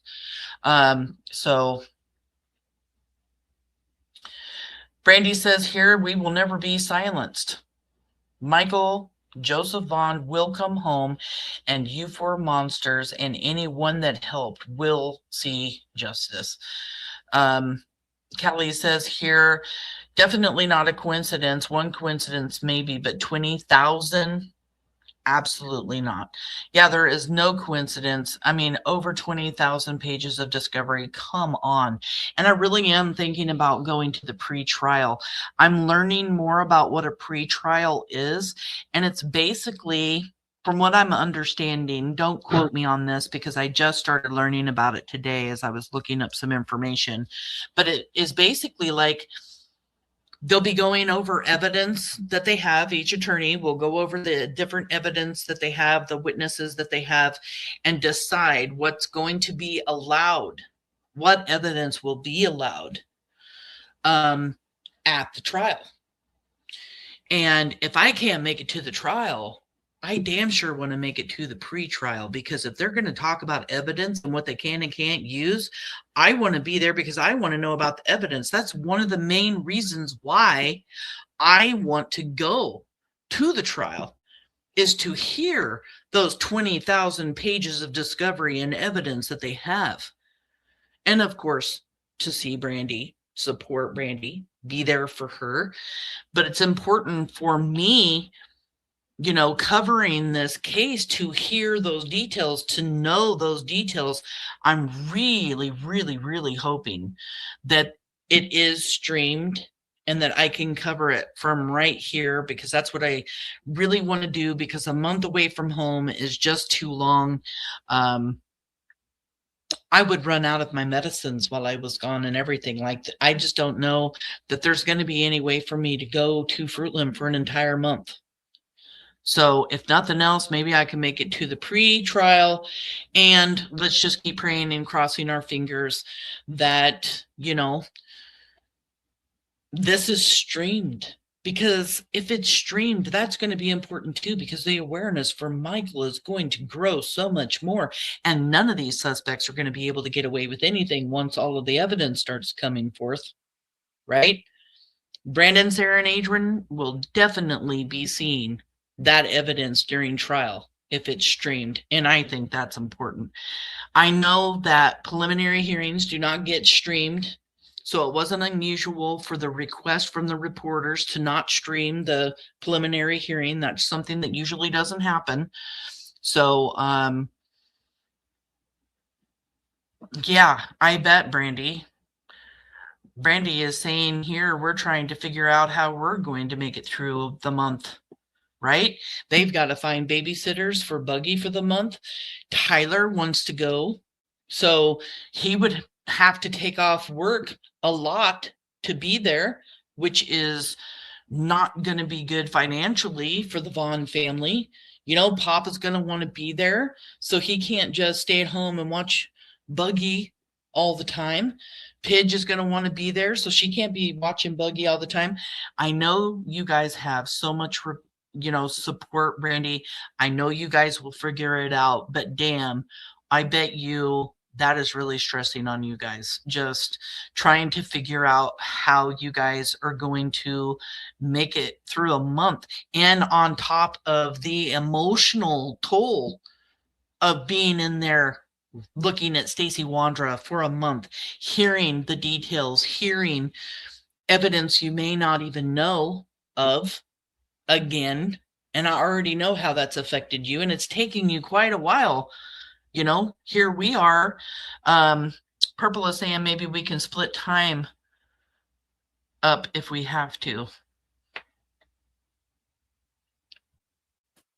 Sorry, I'm trying to get to everybody's comments. You guys are flying by. Maybe we can split it time-wise if we have to.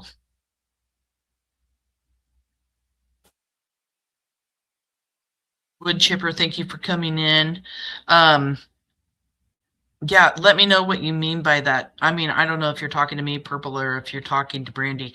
I know that if they stream the trial, I'm going to be right here every single day streaming it. That's what I really want to do. I wanted to do that. Being there at the trial. Yeah, I mean, I thought about just going down for the first couple of weeks because I know that's when the district attorney, the prosecuting attorney of the state is going to present their evidence. And that's really what's most important to me, because I really want to talk about what they have. This defense to me, I don't even know. I feel like they're going to do more harm to Stacey than they are anything. But we will worry about that closer to time. Right now, everyone tried to enjoy the beautiful spring and summer ahead of us, because we're going to be busy come fall. Exactly. And they still have to do another hearing to make sure, what is it called? Oh my gosh, I'm losing my train of thought, and it's probably because I'm hungry. They still have to get together, talk with attorneys, talk to the judge, make sure everybody's ready to go for the pre-trial, because dates can change. Even though Stacey wants a quick, fast, speedy trial, doesn't mean we're really going to be here come September 14th, because it is not unusual whatsoever for the first court hearing for the trial to be changed. So it could even be longer. Yeah, Sarah will be coming up in October. There's so much going on. And I mean, there's a couple of hearings before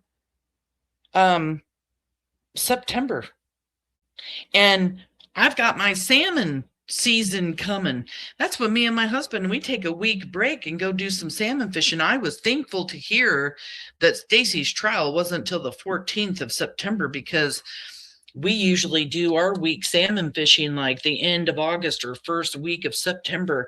And I told him, Lord, help me if it's the first week of September, because it usually takes me a good week and a half to recover, because we're up at 1:30 a.m. in the morning, down there getting our spot by 3 a.m. in the morning, setting up our gear, unpacking everything, down there 12 to 15 hours, packing everything back up, coming back home, unpacking everything, eating, cutting and slaying our fish, vacuum packing and everything else, getting into bed and doing it all over again for 7 days.